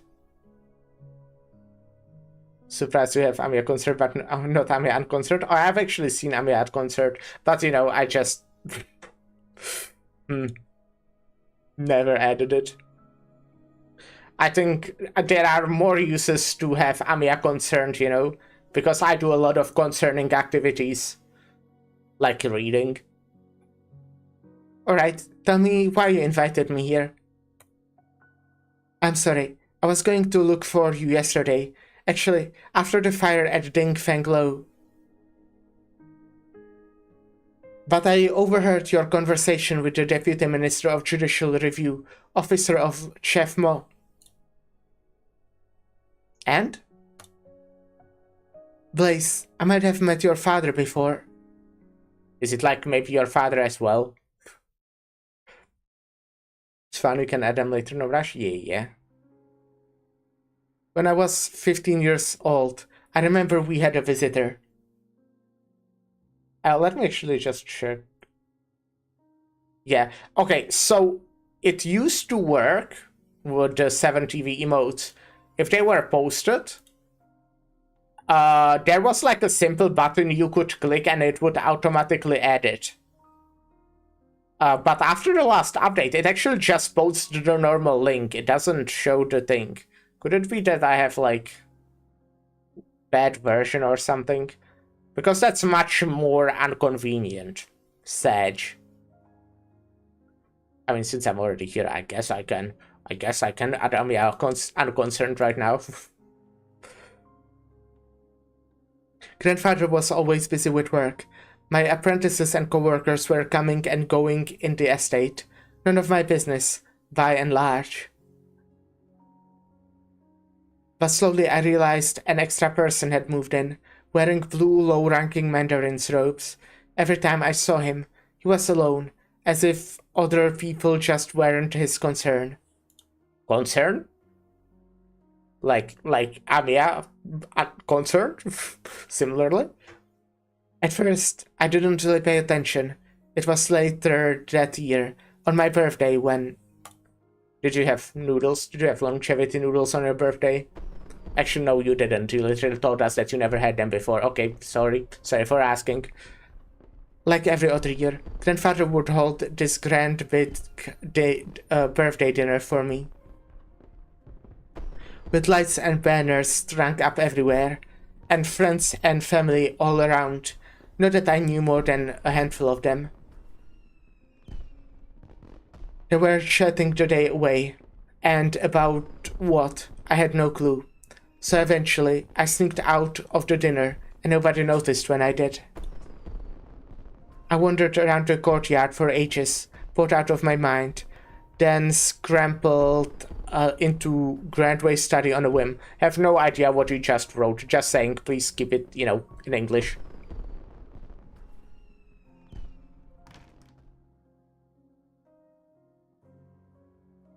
It was there where I saw the man again. Longevity noodles. Ah, I see. Okay.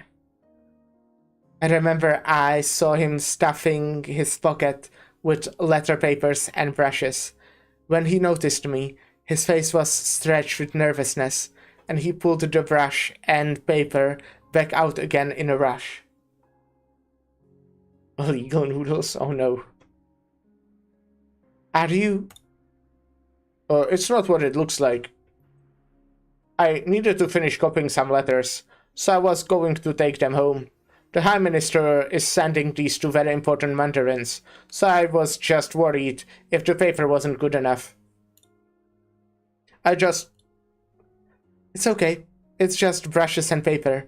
You're welcome to make use of it, sir. Thank you, little lady. What's your name? My name is Gu Chuan. I'm a transcriber for your estate. I copy and file the estate correspondence. I'm Ning Yin. Miss Ning, of course I know you.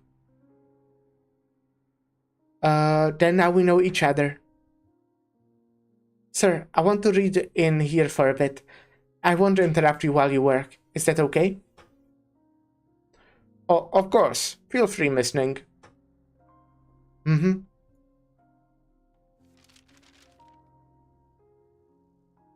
Miss Ning, are you into these history books? Grandfather always says one should view history as a mirror.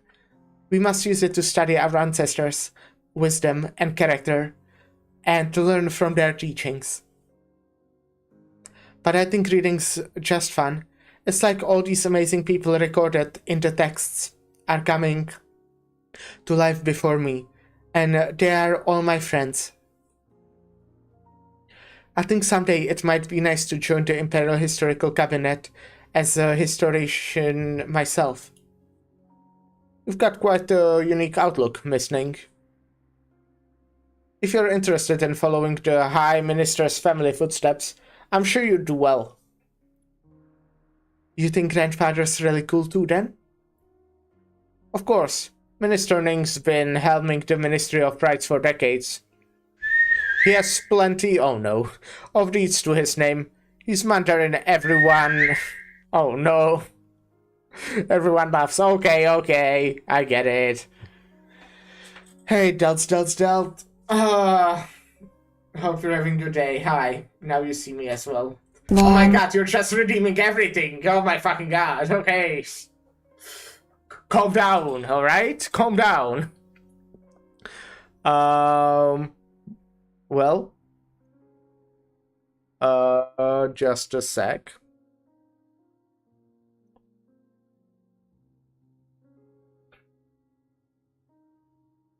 Well, I'm going to do squats and push-ups now. So, fuck you. Have fun here without me. Well, to be fair, I'm still here. I'm just outside the camera view, you know. But, like, I'm right here. Hi.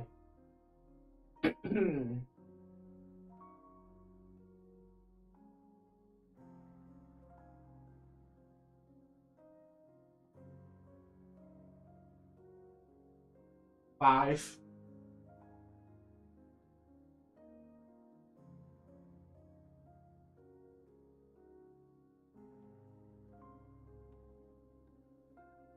10.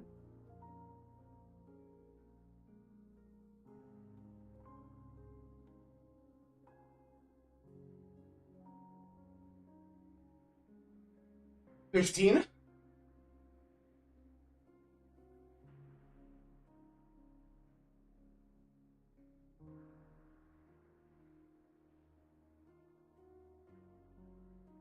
And 20.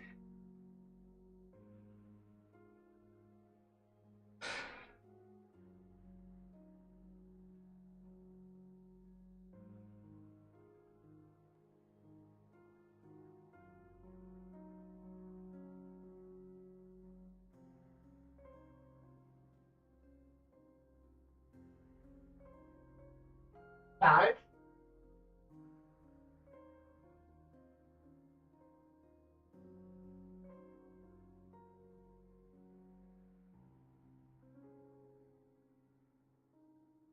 And then, ooh, poo. Damn. Well, I need a second now. As always, to catch my breath.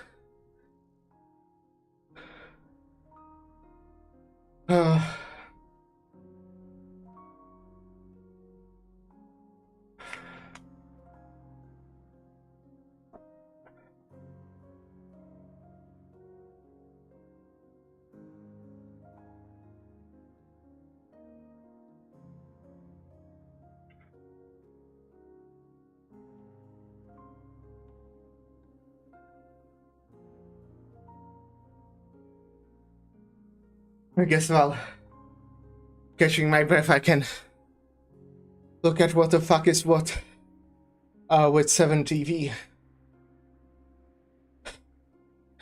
Why is it so... What the fuck is this one?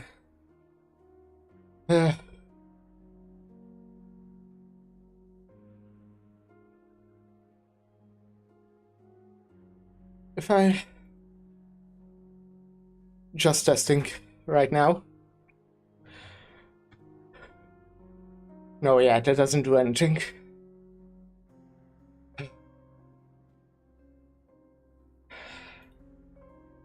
Seven TV. Is there like an update?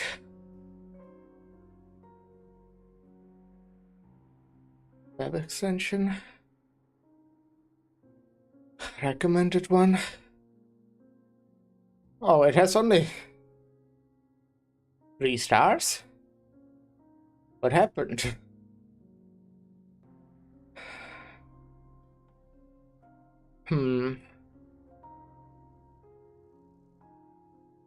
Well, they messed it up, that's what happened. It's more inconvenient now, SMH my head. Maybe some sort of a setting? Where do you go into the settings? Here.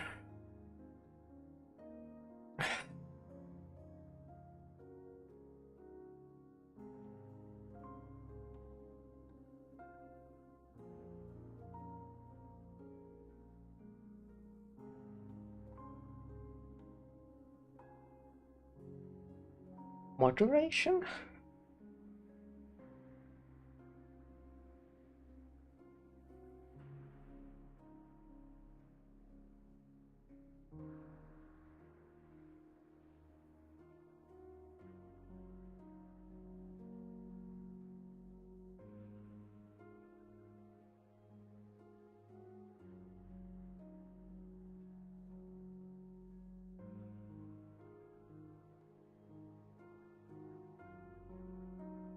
I'm sorry for stalling for my story enjoyers.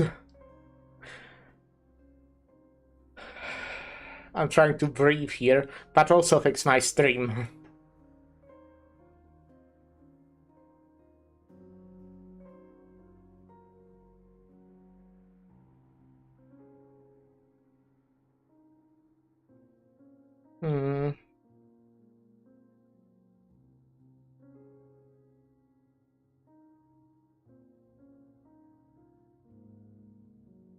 Okay, this should be it for now. Gotcha.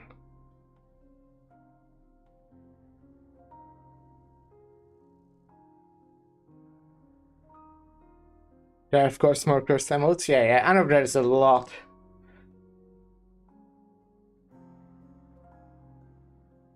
There are a bunch of emotes that I have that I'm not too keen on, admittedly.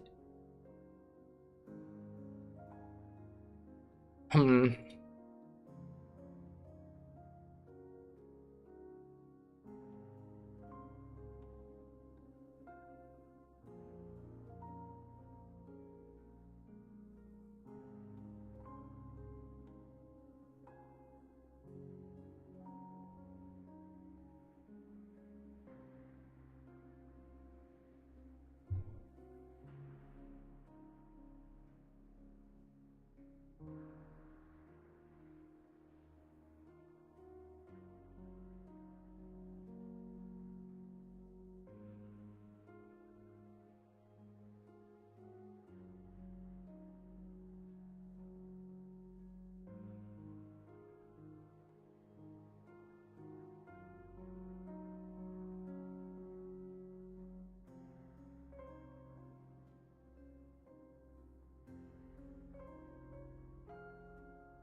Okay. Okay, yeah, I kind of have no idea how to do this.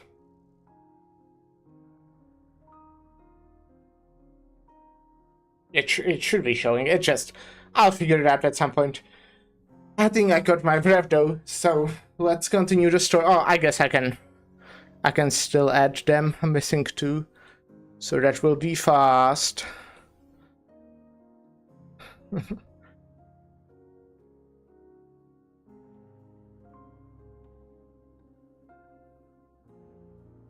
Got it. Of course, Minister Ning's been helming the Ministry of Rights for decades. He has plenty of deeds to his name. He's the Mandarin everyone loves. Everyone in this family is so cool. My uncle and aunt are always away from Baishao, traveling all over the country. I hear Yan couldn't have set up the meteorological and earthquake system it has today without them. And Sishu, my little sister, she's even cooler. She's 2 years younger than me, but at the last Baishao Academy study camp, all the professors came from the College of Foreign Affairs were praising her. Everyone was teasing her by calling her Little Miss Minister. All the people in the family are going to leave their names in the history books. I love them and respect them a lot. I want to record who they are and everything they do, but I could never become like them. Compared to them, I'm just normal. Being normal is cool. You know, that reminds me of something my master once said to me. As history was ebbed and flowed, the floods and tides are recorded, yet most are streams that simply trickle on by. But without the babbling brook, how could the waves arise? The waves and brooks don't care about who's greater or who's plainer. Indeed, the vast majority will never get to leave their names in the history annals, but they are not the empty space between the lines. They are the pages themselves. Oh.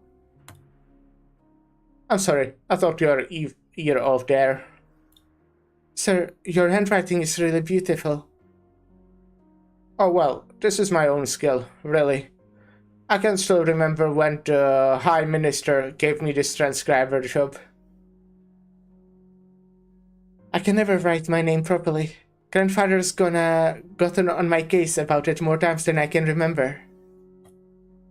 And writing is a long road. Just keep at it, and you'll see change eventually. Maybe you could be my calligraphy teacher then?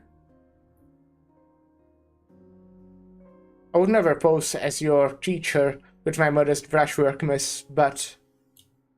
Right, I have 2 copybooks here. I copy from them all the time myself. The forms are very regular. It's perfect for beginners. If you don't mind, Miss Ning, you can have these as your birthday present. How did you know my birthday's today? Well, they decorate the estate so brightly this time every year, you see. I spent long enough here that I've heard. Miss Ning, happy birthday. Thank you. Interesting. That conversation always stayed with me. I liked how he talked, and how he saw things. And I didn't know why. I can't really say, but he felt so close to me in a way. I have to turn my fan on again.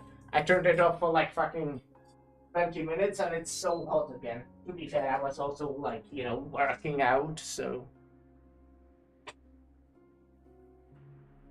But after that, I saw him much less around the estate. The next time I got to talk to him, it was years and years later.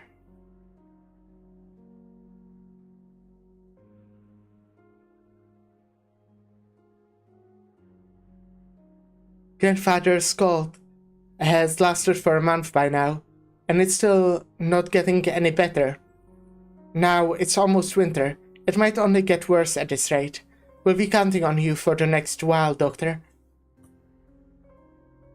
The High Minister's malady is mostly from overwork. You could remind him to rest more often, my lady. I will. Oh, sorry, I'm sorry. I apologize for running into you, miss. Very sorry. It's alright. Sir, are you okay? Why don't you sit down and rest for a while? You really look quite ill. I'm fine. Sir, you dropped your... Sir?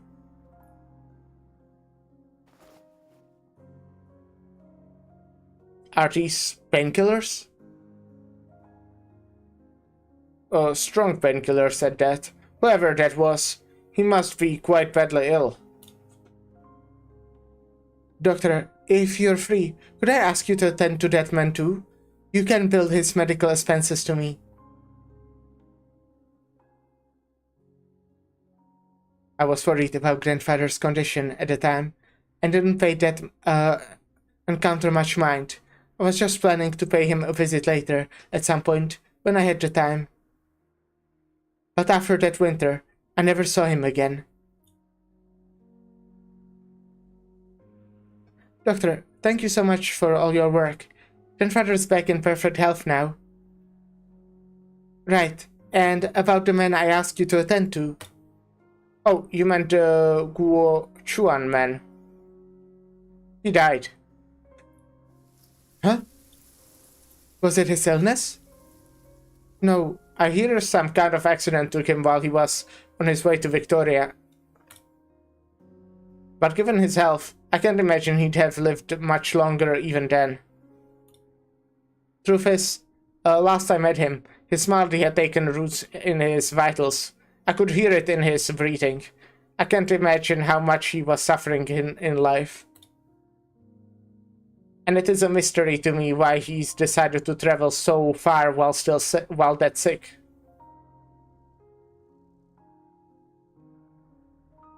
Think he might have wanted to see his family. Maybe. Just a feeling I get. This very room. It was the study Sir Gu Chuan was using. It's been 10 years since he passed away. The place has gone through some changes in that time. But this... I couldn't tell you why, but I kept hold of this medicine bottle ever since. Blaze, I really am so sorry. No. My dad was nothing like that. I don't think he was ever that fighting fit, but he was never weak. Whenever I was with him, he always had this light in his eyes.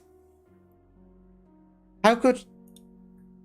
Even now, I'm not sure I understand Sir Gu Chuan, but I know he was a warm, gentle person. I could tell. I blamed myself over and over for not being able to do anything more for him. Why are you bothering to tell me all this? I know you suspect that my grandfather was somehow behind your father's passing. At the point, I can only tell you what I know, but you told me all this just to try and convince me that Ningshu is innocent?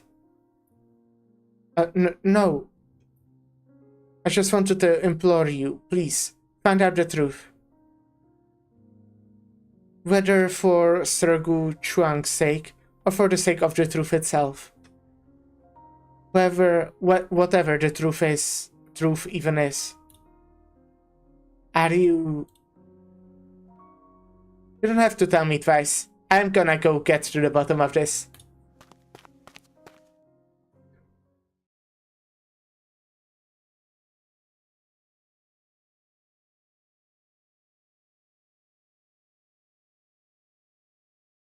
What first struck Lin Qingyan about the Judicial Review Office was the solemn hush.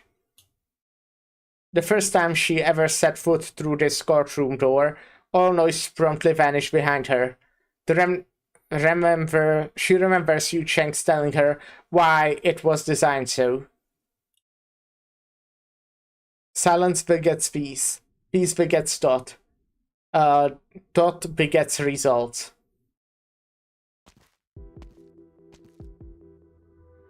Shouldn't the Judicial Review Office be drowning in work top to bottom?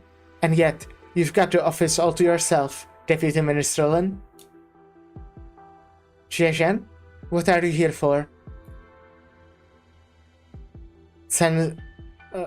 Censorate routine investigation.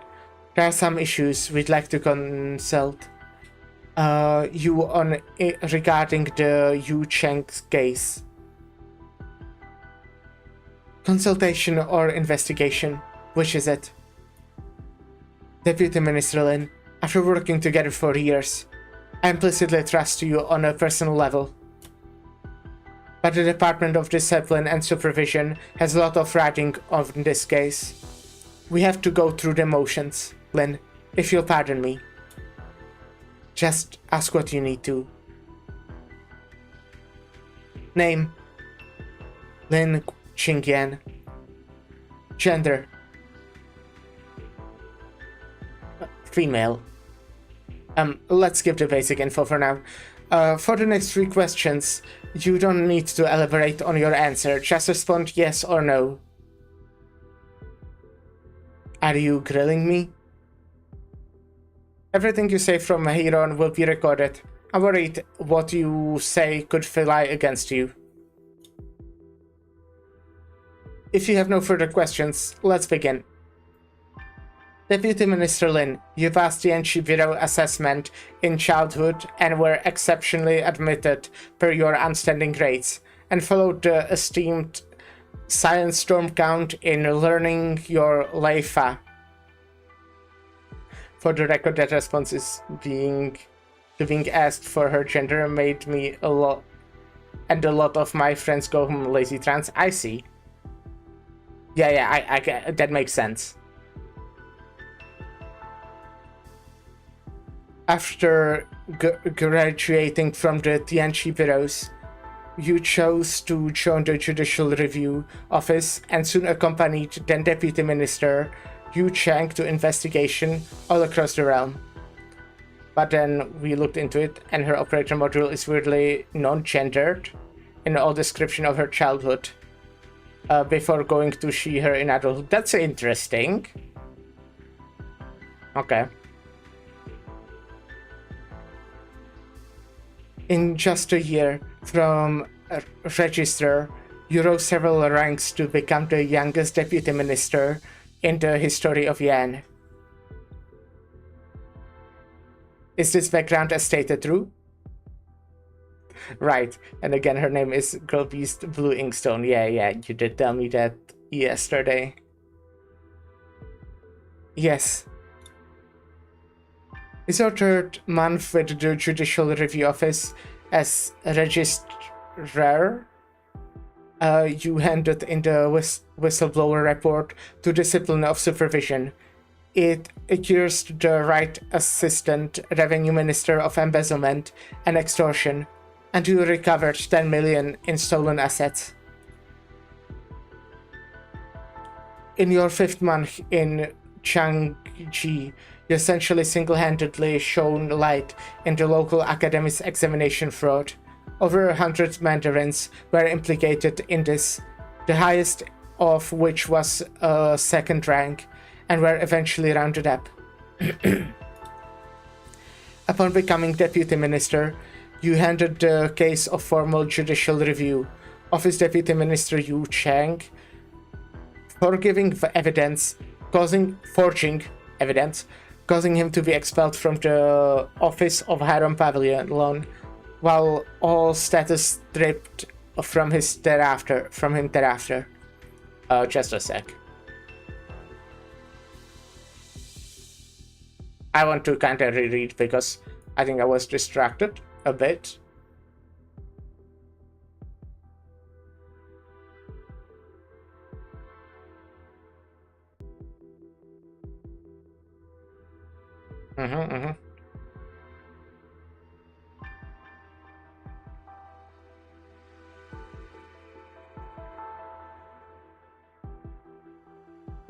Right, okay, yeah.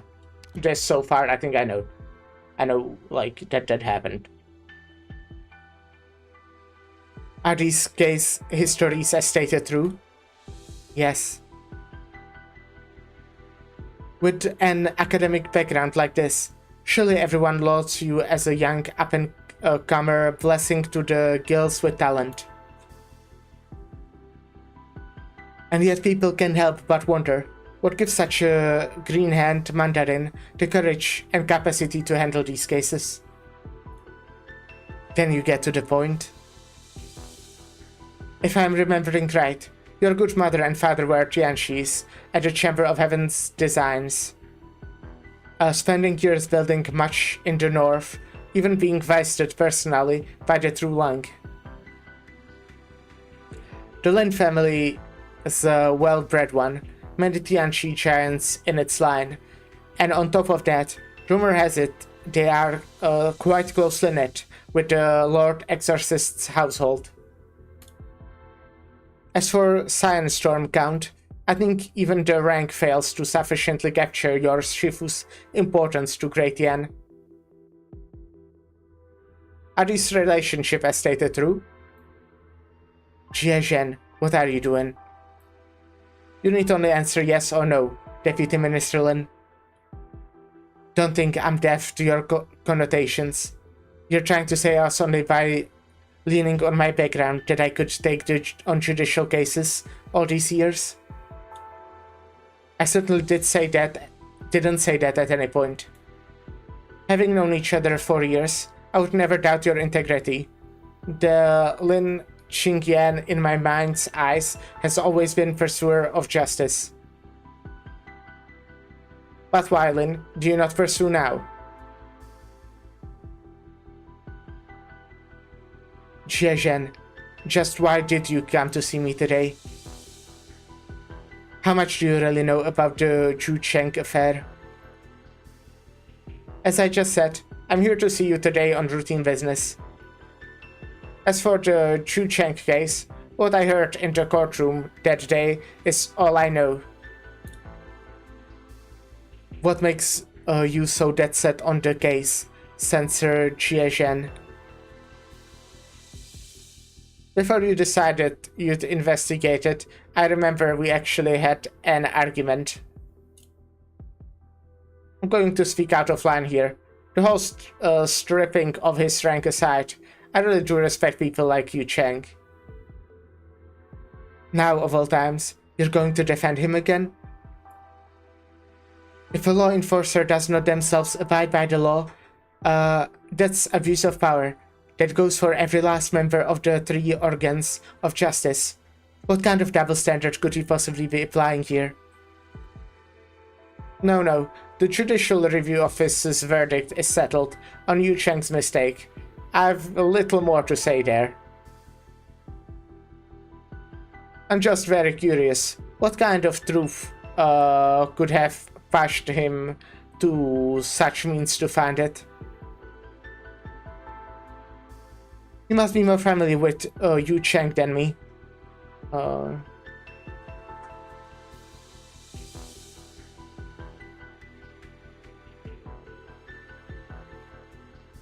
In your opinion, was he a smart man? Naturally, when it comes to sniffing out lies or chasing down leads, I'm no match for him. Then did you ever wonder if, supposing Yu Cheng truly intended to cover up his own forgery, you should have been able to make such short work of the case? You're telling me he let me find him out on purpose? What for? That I don't know, but he put you in charge of the Scrollery fire case. To an outsider, I don't think I can say that Yu Cheng had no faith in you. You have been all over Baizhou the past few days, investigating that case. I know that I've heard as much. And yet since yesterday, you've been loitering in the Judicial Review Office, acting like you have been grounded. I can't help being curious. What made you go and give up on pursuing this case? Are you afraid of offending the high and mighty? No, that's not like the Lynch Qingyan, I know. Did someone lofty crack down on you? Can't be, I think. You're sitting here in an office, after all, not in a judicial prison cell. If not that, then all my pondering can only produce one answer.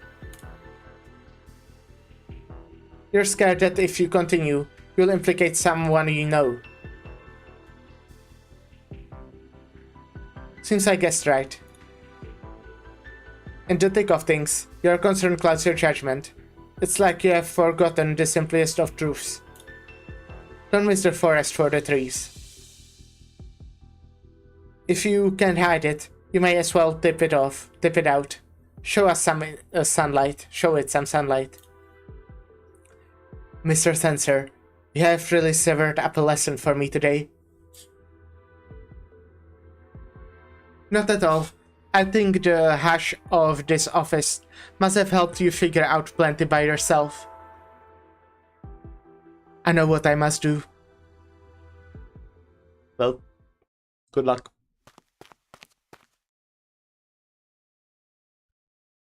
Madame, I went to ask Deputy Minister Lin if she wanted anything to eat. Since I saw she didn't left at the office all day, but she... when did she go missing? I don't know. Nobody's seen her all day.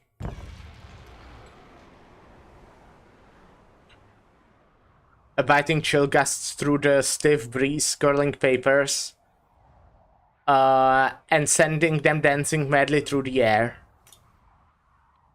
A wide open window clatters against the wall.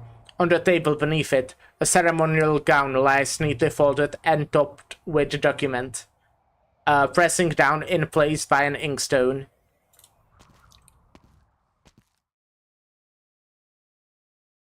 It is Lin Xingyan's written resignation.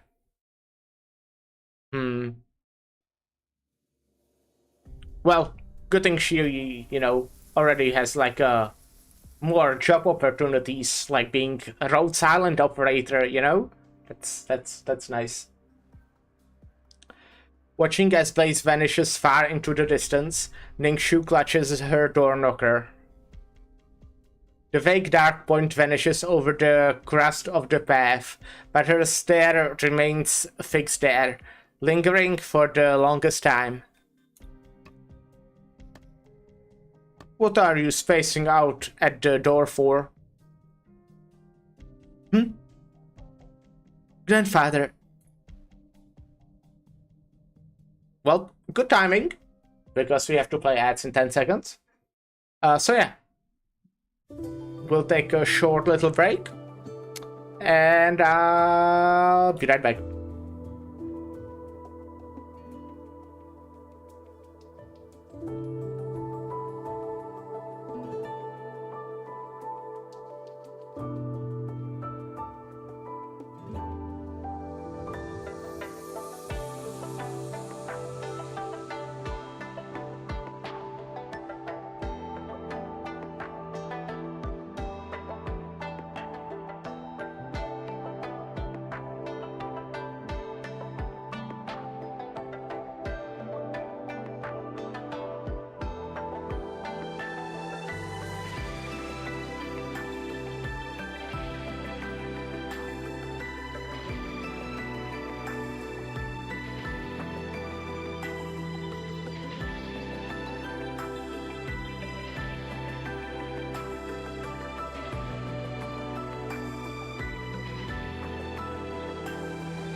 I am back.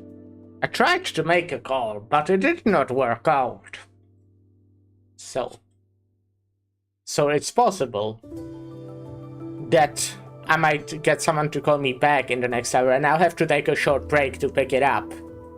Just saying. If it happens, you know. But yeah.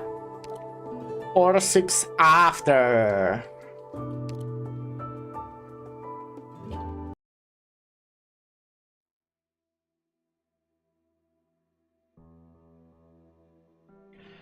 Your friend left so soon. She won't even stay for dinner?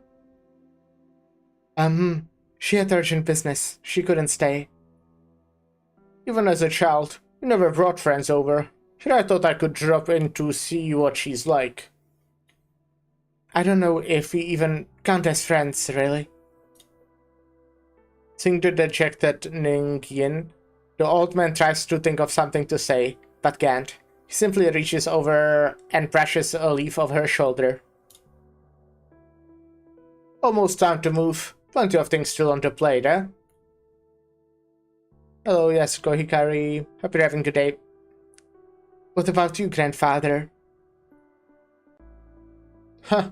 4 days I was all raring to go home.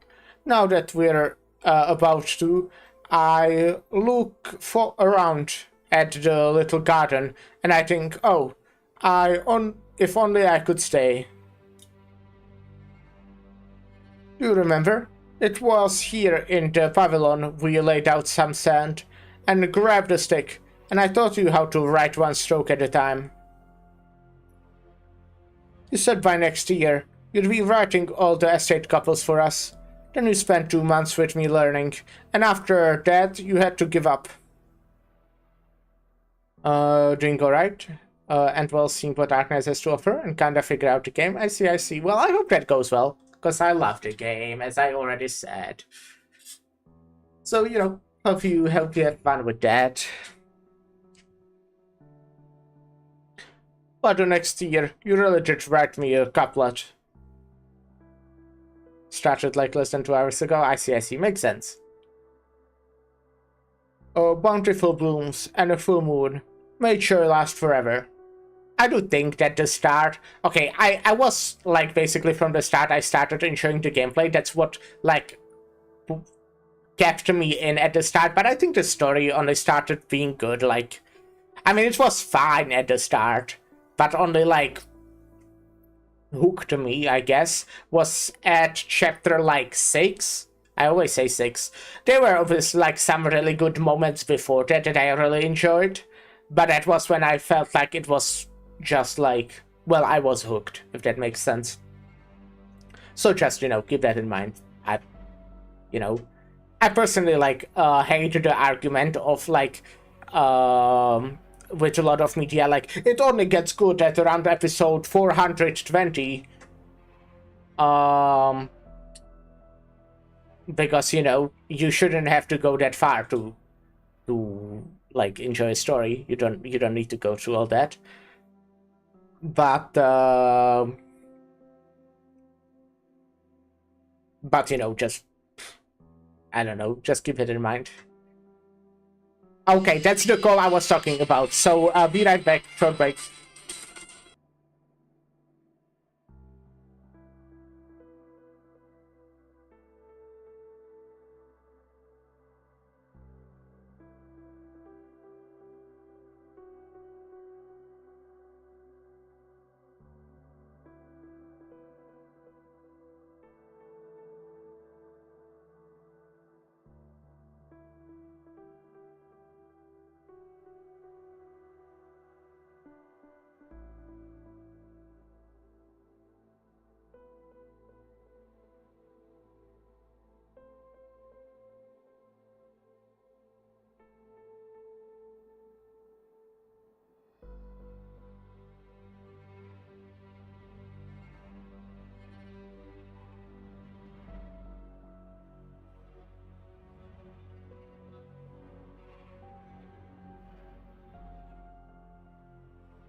Hello, I'm back. Hi.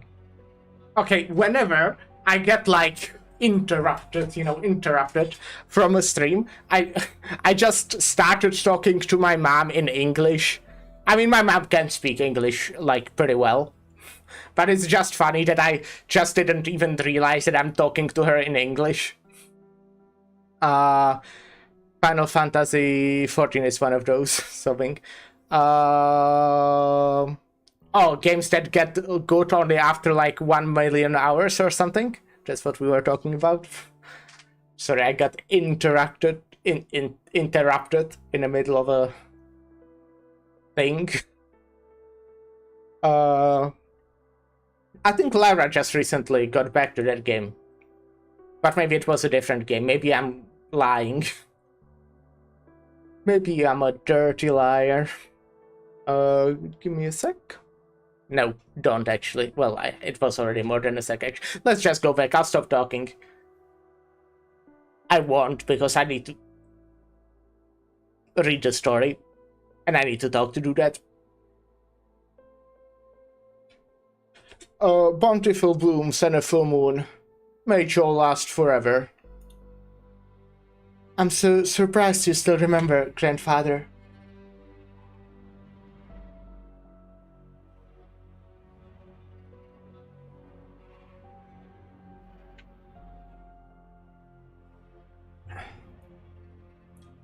How could I forget? Ah, another year.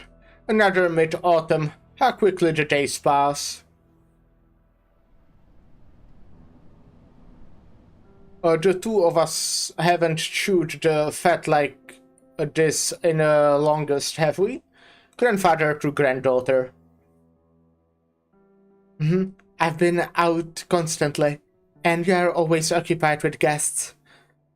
We hardly have the chance to meet. The whole family's leaving the capital, after all. Quite a headache. But things will settle down once we are back in Langi. And we'll have plenty of time to chat along the way. Are you almost done writing that book of yours? Grandfather, I don't think I can go back to Langi with you. When did you make up your mind? Ningyin shakes her head softly. She falls a few steps back. We are returning home, grandfather, like a leaf returned to its root. It's a human nature, the whole family sympathizes, but the journey is meandering enough to make us worried. The Nings are bursting with talent. Everyone forms a cornerstone of Yen compared to them. I really am a lone choice to accompany you back. But frankly, I was always distant orphan from Lanki anyway. It was because you took such a pity on me that I could spend these decades at the Ning Manor. If I go now to Langi, I go back to where my long-gone parents once lived. That was your thinking. When you asked to accompany me home? Grandfather, that was my thinking. It's all seemed to fall into place. Almost managed to convince myself. But I've spent the last few days on a farewell tour in all sorts of sorts around Baijiu streets, so I can finish up the Baijiu cuisine and food culture somehow. And I realized all my memories are of this city. I can clearly recall what year we planted that persimmon tree in the courtyard, and when its fruits make for the based vine. And every restaurant of every road and alley, and what their chefs are like, and how many different ways you can cook each dish.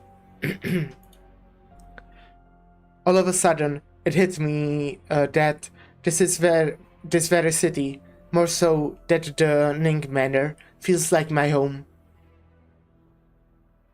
Huh. That's on me. That's on me for not asking you how you feel. I've been nothing but me this whole time.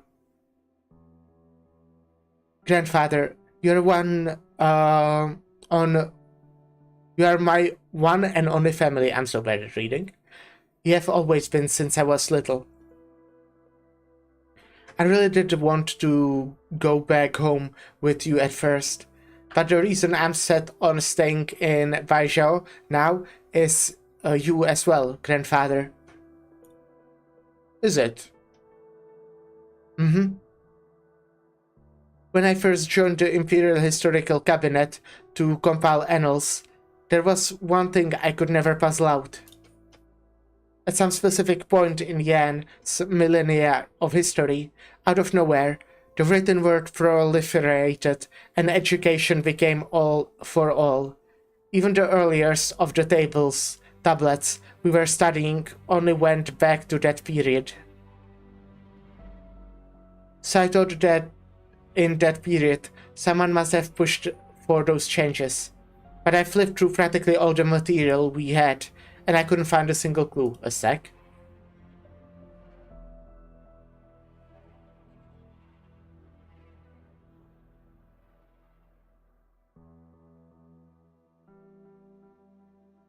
Okay.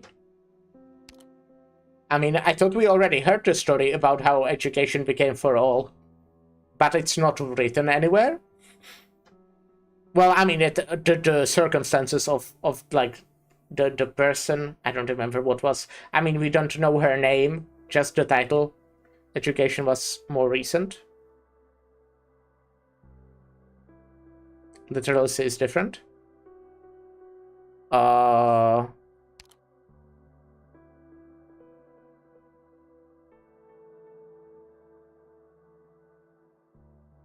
Well, they didn't say anything about literacy, did they?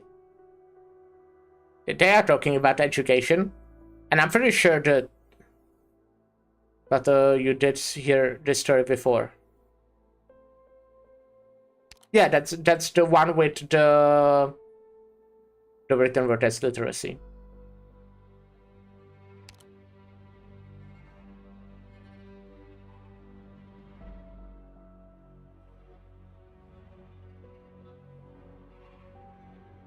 But the place you heard it before was ST1.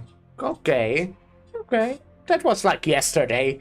You can't expect me to remember what happened yesterday. Where the person who proliferated literacy through Yan explicitly hadn't left a trace. Okay, okay.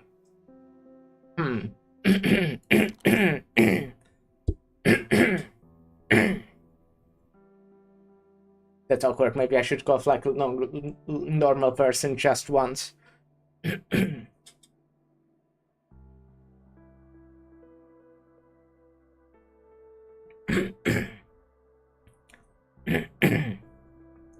Anyways. Okay. I had this strange feeling that there's in Yan's history, one person seemed to be missing. Then one day, I met someone strange at Go Club, who told me the story of that person. I thought he was just a yarn-spinning storyteller at first, but as I further researched, I gradually found all his stories to be corroborated. What the fuck? I have like a Falmy throat. Is that how you would say that?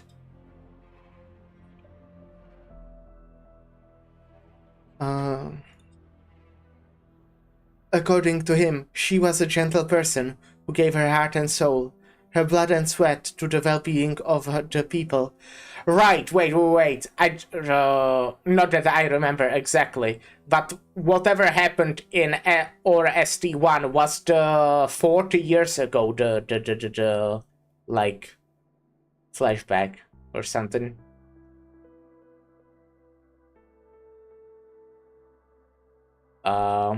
Yeah. I know we saw the general there, I think.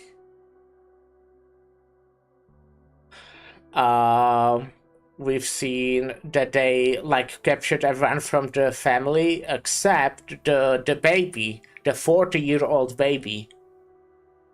But I don't remember them mentioning anything about anyone spreading literacy. They sure didn't know who was talking at all. Okay. Well, we'll figure it out, or maybe not.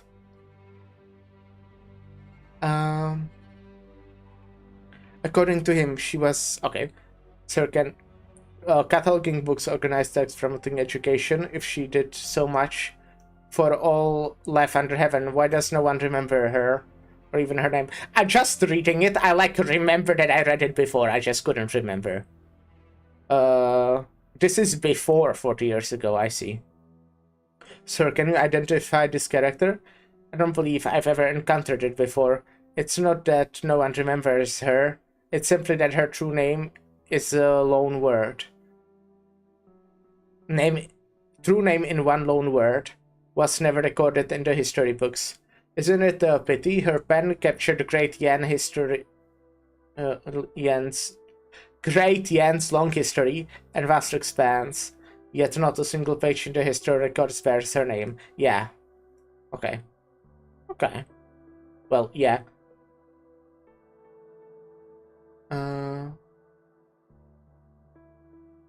And yes, the mysterious literacy woman has been forgotten. Yeah.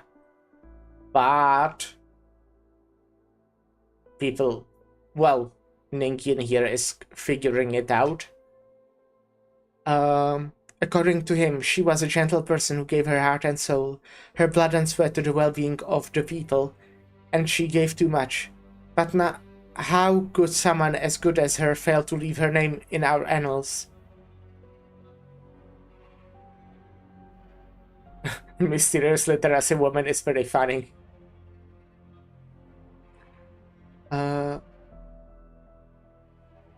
That was when I realized that the history book isn't a container, but a CF. The stories that stay behind are few and far between.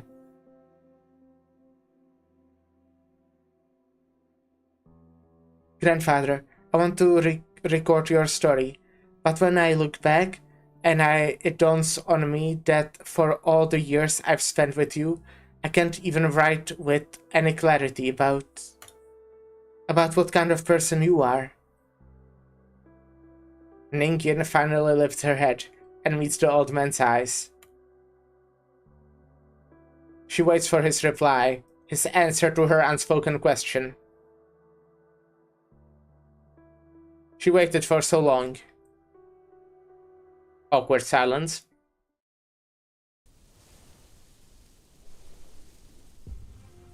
Who goes there? Who goes where? Thought I heard something. It's all the bizarre cases these days. Makes me feel like someone's going to barge in any moment and wreak havoc. This is the Judicial Review Office. What kind of miscreant would break in here? Would you jumping? What the hell?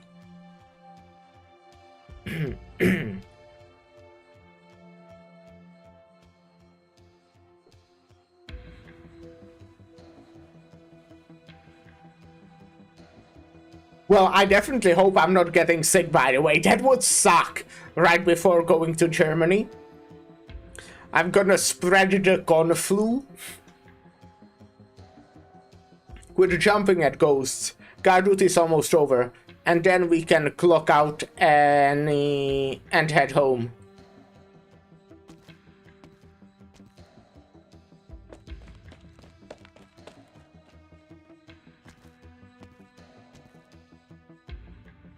Just wait a second and enter through the front. Say you're here to report case, then find a floor map on the way to the waiting room. The window in the waiting room yesterday faces north, the judicial entrance faces south, behind the high perimeter wall. Lin Chinkian's office is third floor.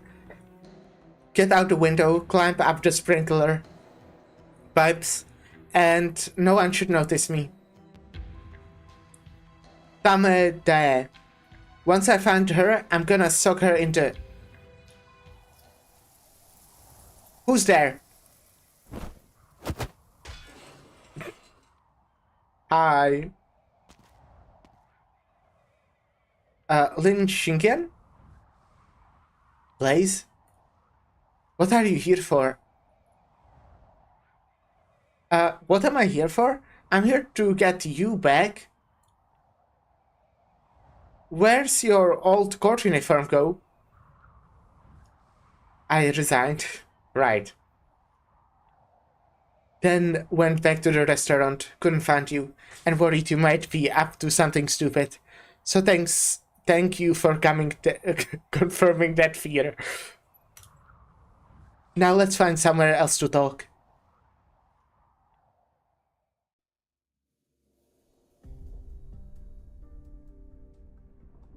You're telling me that all those years, Gu Chuan was staying at the Ning Manor? But how did you find out? Never you mind that. Now, can you tell me exactly what that means? Minister Ning's involvement in the Gu Chuan case runs deeper than I ever thought. He was clearly hiding something in his previous testimony.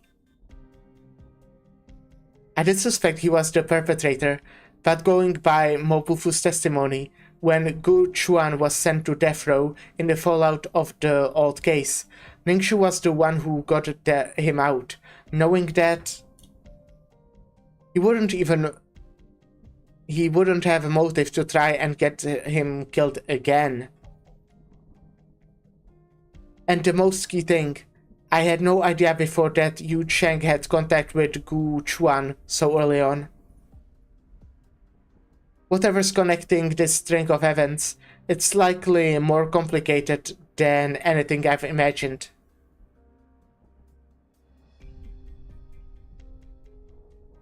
I see. I'm still curious. All those years ago, my dad came to Baijiao on his own, and what the hell for? Yes, that's the key question.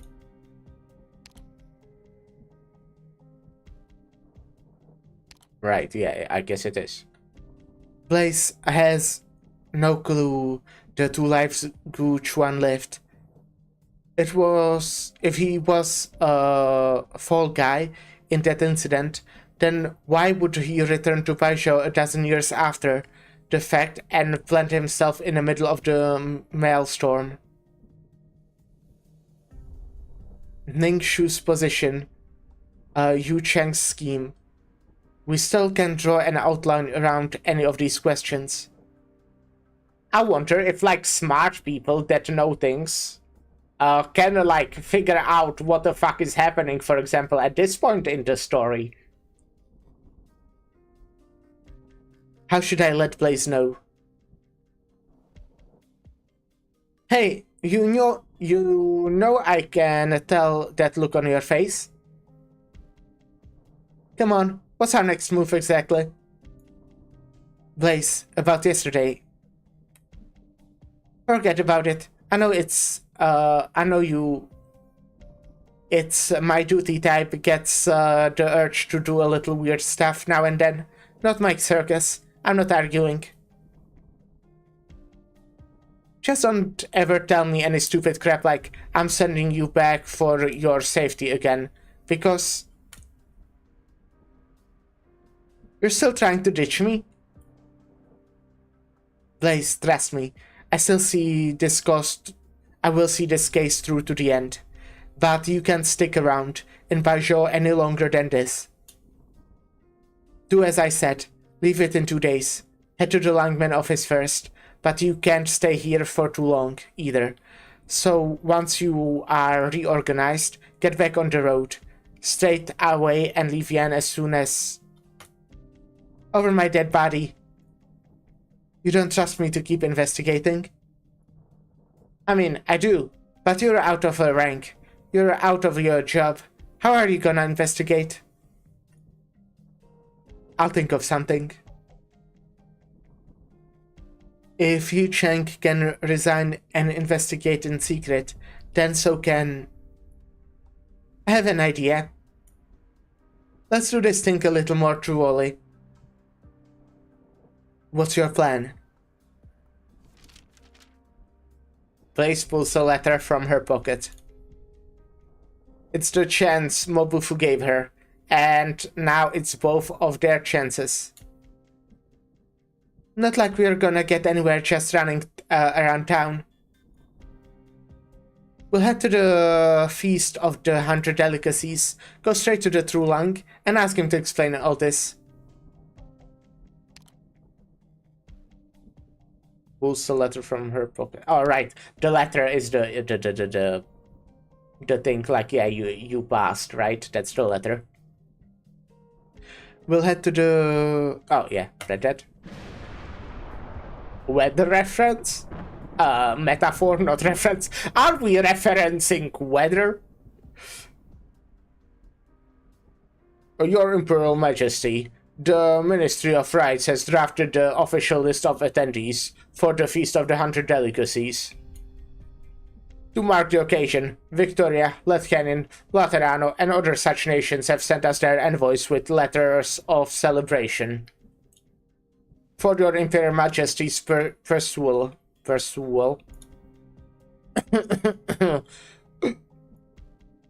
Your Imperial Majesty, the Minister of War and Sur Regulator have finished drawing up joint battle plans. Also, for your Imperial Majesty's perusal, the Minister of Revenue was not consulted on this battle's drain of labor and fiscal resources, nor on the post-war presentation. How were these battle plans drafted? I know you and the Ministry of Revenue are both very busy. The Ministry of War simply went to some small pains working out the manpower, the funding, the ration, and even the Minister of Engineering's post-war repair expenses. Reminds me on how clear you are what the battle is. I'm very unclear, but it is, well, it's like they are fighting, okay, on north of Yan, there are demons, and it has something to do with the Sui as well, but very unclear overall. But like something like that. Okay, well, surely is thinking about the Sui siblings and the Sui regulator being involved implies that they are actually planning on fighting Sui. Yeah, okay. So it doesn't have to do anything with the demons at all? I very much thought that it had to do something with them as well. But yeah. And now you can read together with His Majesty, since we are having an audience and all. Logistics are calculable, but now many of Yan's people will bleed in this war. Is that a bill you can work out so easily? If they weren't worried about demons, then they wouldn't have pulled back from the north, where they were fighting them. Makes sense. Maybe they would pull out because they were too worried about them. But yeah, okay, so just fighting Sui. I mean, I had a feeling because, as you said, Shirley was thinking about them earlier, but at least that's what I think is the implication is at this point. Okay. But yeah, I was very unclear, as I said. I didn't know how much it was explained. The demons, I just feel like it was in the Rise Day, so like obviously there were demons in that side story. I felt like they made like a kind of a large point of the fact that there are demons like on the borders on the north or something, because you know the demons are on the north just overall, the most at least, most of them. Oh, they aren't explaining shit, it's all implication. The demons on water are a big deal. And yet they don't care. They don't care. Gotcha. Interesting. Okay. Logistics are calculable, but how many of Young's people will bleed in this war? Is that a bill you can work out so easily? Human moves to Baisho. Yeah. We haven't seen, okay, I'm not like completely sure, but I'm kind of think that from my Arknights knowledge, Yu is a Sui, right? And we have seen Ji for like 2 lines. But we otherwise haven't like seen like Nian do her cool little recruiting thingy. Or anything in this one yet.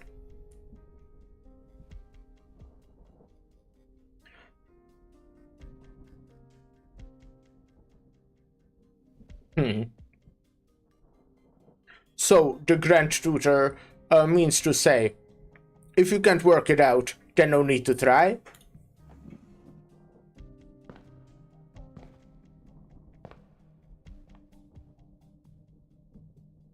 It's autumn. How are the harvests in the north? Wait, we have seen voice behind the curtain before already. That was at the very start, wasn't it? I guess that might be the True Lang? Maybe? Or someone completely different? Dahuang has resumed production ASAP following the disaster. Our harvest this year is more or less on par with previous years. In that case, what about next year? Your Imperial Majesty, a life measured in years, yet the stress feels ancient. We are running out of time. This involves the livelihoods of all Yan's people. I ask that your Imperial Majesty reconsiders. Grand Tutor, the ministers have long discussed everything worth discussing. It's about time we made up our minds. His Majesty's decree is made. We simply await his proclamation at the Feast of 100 Delicacies.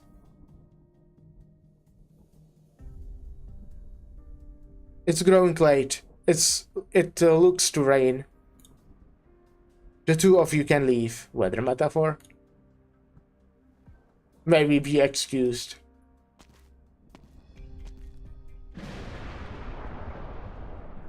The man behind the curtain lifts his gaze. In this desolate palace, 3 banquet seats lay set in the row to his side, and one of them truly showing its age. Faintly a sigh.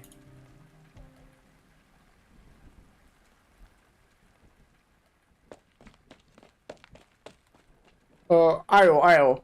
Trust this rain to come from nowhere. I'm soaked. Autumn drizzles and cold snaps.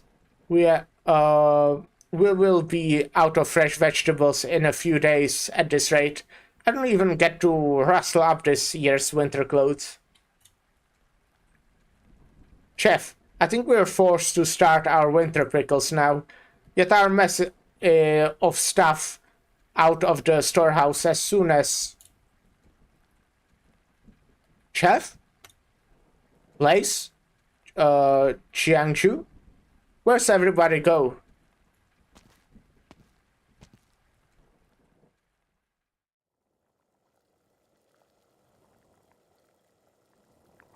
The ever-lovely kitchen is presently deserted, all the cookware tidied away. The crumpled space seems a bit wider like this. This scene is like very horror-like, if that makes sense. Like, it looks like they would add this into a horror movie right before, like, something scary happens, you know? The only presence is a pot of soup boiling on the stove. So good luck, Jiang. Good luck. I hope nothing happens. Okay. Well. I think we'll leave it here for today. That was or 6 after, right? Am I correct? That was or 6 after, yes. So yeah, I think I should be easily able to finish this tomorrow. Well, okay, it's actually not like that little. I mean, 4 stages. How much did I do today, actually? I've done 4, actually, right? 1, 2, 3, 4, 5. I've done 5. But yeah. Yeah. Yeah. We have reset. You're running out of time to boss me around. I don't need to boss you around, I'm fine. Good one, interesting. I am like... it is definitely like a mystery story, you know? How they kinda... Yeah.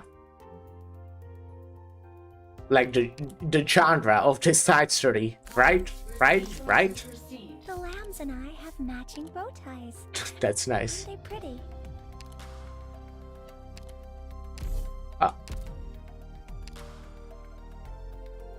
It's fun, yeah, I like it.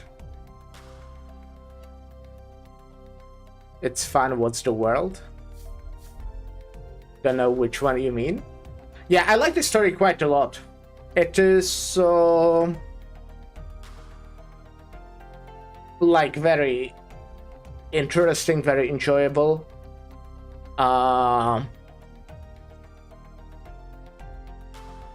we'll see what's it all going to happen, you know? Yep.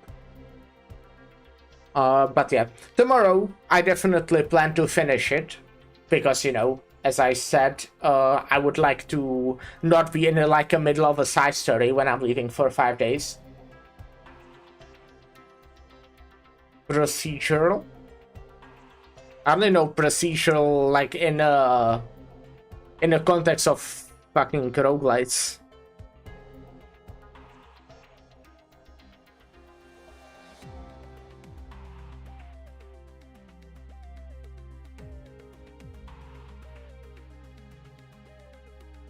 Something relating to the official set of actions, steps, or rules.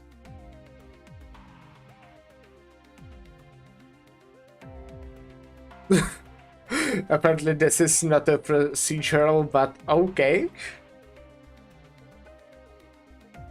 In television, procedural specifically refers to genre of programs in which problems is introduced, investigated, and solved all within the same episode.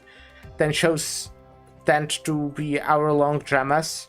These shows tend to be hour-long dramas and are often, though not always, police or crime related. Oh yeah, no, yeah, I see that actually, yeah. Oh, that was a very good sentence I just made there.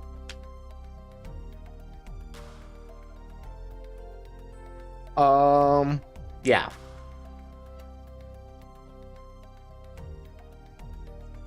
I think I might stall for 9 more minutes.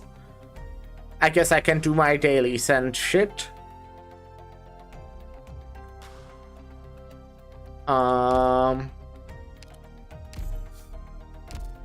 Which I would do anyways. Yeah, obviously I will be rating it tomorrow. This is like I don't know, I'm just very much enjoying this side story so far. Like the characters, I like what's happening. I do like how it's just how procedural it is. You know?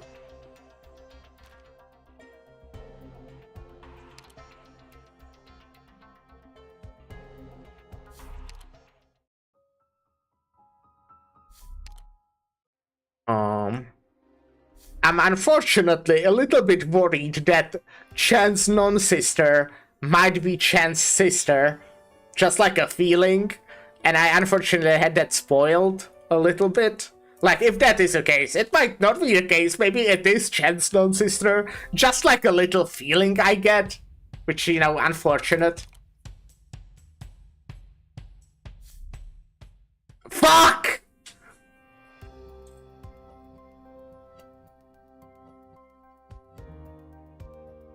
I'm fucking embarrassment. I'm fucking embarrassment. What the fuck is wrong with me? Can someone explain to me? How does this keep happening? Why? I mean, they have like similar hair. Like in color, I guess. Not in another way, just like in color. Why the fuck do I keep mixing them up? Not even mixing them up, like I know who is Chen, I know who is Blaze. Why do I keep calling Blaze Chen? Can someone explain it to me?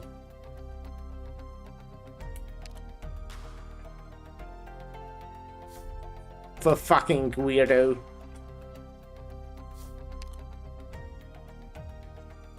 Huh.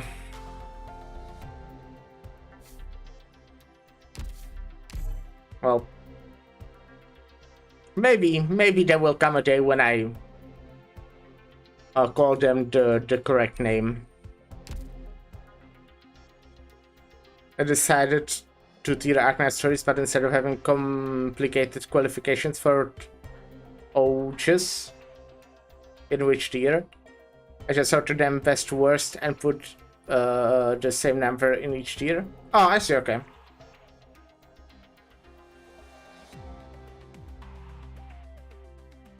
So my S tier is just the top 11 stories. Makes sense. I also, like, by the way, don't have complicated qualifications. I tried for a bit, but I very much saw them by vibes. I'm just like, yeah, this goes here.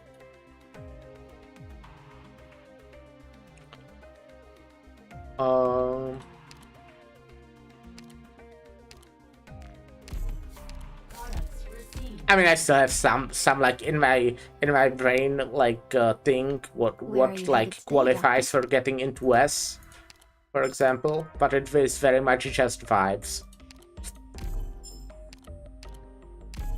Want to share what are your top 11 stories then? I know it's Babel, Lone Trail, Nearlight. I don't know if that's the order. But I think you told me these three. I might be completely wrong.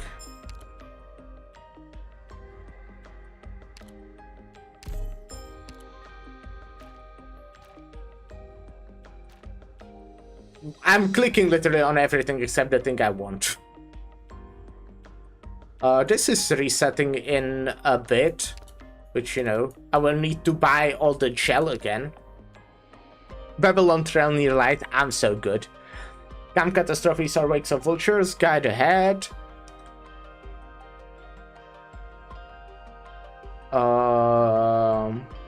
Hortus the Escapismos, Willing to Maim Harvest, Ending Grand Overture, When LGs Are Ashes, Children of Ursus, and Il Siracusano.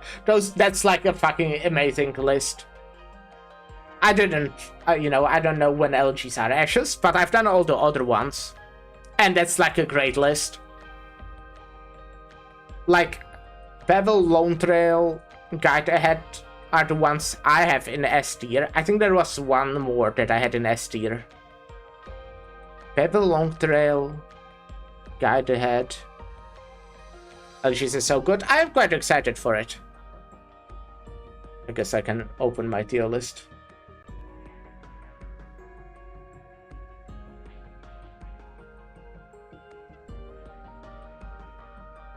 Oh, Break the Ice. I have Break the Ice there. Fucking love Break the Ice. Forgot about it, but I did really do like it. And you know, all of the other ones you said are in my A tier. So, you know, just I would agree with your list. You know, I approve. I would say I approve of your list.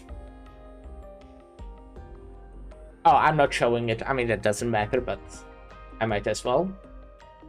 I'm just I'm stalling before Lyra starts her stream. I think she's supposed to start in 3 minutes.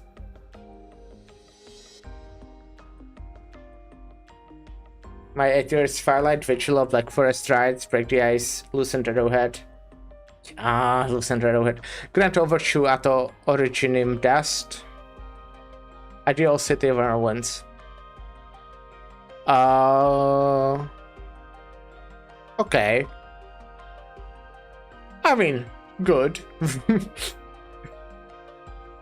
I said that very judgmentally, didn't I? I'm very annoyed how much I liked Ideal City. I think Ideal City was good. I definitely have it like a bit lower. I have it like at the bottom of a C tier. But I think it was good. It was a fun one. Because Great Chief Returns is still my lowest ranked story. Yeah, you told me that as well.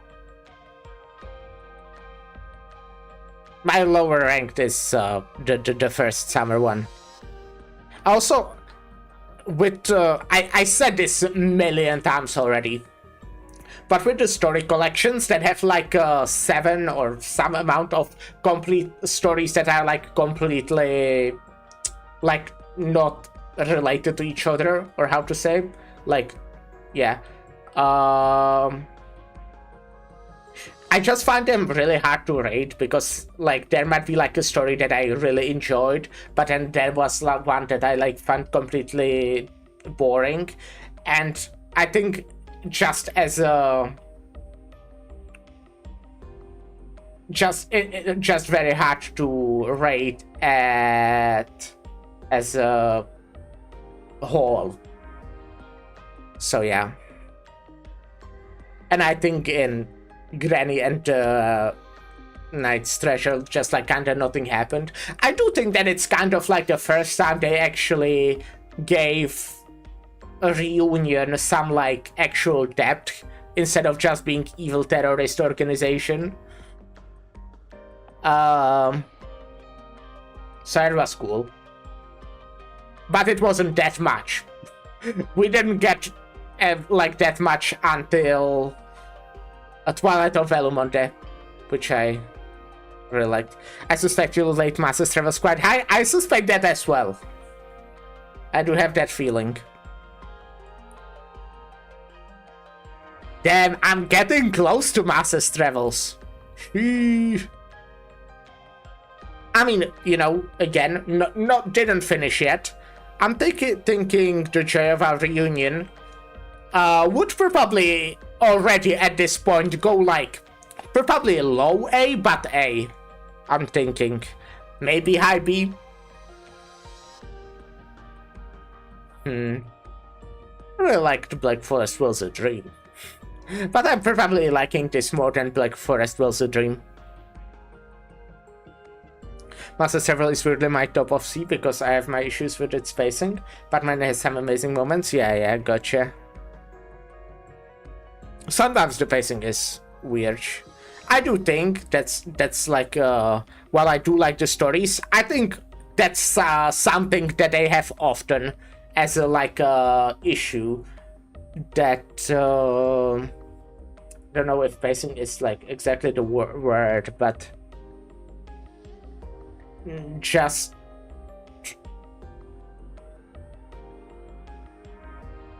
well, I guess pacing. I don't know how to say. Sometimes there are just ones where nothing just happens for too much.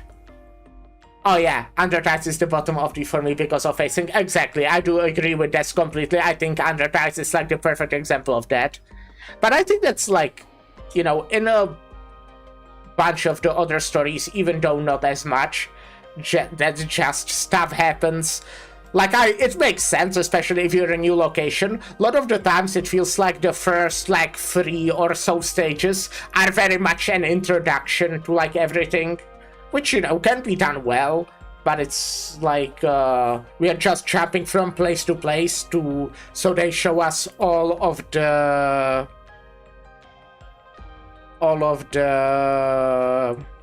characters and like location, explain what's like happening, some exposition,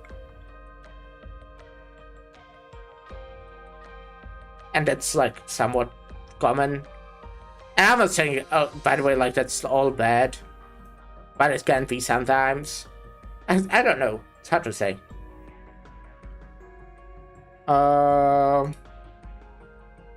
Give me a sec. I mean, you are already giving me a sec. Yeah, I think the problem is that Arknights spends the first 7 stages in the same location trying to build tension. Yeah. Completely agree. I think we already had a rant about this at some point, like 3 times. It's Scotty just fucking around, then Irene calls her a slur, and then stuff happens.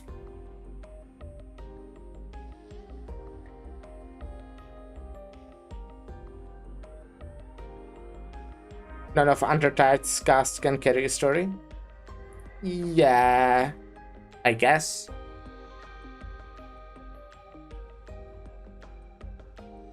Yeah, I feel like, Scotty just wants to hit things with her sword. Gladia refuses. Yeah, I mean, Gladia also wasn't there for like 90% of the story. She appeared at the start and at the end. And Spectre is comatose, yes. And like all the villagers are like bit weird, that, you know, just a bit.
Lara just sent me a photo of what she made, but she's not streaming Babel. What am I supposed to do?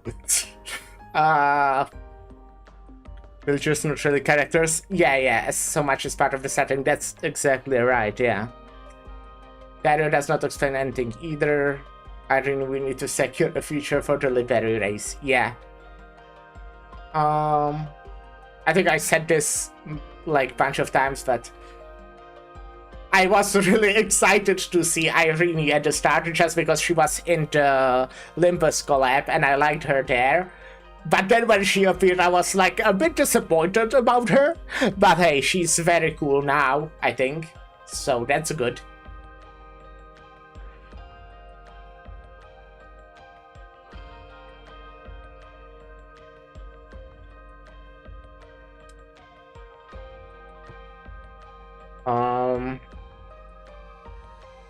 Oh yeah, I wanted to, not there, show, well, I guess I don't show it here. Well, no, yeah, I do. I got Chen. Oh shit, I can buy another Irene. I only have 3 of them. But yeah, I bought Chen.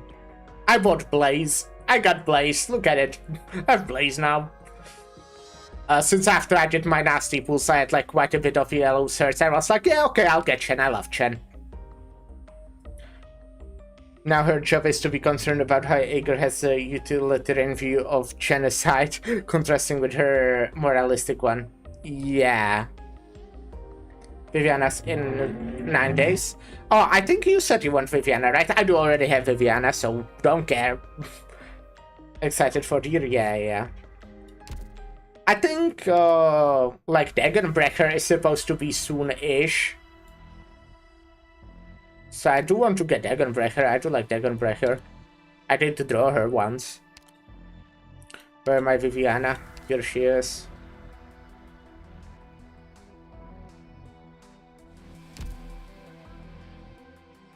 I mean, Viviana is my second favorite Latvian character.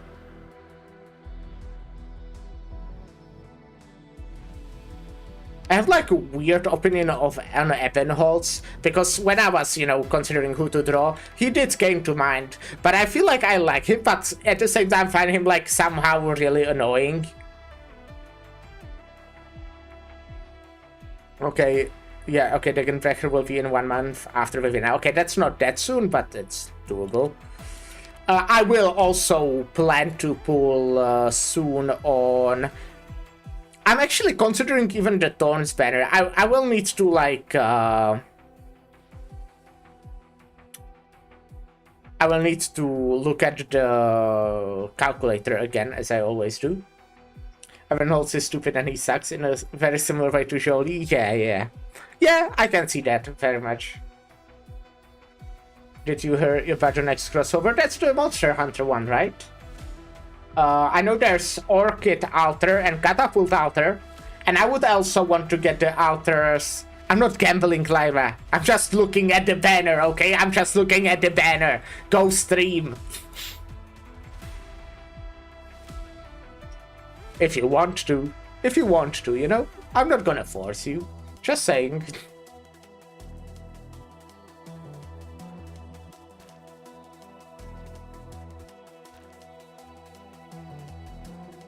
But yeah. How much are you paying me? I'm not... I mean, I will probably buy you something on Dokomi. Is that a payment? I mean, it's supposed to be a gift, not payment, but I can make it a payment and not get you a gift. I was not expecting Orchid, but I'm very glad we've budgeted to... I budgeted to pull for her. Yeah, that's understandable. I think I should maybe actually completely save for the collab, because I want to both do new characters. But I would also... I'm assuming the two from the last Monster Hunter collab will also rerun. Just like a small assumption. And I want those as well. I do like Orchid a lot. I think she's cool. I do like Catapult as well, though I know much less about her. Okay, bye Lyra, I'll see you in a bit. Yeah, they also confirmed their rerun. Oh, they confirmed it. Nice. Yeah, though. And who's the other one? Okay, so while I'm happy about Orchid and Catapult having altars, I was kinda hoping and expecting that they would do the other 2 stars. Norcorn, I see. Yeah.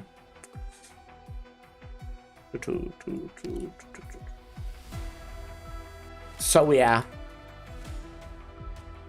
Yeah, I was suspending Ranger Centurion too, yeah. And well, FF. So I still hope they at some point get an altar. Would be nice.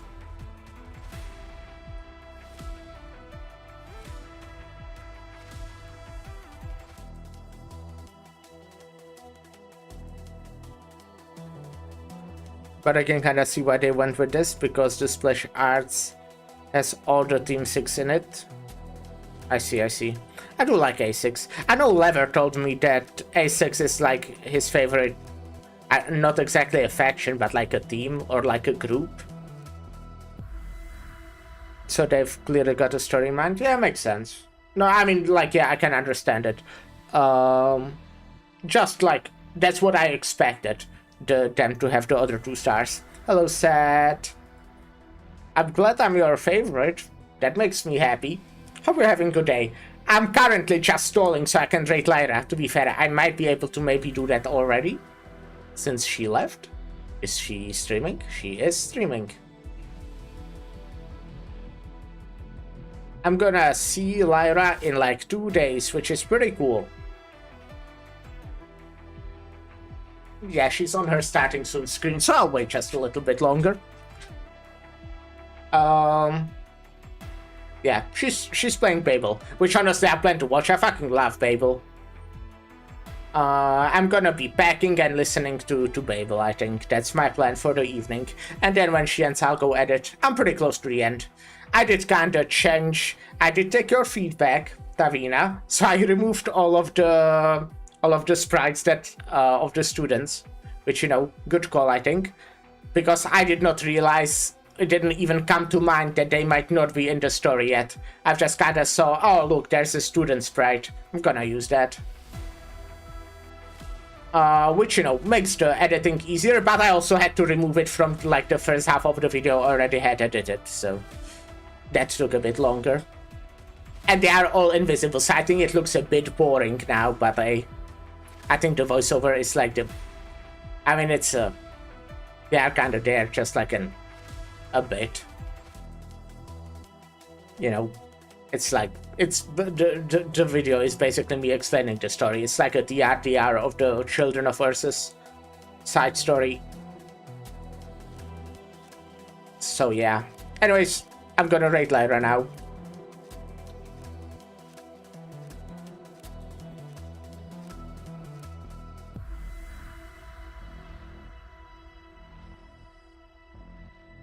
And yeah, so tomorrow we'll be streaming at, as always, noon Central European Summertime. And we'll be finishing the Such is the Joy of Our Reunion.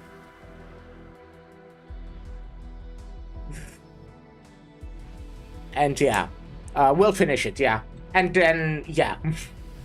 And then I'll be away for 5 days.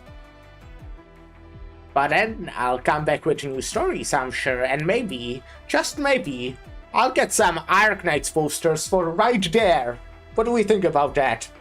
Is that a good idea? Maybe. Maybe it is. But yeah. Thank you everyone for stopping by. And bye. Damn, Lyra just started the stream and she's already in the story. Like, where is like a 20-minute yapping session? What's she doing? Alright, bye.